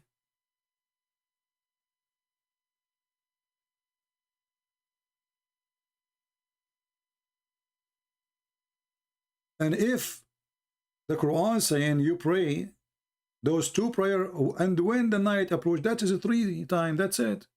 Where the 5 is coming from?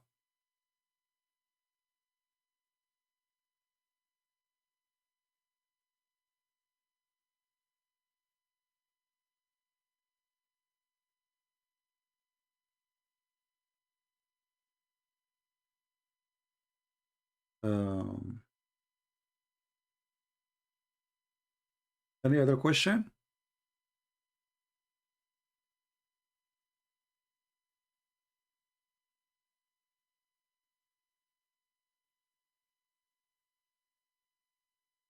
Anyone can tell us how the middle of the day is the end of the day?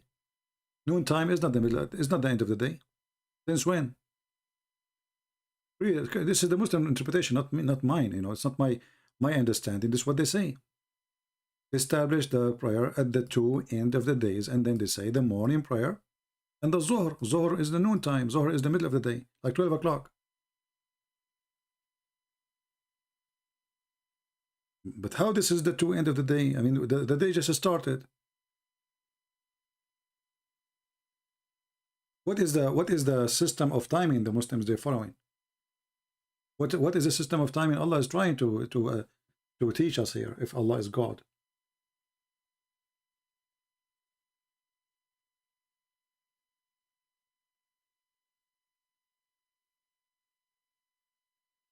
Yeah, Jesus, he died. This is why they were meeting, and this is why actually there was a big celebration, and this is why they have to take him down from the cross, because it was the Passover, and the Passover is not Saturday. It wasn't Saturday. It was Sabbath. But the ones who don't understand, you see, for us, because we are not Hebrew. The same as when you read in Arabic, you do not know what word, like the Muslims, even the word Sabbath in Arabic is not really Arabic word. You see, even the Quran uses the same word.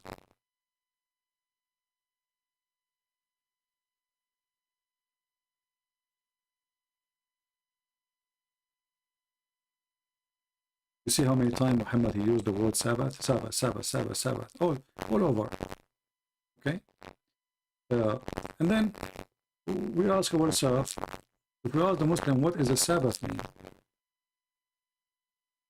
They say Saturday. But Sabbath, it's not really Saturday. It can be used for Saturday.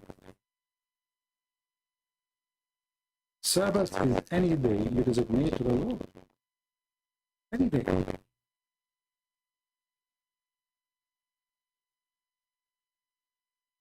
Okay, hold on.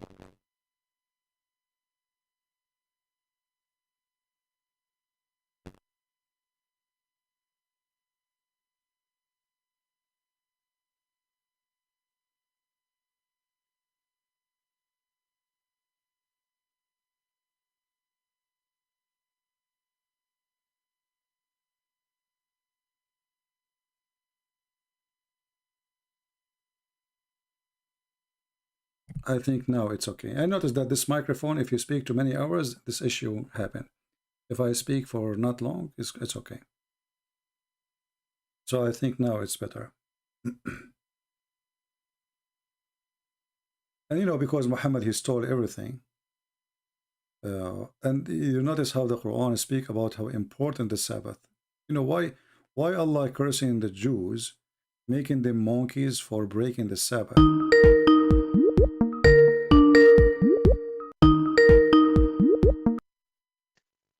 Hello? Hey, CP. Yes, Mr. Jihad, how are you? Are you still live? Yeah, thank God we are. What do you want to say You're to us? live right now? Yes, we are. Hey, CP, can I ask you something? Sure, go ahead. How can you prove to me that Christianity is true if your objective is to prove it? First of all, I should not be worried about proving to you Christianity, because if God is true, he can prove himself to you. So the logic is that you are asking the weak man to prove the strong God to be strong. That's weird, isn't it? What do you think? Well, look, you make some strong arguments. Okay, so I've watched you for, a few years now, and you make me. some. And you hate me. And you hate me. I've been again. I mean, look. There's no denying the fact that you kind of have a vendetta against Islam and you kind of have a bias towards it and you hate it, but at the same time you make some strong arguments. But how I'm not fair, and I'm saying I just said you made some. I just said you make some strong arguments, Okay, but at the continue. same time, it's quite apparent that you hate Islam. Well, for sure, I hate Islam. Islam is disgusting cult. Why not? Is that wrong? Right. So that's why I'm asking you. What bring your proof of Christianity. Let me see it. Okay. And First I'll of go all, let me ask you: do you believe that Christ he is an amazing person who did a lot of miracles? Do you believe in that or not? I do. Okay. So now that's good. So we're starting from zero. We are starting from the point where Jesus, he can do miracles, what nobody can do. Do you agree with that? I agree with it. Okay. So as long as Jesus, he can do what nobody can do, that's God, my friend. To make it simple, can Allah do what Jesus can do? If you say yes, you have to prove it. Well, we believe. Well, are you in the kitchen or you are in the bathroom? Where are you? No, neither. Oh, okay. At the end of the day, what I'm saying is that, I watched Muhammad Hijab and Bart Ehrman. I watched the whole thing through and through. Okay. And I also watched him and Jordan Peterson through and through. Okay. And it just, if you listen to those academic historians, they're going to tell you that Jesus was crucified. Okay. You know what I'm saying? Based off of history. But at the same time, some of them say that, Jesus, was born naturally. And he was born with two parents and stuff like that. If this is true, then the Quran is lying anyway. Right. I'm telling you, you have some good arguments, so we can put that to the side. I'm asking you, my friend. When we say scholars who they are atheists, I mean they are atheists anyways. What do you expect them? They will believe in miraculous birth? No, they are atheists. They don't believe in anything of this, So an atheist is an atheist. So why do you expect an atheist to prove to you who's Jesus? But you, in the same time, you will notice.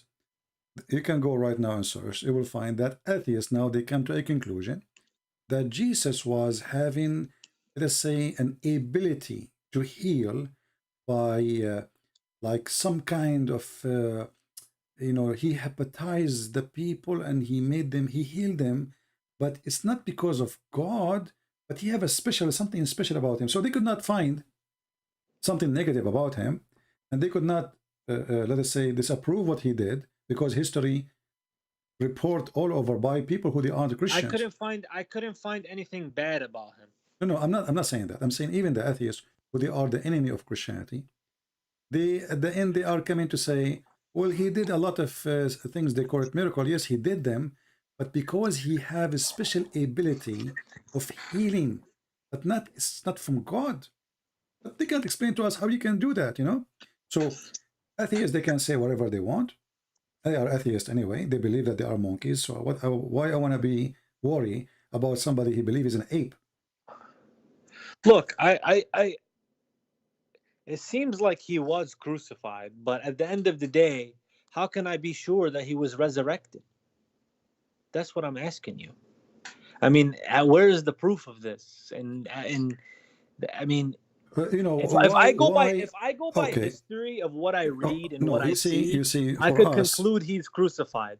Okay. But how can I conclude he's resurrected? Because those who witness him and he appeared to them, and even his disciple, he asked to see his hands. He could not believe it.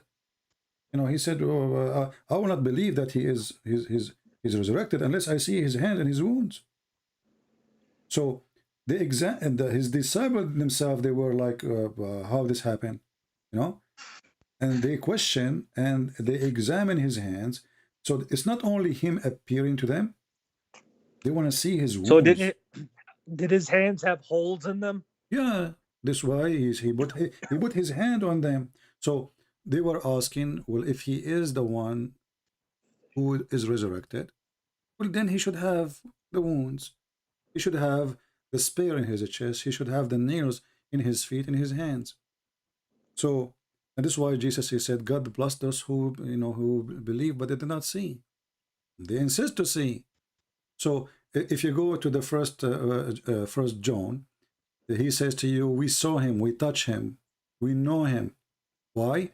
Because there is some agnostic. This is where Muhammad, he come with this idea. Okay, so I'll read about what you're saying, but my other question is how come in Christianity we only have 3 years of his life and we don't have his early years about when Jesus was younger and what he did when he was a kid and if he got or anything like that? Or because I know some other stories, some from academic sources, some from Islamic sources, which some of the stories are consistent with history from Islam. Like what? But such as what Paul did. What Paul did. What Paul did? You know what Paul did. What he did? He was so. I mean, you know how Paul in the beginning he persecuted Isa. Okay. And he was against him. Okay. And then he basically, because Paul was a citizen of both Israel and Rome. Okay. He went to Rome and he started telling them they don't have to follow the original laws of the Torah. Okay. So that's what I understand. Okay, no problem. But my friend, Islamic history is a stupid history, and I will tell you why. You just mentioned to me that why we don't have about the childhood of Muhammad, and then I can ask you the same question of Jesus. I can ask you the same thing about where the childhood of Muhammad in the Quran. Where? Yeah, but we have a lot of descriptions of his actions. Description is a stupid. Like, the hadith says, when Muhammad's mother, she gave birth to him, a light came from her vagina. Who in the world want to believe such a garbage? Because how nobody saw it.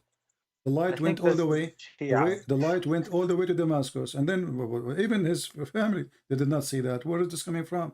So the stories about Muhammad, written about Muhammad, they don't make sense, and even Muslims, most of them, they disagree with them. And then we find that the stories Muhammad, he is copying about Jesus, is from books which we Christian will reject. As an example, Jesus, when he was a child, he created from the mother bird. This is the Quran. But this is stolen from books which is we Christian we reject. But you need to ask yourself, why we reject that? Why we reject it? Because there's no proof of those books. It's just a story. So how we can accept it? But wouldn't they have gotten those sources from somewhere when they... It doesn't matter. People, my friend, this is telling you that the Christians were very serious not to accept any story, even this story which about Jesus, he created from the mother bird, and why we will deny that? I mean, that will give us more proof of Jesus being God to you, correct? What that will do damage to me as a Christian? Nothing. That will make Jesus more powerful to prove to you that he is God, because he can create from the mother bird. So we as a Christian, we do not need such a story, which we believe is a fabrication, to make Jesus or to create the creator Jesus. Jesus already, he gave eyes to the one who's blind. And then, then there's one more story I heard. I wanted Jihad. He created already, he gave eyes to the one who cannot see. He created a new eyes for him. So Jesus already is the creator, and we do not need a story. There's no proof of it. Where Muhammad got this story from, he did not tell you. Who is the witness for it? Okay, he did not tell you. What about the story? Who is the name of the one who witnessed it? He did not tell you. Who is the names of the disciple of Jesus? He did not tell you. Okay, who is Jesus? He did not tell you. Even his name is Isa. You are an Arab. I am an Arab. You know that not a single Christian called him Isa, correct? They call him Yeshua. Yeshua or Yeshua. Yeah. So where is Isa coming from? So everything he brought about this Isa, we don't know where it's coming from. But I know, based on my study, Muhammad is a foolish man. He thought that Maryam, the sister of Aaron, she is the same mother, Maryam, of the mother of Jesus. This is why he says, "Oh, sister of Aaron," and this is why he told the Muslims that it's Mary, the same Aaron. No, yeah, the same Aaron. No, there's one Aaron. There's no two Aaron. And then this is why Muhammad he claimed that Maryam, the sister of Aaron, She is the mother of Jesus, and she have a father. His name is Umran, but Umran is the father of Aaron.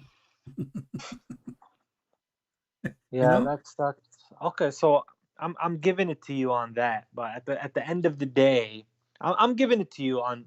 We'll put the Islamic sources to the side because you have some points, and I'll look at them. But at the end of the day, what I've really been investigating is I just wanted to know who Jesus is outside of the New Testament. That's all. Well, That's all I've been. at the end of the day, Jihad, you see, I cannot create for you a new book just to convince you. For me, the New Testament is where I learned about Jesus. However, there is a lot of things which nobody can explain about things happening around us today. As an example, Jesus is a person. Let us say he's a figure. People believe in him. And then you will find that the person who believes in Jesus, he changed for good, not for wrong. You believe in Muhammad, you want to do suicide bombing. You believe in Jesus, you believe in Jesus, you love everybody, even if you were a criminal. So the miracle is, like when the Muslims, they say, you're not convert to Islam, it changed my life. Okay, well, you became a terrorist. Now you hate everybody. Now you hate your friends. Now you hate even the Quran says you cannot be loving. You cannot be what? To your own parents, to your own families, if they oppose Allah. Right. So I saw that verse, and then I asked some of my fellow Muslims about it, and they said that this is just in the wartime. What war? Those are they family. They said that if they are not driving you from your home, they are not attacking you. What does have to do, my friend? What attacking you? Okay, hold on. Because Abu Bakr and his son were in opposing armies. And okay, just hold on. Just to show you that this is absolutely a lie. Go to history. We Christians, we did not kick you out from your land, did we? Well, no, not in the Arabian Peninsula, no. So where Muhammad was in the Arabian Peninsula. So why he said go and kill the Christians and force them to pay the jizya? Here we go. I will never opposed you. But those were not the Christians of the Arabian. Those were the ones in Syria when they went to Syria. My friend, even Muhammad is the one who sent the letter to Syria, says convert or I will kill you. So it's not them who oppose you, and it's not them who send you a letter says convert or else, and it's not them who come to your land. It's you who came to their land. So look what you are doing, Jihad. Your name is Jihad. So I'm going to do jihad on the Christians if they don't believe in Allah. Chapter 9 verse 29 says, fight those who don't believe in Allah in the last days from the Christians. So not because they are fighting you, but because they don't believe in Allah. Correct? The verse explains. Yeah. Okay, so the Christian, they did not, the Muslim, they say the Jews, they oppose Muhammad, the Jews, they fought Muhammad. I will let it go. The Christians, they give shelter to Muhammad. The Ethiopian, they gave shelter to Muhammad, they protected him. So why you want to kill them? You will find the answer in the same chapter. When Muhammad, he killed all the one who opposed him, he forbid non-Muslims to enter the Kaaba and to enter Mecca. And now the Muslims, they start wondering, if we have nobody coming to the Kaaba except Muslims, but we are still a few in number, how we will make money? Who's going to come and do Hajj, spend money in trade and business? So Muhammad, he said to them, well, you know what? If you are afraid to be poor, read chapter 9, verse 28. If you are afraid of poverty, Allah will enrich you. Allah will enrich you. So what is it? From His bounty. Read the verse, read the verse again. It says, fight those who don't believe in Allah. So go and take their money. So he fighting the Christians, killing the Christians. It's not because they are fighting Muhammad, because Muhammad is trying to solve a poverty problem. He killed all those who have business, all those who do business. And now what we will do? Go and kill the Christians and take their money. And this is why he's saying, let them pay. You see? Not convert until they pay. I got you, CP. I got you. But at the end of the day, let me tell you something. When I look at this objectively, what I see is that, look, you can't sit there and say that the history of the the Middle East was a fun one before Islam. You had the Assyrians, they killed the Chaldeans, they killed, there was so many wars before Islam. And what happens is, one tribe comes in, they kill another, they assimilate, and then, they become one. The only difference with Islam is these things came into the religion. So what people practiced in war, just because it's war, they did it. But Islam came and put all these war practices into the religion. That's the difference. No, Jihad. You see, I will take advantage that you speak Arabic and you are an Arab. If I say to you, no, attack the Romans so we can get their blonde girls, is that a teaching of religion? To get blonde girls? Yeah. I mean, if I have a brain, it just sounds like, it just sounds like people are chasing dunya or chasing, Yes. women. Yeah. Okay. So this is what your prophet did. And here we can see the difference between your prophet and Christianity. Jesus, he did not say to us, attack the Roman. They are occupying the land, actually. He did not say, go attack the Romans so we can get a bunch of women. What Muhammad he did, he said to his companion, اغزوا الروم تغنموا بنات الأصفر. Attack the Roman. Attack the Roman. Exactly. Attack the Romans so we can get the blonde girls. And then a guy, he said to him, oh, don't Muhammad, don't tempt us by attacking the Roman just to get the blonde girls. Muhammad, he called him hypocrite. He is the hypocrite. So when you say to me, well, at that time the people, they kill each other. Okay, there are people, they are greedy. This is God now. Okay. Supposedly religion is coming to fix the earth, not to make it worse. Right. So what I'm saying to you is, yeah, people killed each other. There was warfare. All the things that Muslims did, other people did. But the only difference is that all these things are in Islam. Whereas, is it godly, Jihad? Is it godly? It doesn't. Is it godly to say? Is it godly to say attack the Roman, not because they don't believe, not because they are fighting us? Attack them so we can get the blonde girls. Political and the military component of Islam that doesn't really have anything to do with religion. It's more of the military So politics. Muhammad, obviously, he is trying to tempt his men just to go and fight for him. As simple as that. He's satanic. Now, you ask me about Jesus. What is the proof? Well, Jesus. Yeah, I just want to know about Jesus. Jesus, he opposed everything Muhammad he do. Jesus, he asked us for forgiveness. So I was taught that Jesus and Muhammad were brothers in faith, and they came with the same message. No, absolutely. This is absolutely false. There's no way.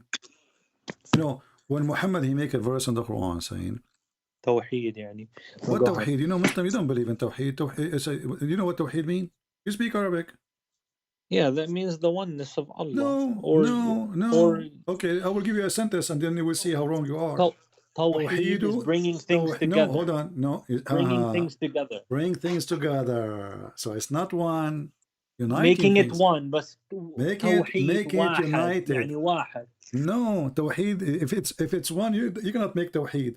If it's one already, it is Wahid. Tawheed is unifying things. You just said making it one. Yeah, but Arabic has different ala tool. No, it means it could be Arabic all the time, or something is very long, or whatever it is. No. Tawheed mean unifying things together, and you are the one who gave me definition.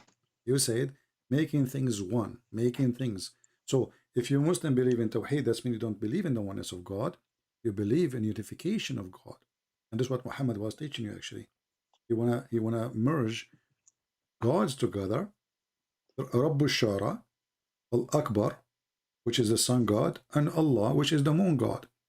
So this is why when Muhammad he says Bismillahir Rahmanir Rahim, the Arab they said to him, well, Muhammad he have one God, supposedly now he have two, Allah and the Rahman.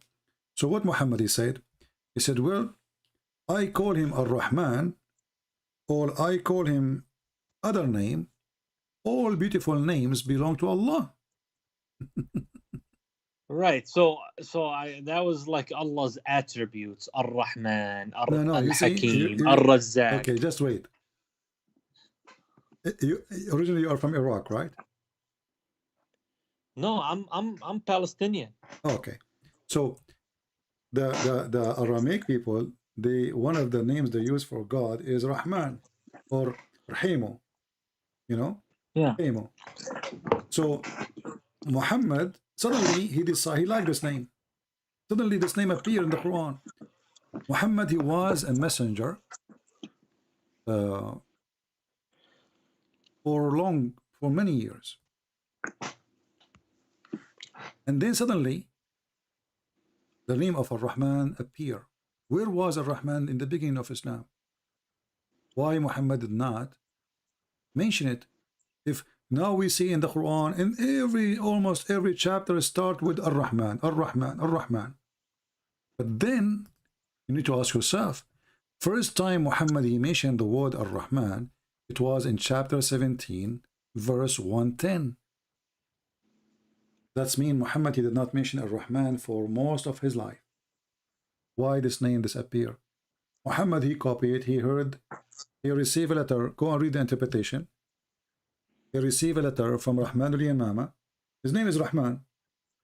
So then he wrote back to Rahman al-Yamama. He says, Bismillahir Rahmanir Rahim. They said to him, okay, I'm just letting you know, I'm not arguing with you, okay? I know that you studied. Even the names of your God is a theft. Because if this is the name of your God from the beginning, he should say it from the beginning, from the first day he met him, or he sent his messenger to him, like Jibreel. Why this name comes so late? And then when they don't get him you busted, believe in Jibreel too? Jibreel in the Quran is a silly Jibreel. Stupid. Gabriel. You don't have Gabriel, you have Jibreel. Even the name is wrong. But listen, Jihad. If I say to you that there's an angel come to me and told me read, and I told him I can't read, and then he said to me read again, and I told him I can't read, and each time I say to him that, he squeezed me. Isn't this stupid? I mean, I have questions in my mind about this kind. Some of this stuff, it seems, I don't know. No, you know, I get what you're saying. I don't want to fully say stuff, but I understand what you're saying. Okay, but I don't want to, my friend, I don't want to, but I understand you. Okay. So you understand that obviously this is a fraud. Because if an angel I don't want to say if an angel sent by God he knew that Muhammad he knew how to read or not, correct? Yeah, I mean. Okay, so why Allah say to him read? Iqra is not recite. You remember this is the first word. Recite is something from your memory. If I say to you recite, it means I'm saying to you say something from your memory. So if the word Iqra, some Muslims they try to be smart. They say, oh, he's saying to him recite. Well, why Muhammad would say I can't recite? He can't. I mean, honestly, I always understood Iqra as read myself. It is read. It is read. It's not recite. But the Muslims they try to fix it. They say, oh, he's saying to him recite. So why Muhammad saying I can't recite? But as I said, Arabic words can have different meanings. No. Actually, first of all, this is not an Arabic word. This is an Aramaic word coming from qro'o. Qarra wa ra'a. Qarra means he spoke. Ra'a means he saw. Qro'o. So qira'a is not the Quran is not even Arabic. There's not Arabic. Arabic is a mix of languages. But anyway, are you convinced with me, Jihad, that your prophet is a fraud or not yet?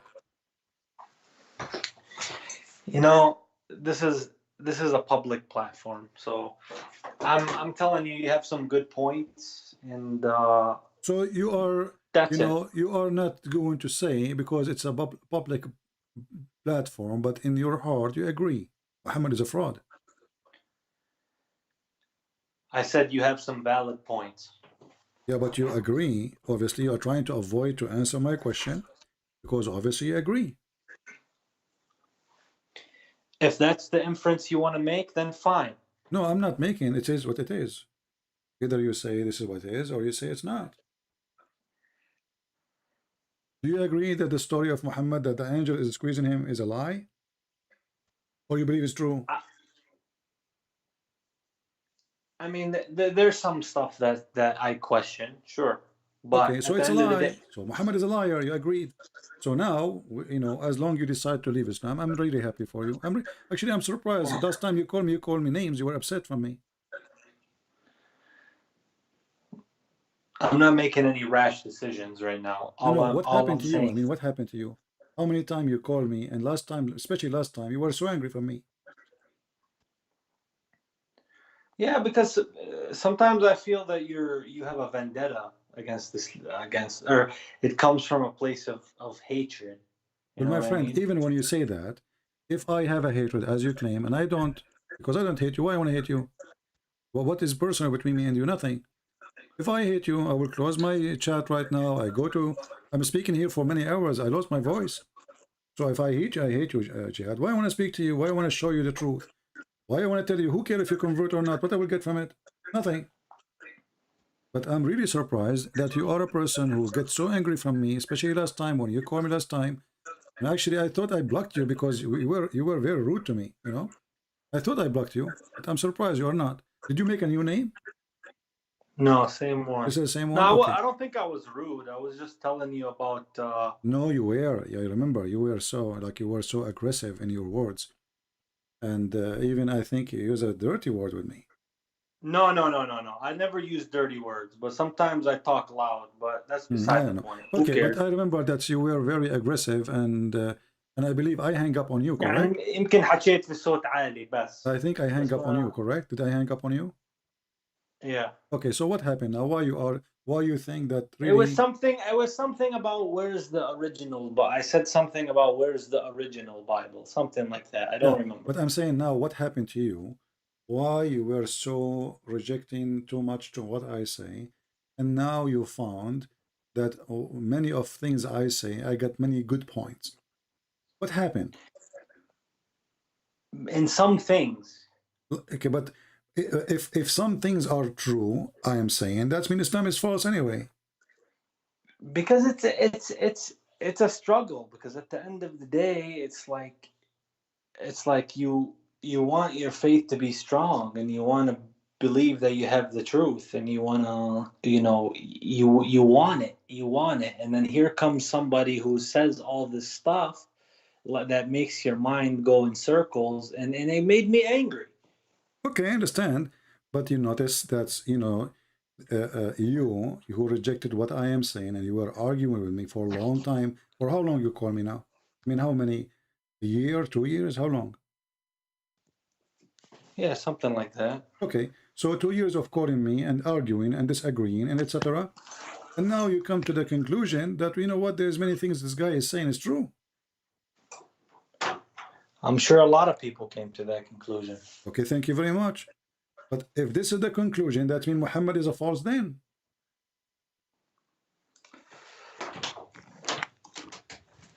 Yeah. Well, and okay, thank you very much. So Muhammad is a false prophet. You just said, yeah, I agree with you. Now let us talk about Jesus, as long as you decide to leave Islam, and I'm happy for you. Ask me about Jesus. You said, what is the proof that Jesus is God? Well, what is the proof he's not God? No, I just said, what is your proof that Christianity is what true? is the proof? Christianity is for us is the Messiah. It's not even a book. It's not even a phrase. It is the Messiah himself. The Messiah, he is the walking, talking, living word of God. He is God's word, and he is God, for God is the word too. So when we speak about the Messiah, and I ask myself how I can prove to my friend Jihad here that the Messiah is God, the question is why I cannot ask God to show Jihad that he's God. Who can do better job, you think? Christian Prince or God himself? God, he can do that, right? Yeah, because the whole you see, when I look at things objectively about Islam, I can find fault in it, right? But I can also do the same thing about Christianity, No, such you as cannot. what. No, you cannot. You give me the fault. Go ahead. Well, what about all the Gnostic Gospels, for example, and then you had the Council of Nicaea, which I mentioned before. My friend, the Council of Nicaea is just They buried the Romans. They came in when they converted to Christianity, and they found all these scriptures in Egypt. And you had different. You had a different. The Bible is written long before that council. Have nothing to do with the council. So when John here write, the council does not exist. When Luke here write, the council does not exist. So this is an excuse for the one who have no excuse. Secondly, even the Council of Nicaea, when it happened, it was between two groups. Both of them, they believe that Jesus is God. The other one believe that Jesus have a beginning in time, which means God, he got a son in a certain point. The other group says no. The Messiah is a son of God since the beginning of time. There's no time. There's no birth time.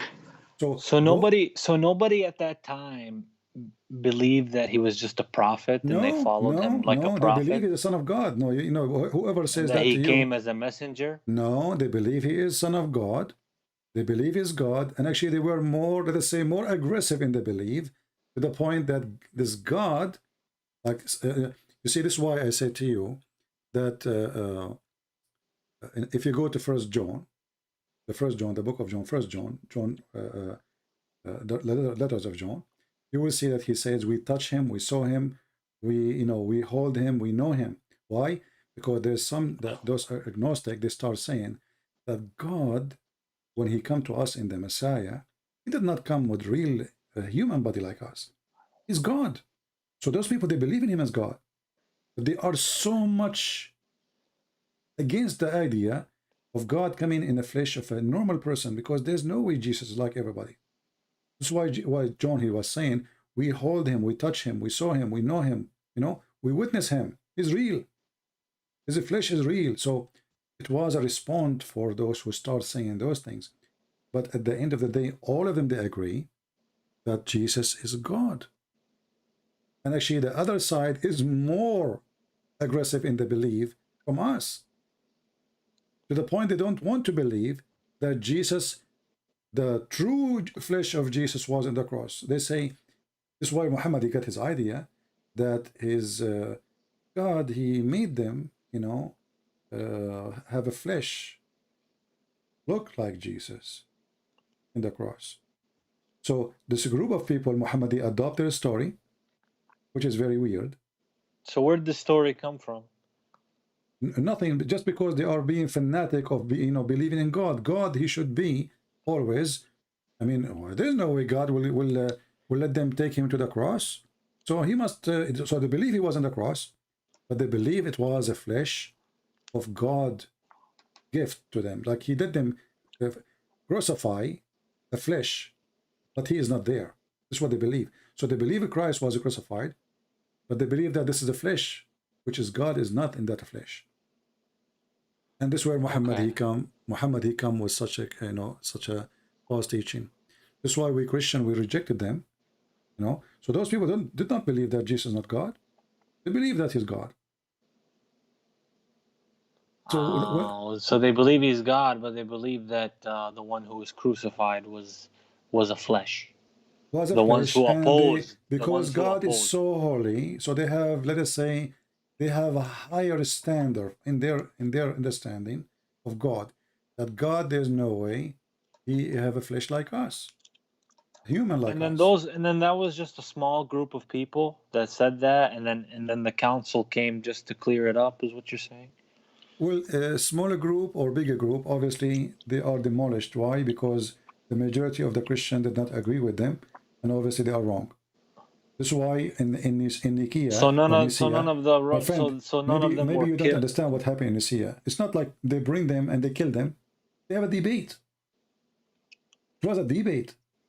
So those group who believe in this and those group who believe in that, both of them, they believe that Jesus is God. They come to a debate, and the one who wanted to prove that he is what they think, they lost. It's not like they killed them. It's not like the king, he brought them, he says, hey, if you don't believe in this, we are going to kill you. It was a debate, my friend. Okay, so if there's contradictions in the Quran, which maybe there is, is there no contradictions in the Bible either, or where somebody can question? Okay, it says this here. Always there is a contradiction when we have ignorance. As an example, I can say, Son of David or son of Joseph. He can say, well, in one verse in the Bible it says he have his house have 15 rooms, and the other verse it says he have 20 rooms. Which one of them is correct? Well, the guy. Yeah, but you'll do something like that with Islam, something small that. So I have to be fair. You see, first of all, contradiction. It have to be about word of God. God, he said. God, he opposed himself. The Bible is a book of books. It's not just a book. And this book contains history. And you don't believe that it's the direct revelation, like direct words. That's not what you guys believe. It's very silly. It's very silly to believe that everything written in the book is God talking. Why? Because the book says Satan is talking too. As an example, when I ask you as a Muslim, and now you are not a Muslim anymore, thank God. When I ask you, I never said yes or no. You said that already. You agreed that Muhammad is false. Okay, no problem. Listen, my friend, you can't don't push this right now. This is not the time for that. I'm just saying you have good points. Jihad, please, this is not fair. Jihad. It's not fair to do that. If I ask you, is the Quran is the word of God? What you will say? What I will say is that there's some questions. No. Let us say, okay, question. Forget about this. But according to Islam, the Quran is every word there is a word of God, correct? In Islam, every word in the Quran is from Allah. Okay. But then we go in the Quran, we find that the ant is making Quran. The ant? Ant. Namel? Yeah. There's a chapter in the Quran, it's called the chapter of the ants. Why? Because ants are talking and they are making Quran. So how Muslim they say every word in the Quran from Allah, and then we find the ant making Quran. Read with me. Is that right? Read with me, my friend. I know that it's funny. And when he arrived to the valley of the ants, which is Suleiman, one of the ants, she said, well, enter your habitation, otherwise Suleiman will crush you with his army. Well, this is the ant talking. So how the Muslim they say every word in the Quran is from Allah? Did the ant say that, or Allah saying that? So Muslims in general, they are very silly in their understanding of what is the word of Allah mean. Because either you say everything there is Allah speaking, or you say the ant is talking, shaitan is talking, the chicken is talking, because this is what the Quran is saying. So, and the funny, Muhammad, he claimed that Allah told him that nobody can make Quran like the Quran. And then we find the ant making Quran. And then we find the hudhud making Quran. Here we go. And this is Suleiman making Quran. At the end of the day, we all believe in the same God. No, we don't. No, we don't. But, if you want to say the Bible is changed, fine. But also the possibility exists that the Quran has been changed too. My friend. But first of we all, have to come back. We have to come back to the common ground. No, we don't have common ground. We don't have any. We don't have any. See, Muhammad is a thief. He is stealing stories from other books, trying to make a book. Obviously, this is a stupid story. Muhammad, he stole from the Jews. There's a book you can download for free. It's an old book. It's called The Legion of the Jews. Go download it for free. It says the story. This is a Jewish story. They tell it to their kids. Legend. Suleiman, he was walking in the valley, and then he saw an ant, and he put it in his hand, and the ant, she spoke. This is a Jewish stupid story. Have nothing to do with Bible. Have nothing to do with God. The guy, he took it. He put it in his Quran. And then Suleiman, he have a flying carpet. And he can put 600,000 chairs on it. And his army is all the way from here until Iraq, and it's 3,000 miles long. And his army have a 3 brigade. One is genie, one is a human, one is a chicken or birds.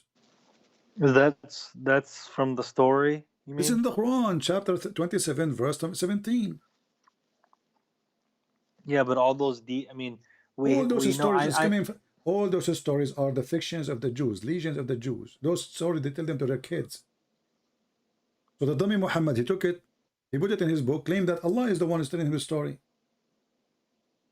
And then this Suleiman, he have a flying carpet. Is that true? All the stories are kids. Can't you tell this Like is a cartoon? like those like what you find in. Are you telling me the truth that what's in the Quran is also in that book that you mentioned, Legions of the Jews? You can search it yourself and you can read it, my friend. You can download it. It's called Legion of the Jews. Okay, so I mean, this is And you can download it for free. You know? I got you. I got you. And the Jews No, I have understand. the Jews have many legions, and Muhammad, he copied from them everything they say. Muhammad, he is an idiot. Whatever the Jews they say, he think that they are telling him the truth, and he fell into their trap. As an example, Did he? Were they lying to him? obviously they were making fun of him. As an example, they asked Muhammad about Alexander the Great, Zulqarnain. Muhammad, he added to the Quran. He claimed Allah told me. When they came to him, he did not give him an answer. He told them, "Oh, give me some time to, like Allah will tell me." And then Jibril came to him and he told him who is Zulqarnain. And then he found that the sun set in murky water, and he found the sun rise in place. And then he found the people of Gog and Magog. But the Jews are just making fun of him. They don't believe that Alexander the Great is a prophet. So they came to him, they said, this is why the Quran says, they are asking you about Zulqarnain. It was not voluntarily. It wasn't Muhammad volunteering to explain. It was a question. So they are asking you about Zulqarnain. Tell them, I will tell you something about him. They ask you concerning Zulqarnain. Exactly. يسألونك عن Zulqarnain. Exactly. So they are asking you, now we will give you the answer. So this is the question of who? Of the Jews. Making fun of him. They came to him. It's like, now you don't know anything about Christianity. Like once, I have a person who called me. He says, I am an ex-Christian. I said, okay. And I became a Muslim. I said, okay. And he said, I know, the Bible very well. I said, okay, as long as you know the Bible very well, can you tell me about anything from the book of Jophantos? From the book of Jophantos, the Bible of Jophantos? What is that? I don't know. I just made up the name. He agreed that there's a book, it's called the Book of Jophantos, and he knew it. I said, okay, tell me a verse. I never heard of that. I never heard of it too.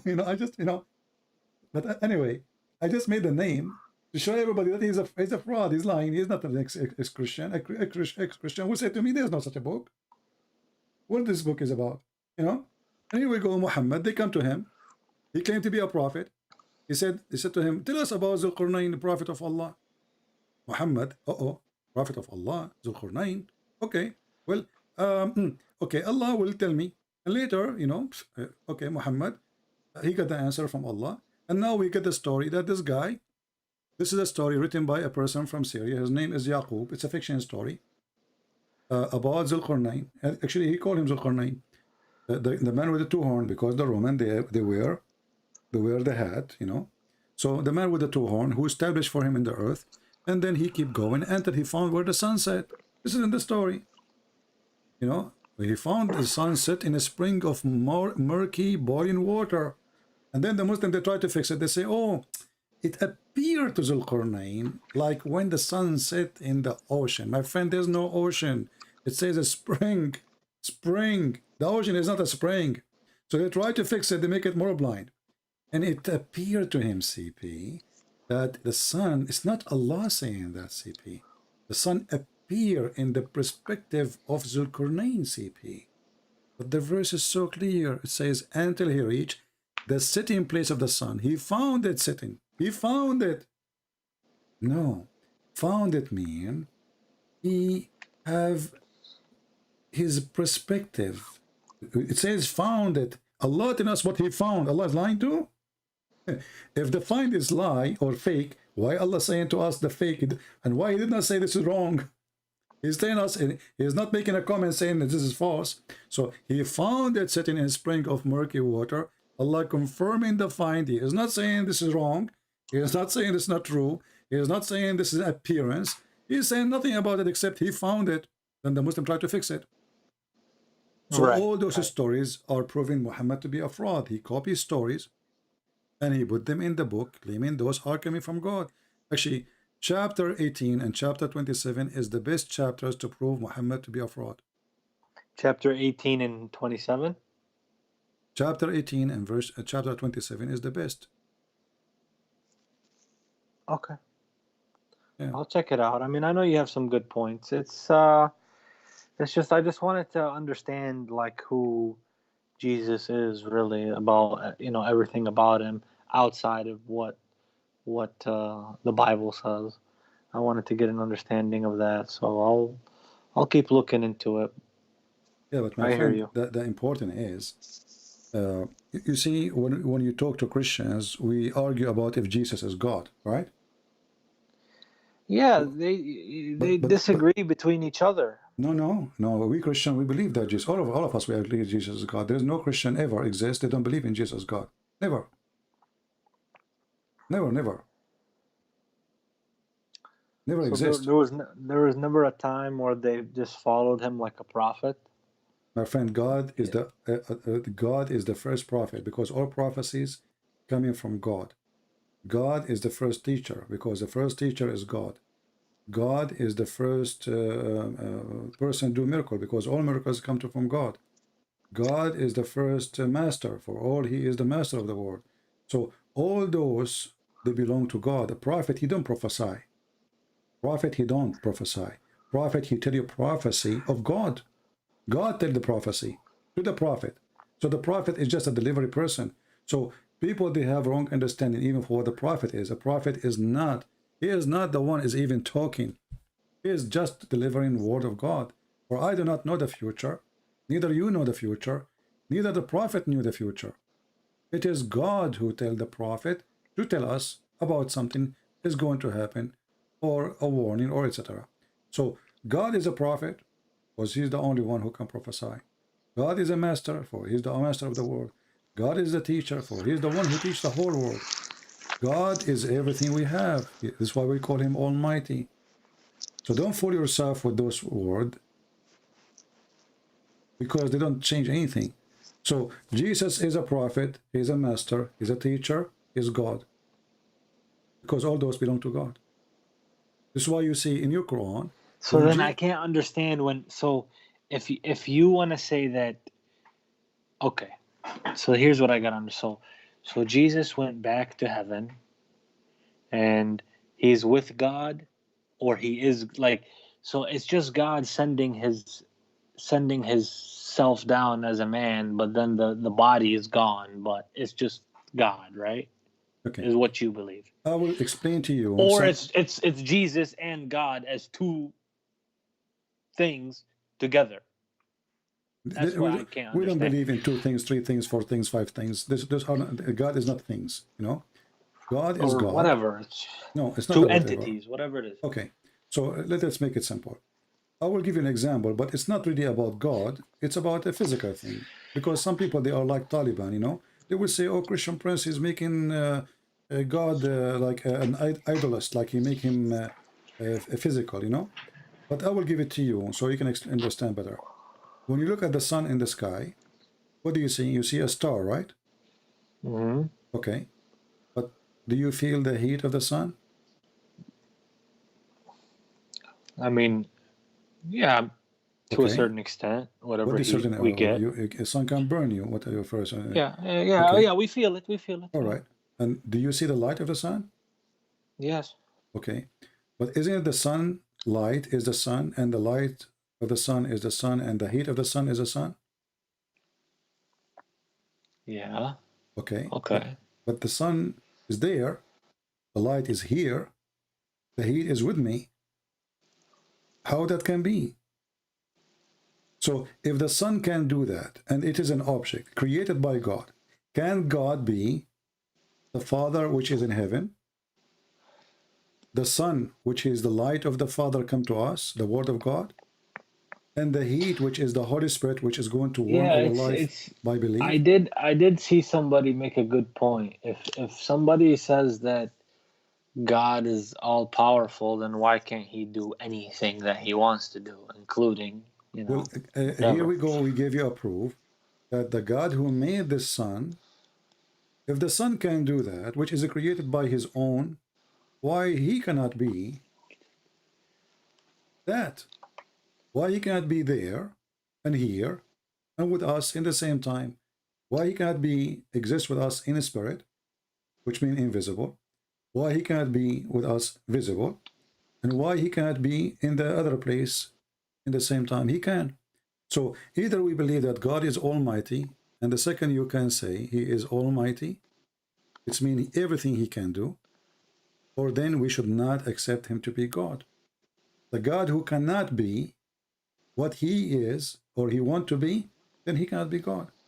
So when we question how God he can be this way, actually we are questioning that we are not believing in God, actually, because why you call him God then if he cannot be that? You know, that is even silly. It's stupid even to say such a thing, because the second I believe in the word God, I say there's God, and then I say, if I'm an atheist and then I say how that can be, then that make more sense because he's an atheist. He don't believe in God anyway. So it's a question how. Look, at the end of the day, CP, I do know that there's a possibility of at least one person I know that watches you that could hear me on here. So that's the reason why I don't want to keep going right now. So I understand what you're saying, but I'm gonna have to end it here for tonight. All right? Okay, well, I believe from my heart that you are getting closer to accept Christ, and I'm happy for you. Right, but I know that there's at least one person that could potentially hear me, so I just need to stop. Okay? Thank All you. right, my friend. All Take right. care. Take All care. right. Bye. And actually, our friend Jihad here is the proof that Jesus is God. This guy, he was so angry from me. Was, you know. But isn't it amazing? They oppose you. They get angry from you, but in their heart, they notice that this is what he's saying is true. It's in front of us. For how long we can deny it? If I don't believe in the Messiah, then I cannot believe that you called me today and you changed. I cannot believe that. Because this person is always opposing me. He is so upset. He's so angry from me. The last time I hang up on him, I was really upset from him because, you know, he was very, you know, I don't know what he said, I forgot. But look what happened. The denial did not change. It looked like the denial was an appearance, but in his heart he was listening. And that what make me again believe that the Messiah is the one who show you the truth, not me. Maybe the Messiah is using me to bring you, but it is him who is going to save you, Jihad, not me. So I say, thank you, Lord. I'm so happy. I'm really tired. I spoke to him many hours, and I was really surprised that this conversation happened.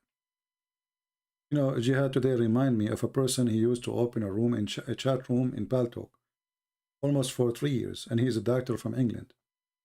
The name of the chat room every day is different room. Christian Prince is a fraud. Christian Prince is a liar. Don't go to Christian Prince room. Christian Prince room, he is number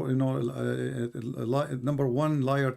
I mean, every day he have different title of his chat room where the Muslim gather just to bash me.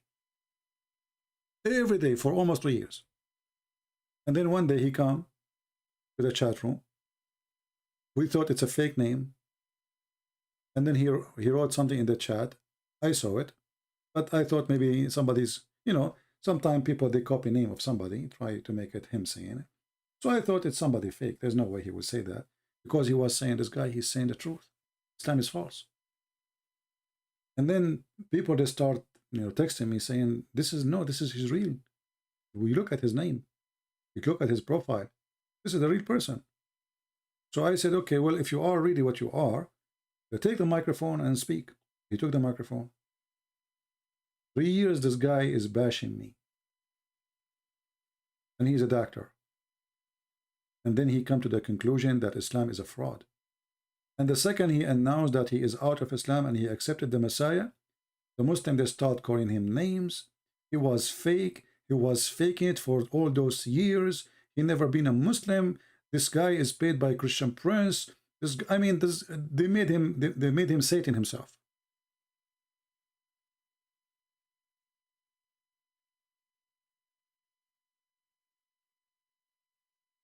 So it might be hard, but the mission is not impossible.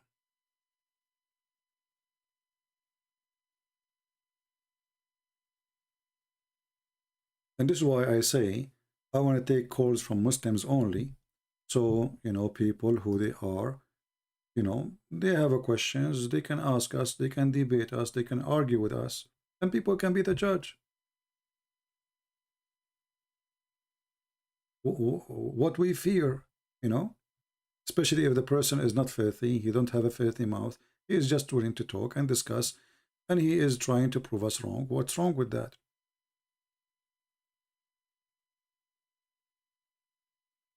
This is why their sheikhs don't dare to call us, because they knew they are no match, and then they will lose their career, and then they can prove us wrong because everything we say is in front of you in the screen. We never said something coming from our mind. When Jihad was talking to me, one of you, he says, I advise Christian Prince he should study more about Sabbath. My friend, I advise you not to be foolish and go search in Google right now, and you will see Sabbath is a word mean holiday and every day given to the Lord. There's tons of verses in the Bible about it. So don't tell me I advise you to go study. You study. I spend my life here to refute Muslims. Now you are telling me go study? It takes you 2 seconds to search in Google and you will find that you are ignorant.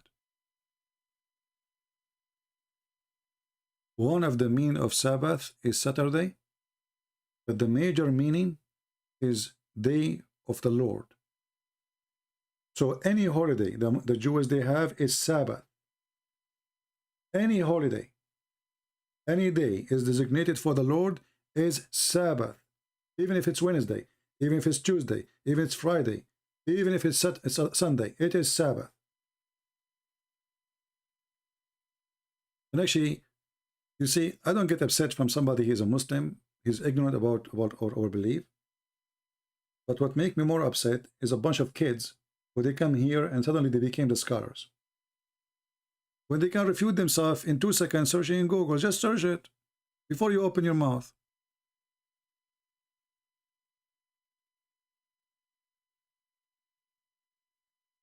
We have a Muslim here, he's supposedly smart.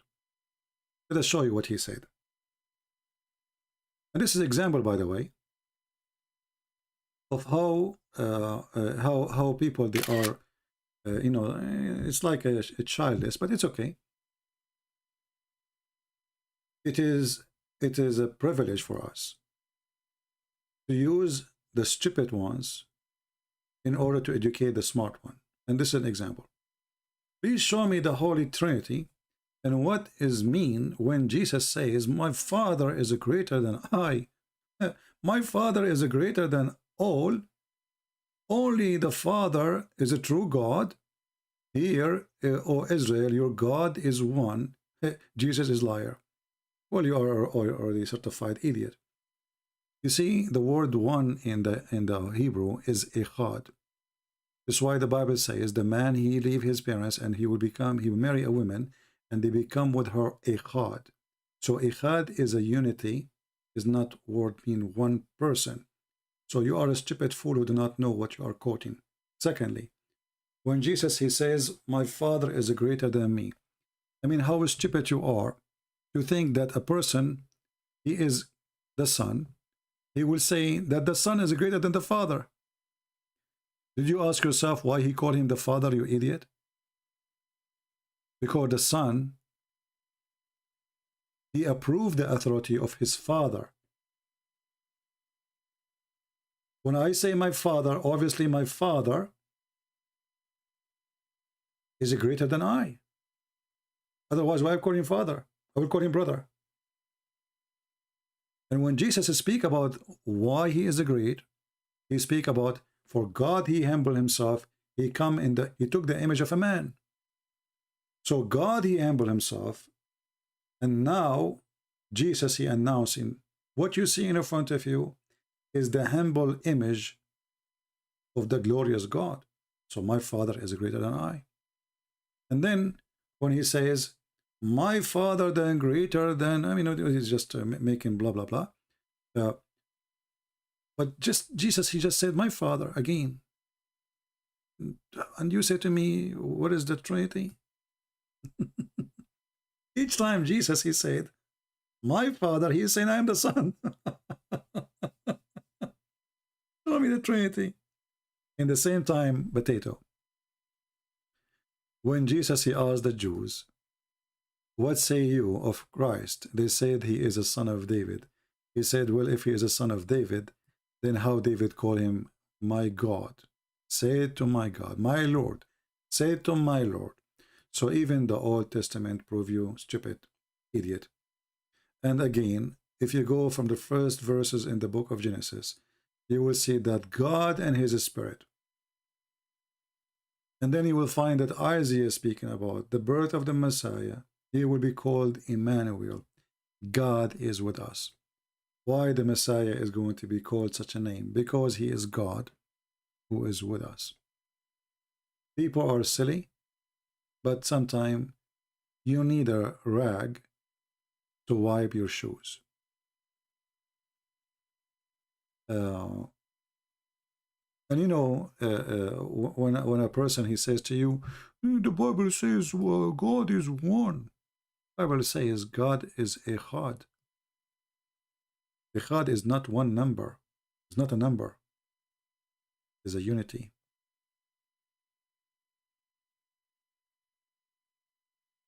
You are an idiot. You know, the funny is, all those things, they can find it in Prophet Google, peace upon him, in 2 seconds.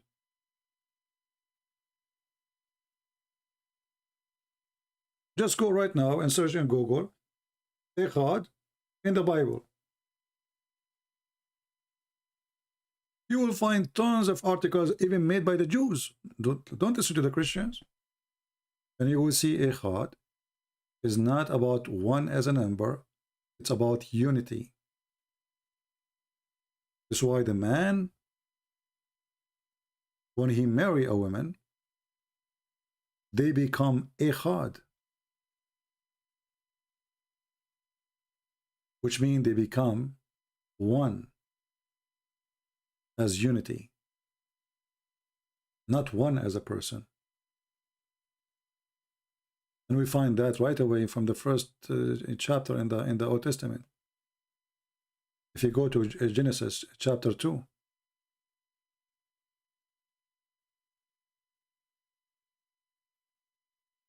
let me show you some reference so people will laugh at you. But anyway, as we said, we need those people so we can, you know, they give us opportunity to get them busted.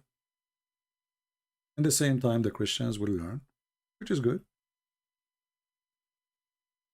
All those who oppose Christ, they end supporting Christ without knowing. This is Genesis chapter 2, verse 24. And this is where the word Echad. This is Echad, do you see it? And you can reuse any translation you want. You can use Jewish, Hebrew, whatever you want. So you're an idiot.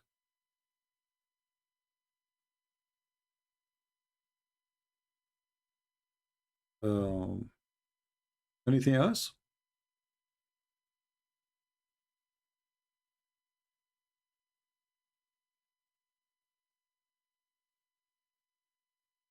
Mr. Kenta Kos, by the way, Kenta Kos is a bad word in Arabic. He's saying, I thought Christian Prince is a legend. How come he have 1,000 view? Our friend, your prophet, he have 70 after more than 12 years, claiming to be a prophet. I have more than 1,000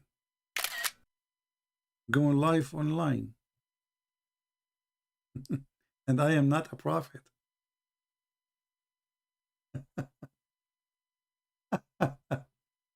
Like supposedly now he is putting me down. Like he have only 1,000. When Zakir Naik he go online, he have less than 400. Go watch. Go watch and laugh. I don't have a million subscriber. I don't. And what's wrong with 1,000? I'm willing to be here even if there's 10 people. Who care? Jesus, my Lord, he have a 12 disciple. He's my Lord. I'm not worthy of touching his feet. So 1,000 view, thank you, Lord. Lord, you know, I'm grateful for the Lord for sending all those people. And as you see, Muslims are leaving Islam, calling us leaving Islam. You are angry, you're upset, it's okay. No problem, take it easy. You know, not to forget, Muhammad, he says, Islam start as a small, tiny, and Islam will end as a small, tiny. And not only that, he said Islam will go back to its hole like a snake. Do you guys have the hadith? Who of you did save the hadith? Who of you did save the hadith?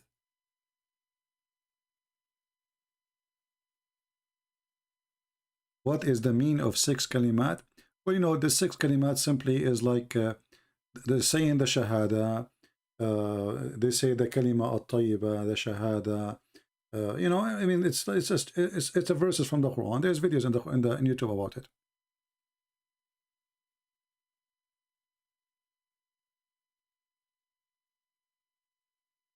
Muhammad, he compared Islam to a snake. He said, Islam will go back to its hole,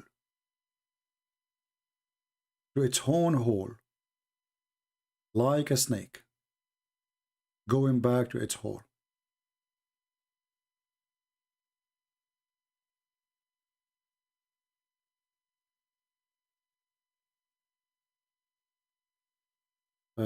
Anyway,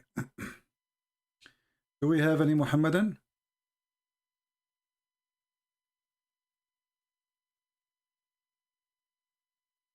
What is the best way to speak to a Muslim? They like to play games, disrespected, and we show them reference, they get all defensive. So what? You say, first of all, don't speak about anything unless you have education. Don't be like a fool who jump into a fight, but he's not ready for the fight. You know what I mean? You have to be educated in either topic, the Bible or in Islam. Otherwise, you know, they will make fun of you. But if you are armed with knowledge, how they can make fun of you? They can start to make mockery. But if you are a person who is very well equipped with reference, you will flip the table on them and the mockery will be to them. Verily, Islam started as something strange and it would again revert. Of being strange as it is started, it would recede between the two mosques, just as a serpent crawls back into its hole. And this is Sahih Hadith.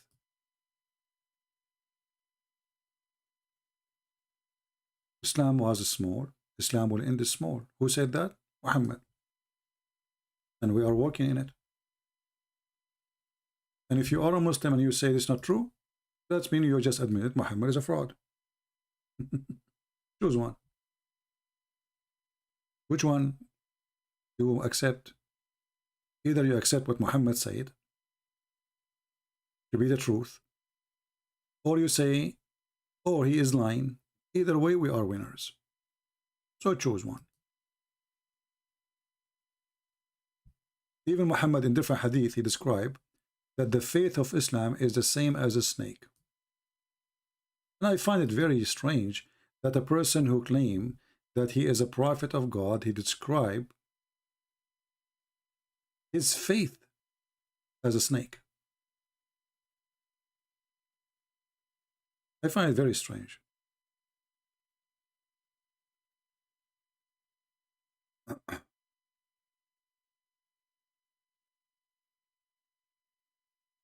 Can you talk about mean?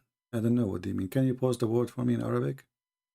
You know, when some people, they try to resemble an Arabic word in English, for me as an Arab, I don't know. It makes no sense. Do you mean Ameen as like when you pray, at the end you say Ameen? I'm not sure what that means.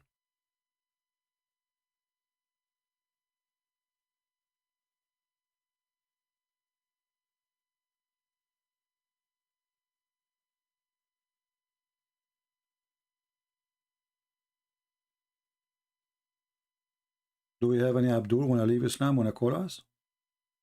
Even though I'm tired, I'm so happy I heard today Mr. Jihad.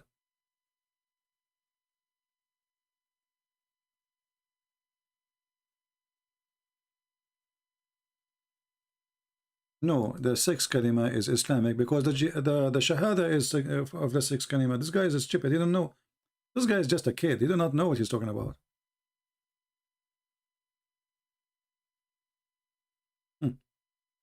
This is the reverse of all six kalima in the declaration and the declaration of faith.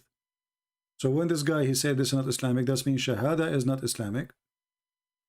Believing in the prophet and messengers is not Islamic.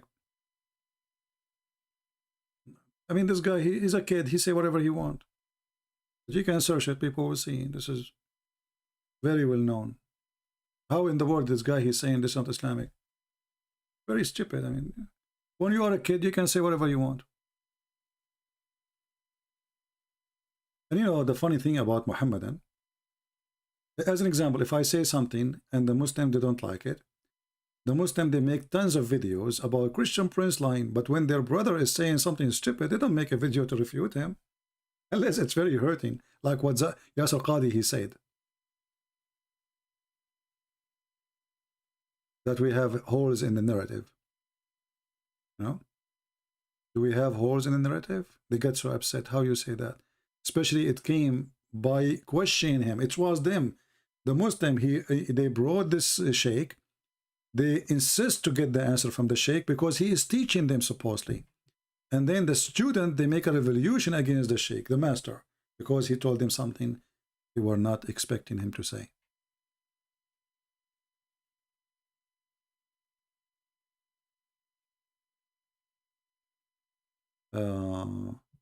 How you become a winner when you become idolatrous? That's very funny, actually. Well, you are the one who kissed black stones, not us. And you are the one who believe that if you kiss stones and touch stones, it erases your sin. And you are the one who pray in the direction of stones and you bow down in front of stones. And then you say idolaters? That's, you know, this is one of the things about Muslims. They speak too much about honor, but they got none. They do mut'ah, and they say we are very conservative. The Prophet, he ordered their women to give their boobs to strangers, and this was a verse in the Quran, and say we cover our women with burqa. So you cover your wife with burqa, but your wife, she had to give her breast to me? What? Islam is a religion of modesty, but if you divorce your wife 3 times, you have to hire a guy to F her, so she can come back to you. A lot of modesty. You can say whatever you want, but the truth is that it is you who have black stones. It's you who pray in the direction of stones. It's you who kiss them.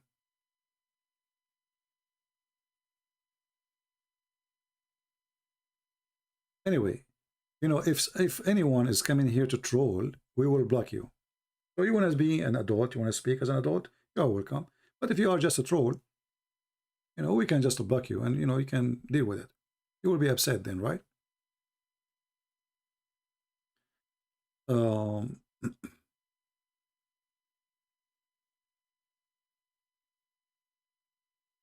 Anyway, I think we have enough for today. I'm so happy for our friend Jihad. I'm losing my voice. I think you can tell. It's almost gone. Please download the video, you know, share it with your friends. As you know, I don't keep videos on my channel.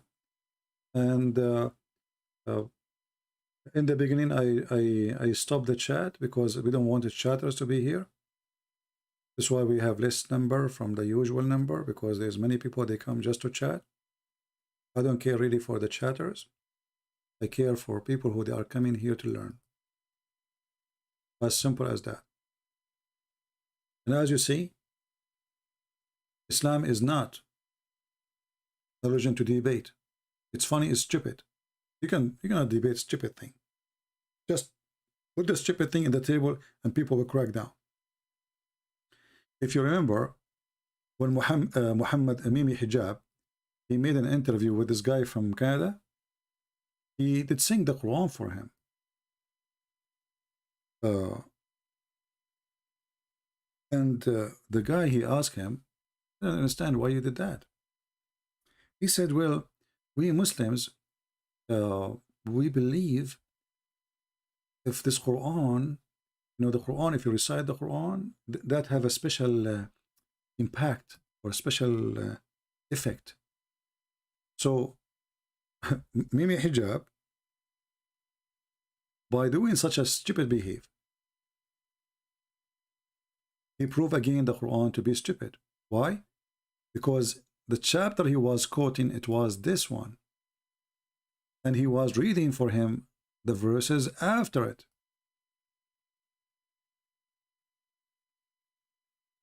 He did not tell him, oh, because the Quran says, if I recite those verses to you, even if you are a mountain, you will collapse.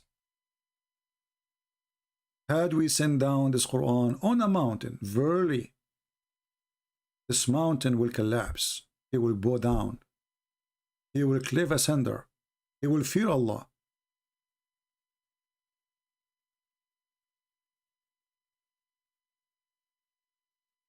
With their foolishness, they prove Islam to be false. So now we recite for him the verses, and the guy, he did not cry except in Islam. But the verses is so clear. If we send those verses down, anything of the Quran, anything, brother, even if we send it down in a mountain, brother, the mountain will collapse. So we sing the Quran for this guy. It doesn't work. And the guy was looking, what is that? And he asked him, why? Why you did that? I don't understand. Why you are singing it?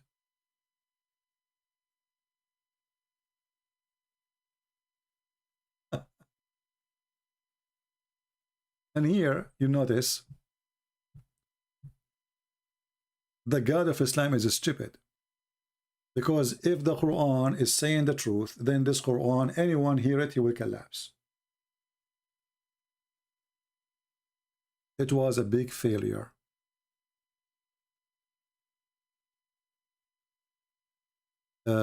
Compressor. Okay, Compressor, I have an exception for you. Do you like to call me? You want to talk about Isaac being naked? Just to show you that you are stupid. Isaiah was not naked and never was naked. The nakedness for a prophet is him not wearing the clothes of the priest. This is nakedness. So he take off his izar. They have a certain uniform for them, even rabbis. So you are stupid. But as long as you are talking about being naked, how in the word in Isaiah it says he is naked? You're stupid, eat it like your prophet.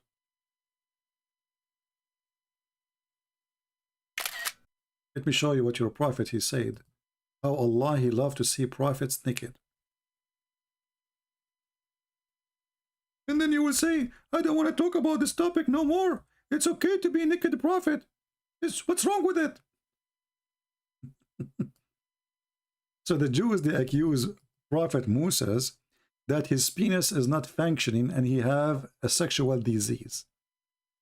Allah, he went to his office. And he wanted to prove to the Jews that Moses' testicles are really good. So Allah, he waited for Moses until he went to take a shower in the water, in the sea, in the river, wherever. And then Moses, brother, he put his clothing in the top of the rock. And then when he put his clothes in the rock, Allah, he made the rock run and she stole his clothes. And Moses, he grabbed his stick and he followed the rock and he started screaming, stone, oh my garment, stone, oh my garment, until the stone stopped near a big gathering of Israel. And this verse revealed about it. And they saw that Moses have nothing wrong with his testicles. Are you there, Abdul? Are you there?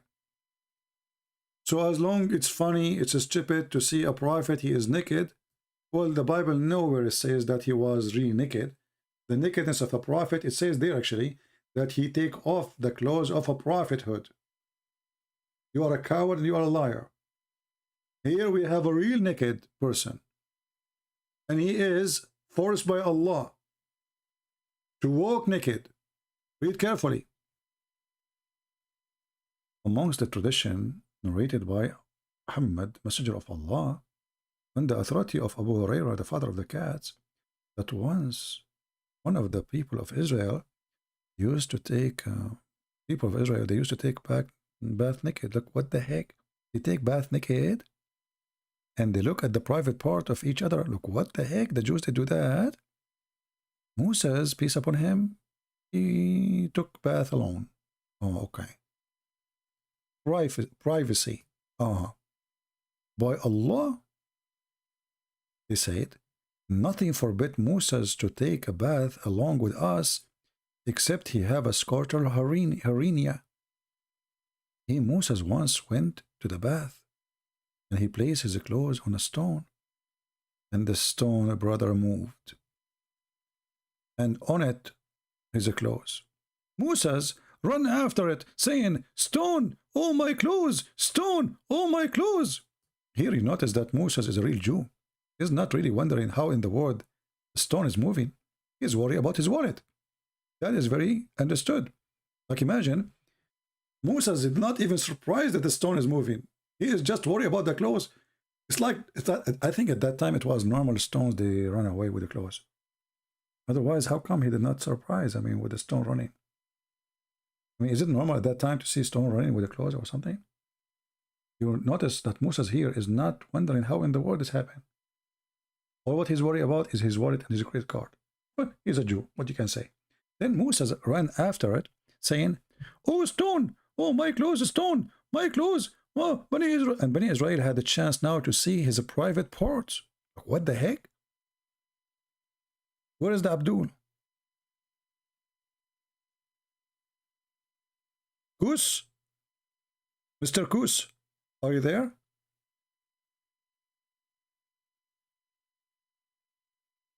And this is a Sahih Hadith. This is in Al-Bukhari. This is in a Muslim. And my friend, from now on, if you ever go to the beach, never put your clothing on a rock. Never. It is risky. Especially we Middle Eastern, we encounter such a thing all the time. But usually, it is not really the stone stain our clothes, it is other Middle Eastern person. But, if Muhammad says so, who dare to say no? Have you ever seen a Muslim questioning this story? How stupid it is? We don't. Who dare? But then they say to you, how Jesus can be God and Son of God in the same time? With the stone running with the clothes, and he want to show a private part and the penis of a prophet. It's okay. It makes sense.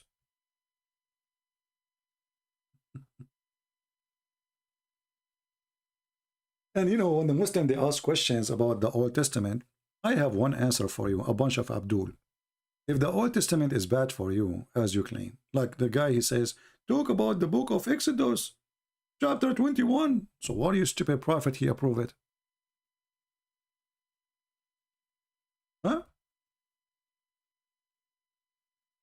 As long this book is bad, as long this book is horrible, how in the world your prophet, he asked them to bring the Torah, and he put his hand on it, swearing by it,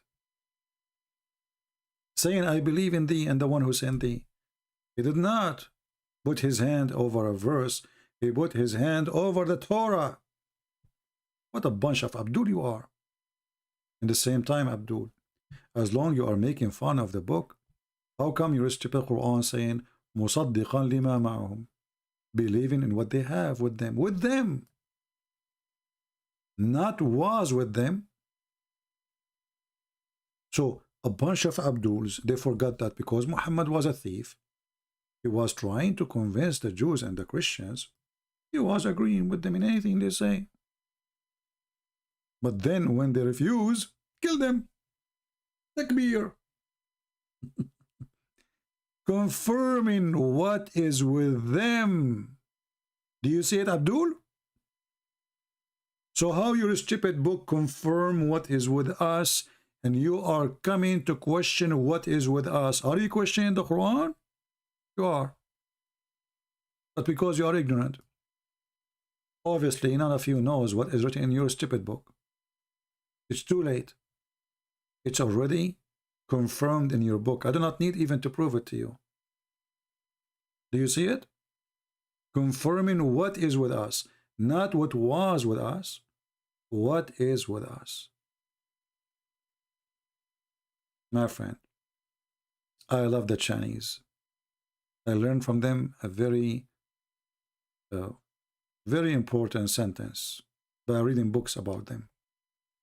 When the Chinese, they said he left as a donkey, he never came back as a horse. I think they meant Muhammad. I believe strongly that it was about Muhammad. You cannot make a donkey a horse. However, my friend, in the Quran you can do that, and I can show you. Your God in the Quran, as an example, he believed that Allah created the mule, which is, I find, very funny. Did Allah really create the mule? Huh. How that can be? And he has created who? Horses, mules, and donkeys. I never heard of such a thing before. Allah created the mule? There's a kind created by itself, it's called a mule? No. A horse have sex with donkey, they have a mule. Isn't that something? When you say I created the mule, and you are talking about creation, literally, then you created a kind, it's called a mule. But there's no such a thing. Mule simply is a wrong date between the wrong animals. It's a horse fell in love with a donkey.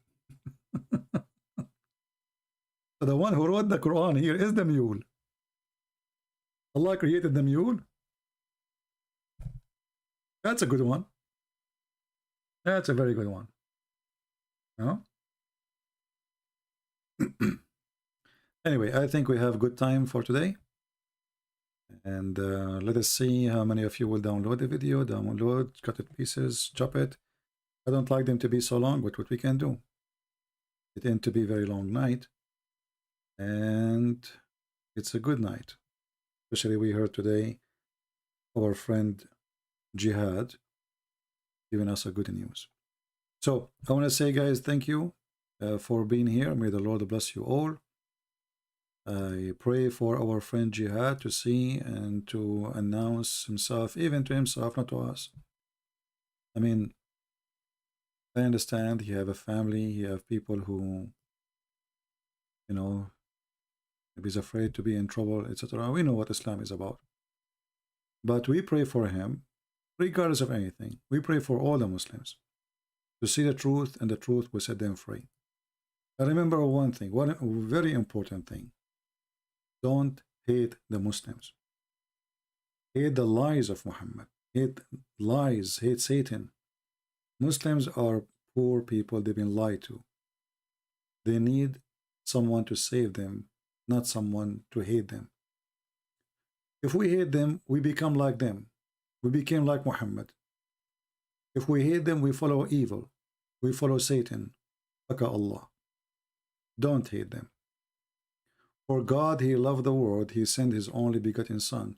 So he loved the world. And the world is including the Muslims. And then, if they decide not to love him, well, this is their business. For us, we warn them. We invite them. We try our best to save them from the hellfire it's coming. It's just a matter of time. And the one who says, I don't want your save heaven, I don't want your Jesus, well, this is his business. The Bible says, when people, they make fun of what you give them, the jewel of God, wipe the dust, their dust, from your sandals, from your shoes. They are not worthy. For us, everyone is worthy until he treat the word of God as if he's treating pigs. Then he is not worthy, and he deserves what will happen to him in the day of judgment.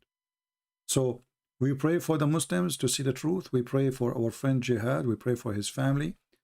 We pray that all of them, they will come to Christ. And we pray that the truth will set them free. Thank you. God bless you. I wish you a great night. Already it is 1:22 a.m. for me. Time to go. I apologize. Already almost 6 hours. Thank you.